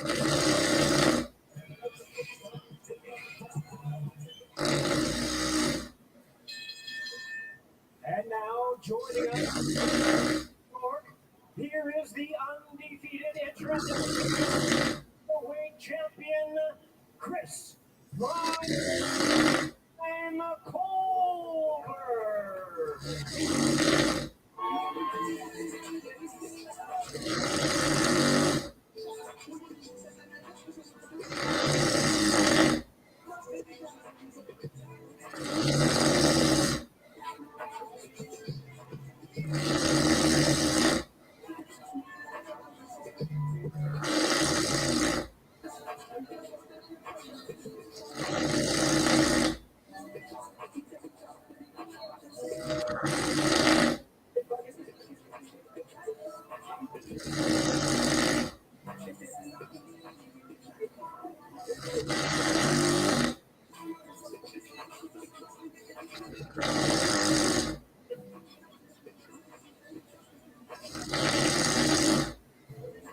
Chris Primetime Colbert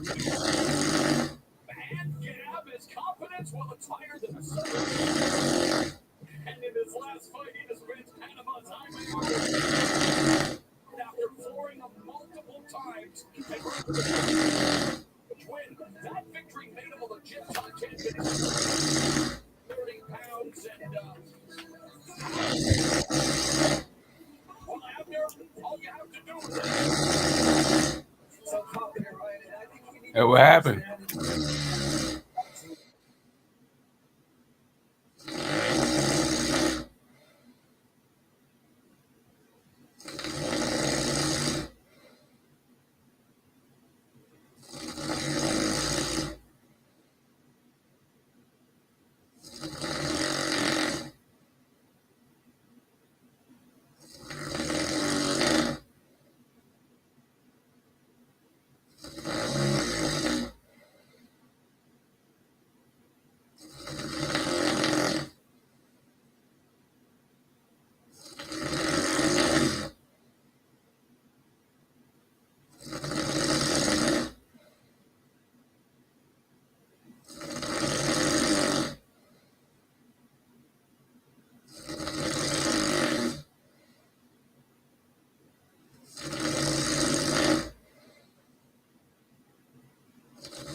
Oh man.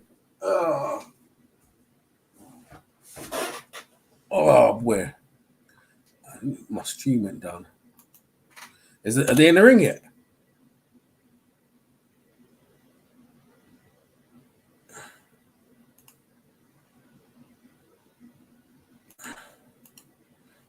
The leak. So you can manage 1, 2, 3 punches. Around 5, Colbert trying to knock this kid out. Man, I was out, man. 3 people watching. Man, everyone ran them off.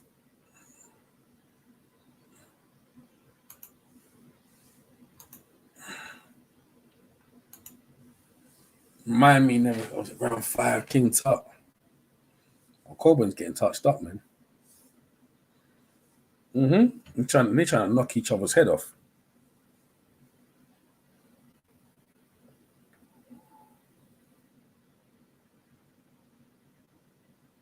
Yeah, they winding up, man. Round 5, they rolling up, man. Oh, nice. That guy looks strong, though. Tut looks strong, man. Colbert got caught with a jab there, man. Colbert will mind out. He doesn't go sleep. The way he's moving in like that, he might get caught.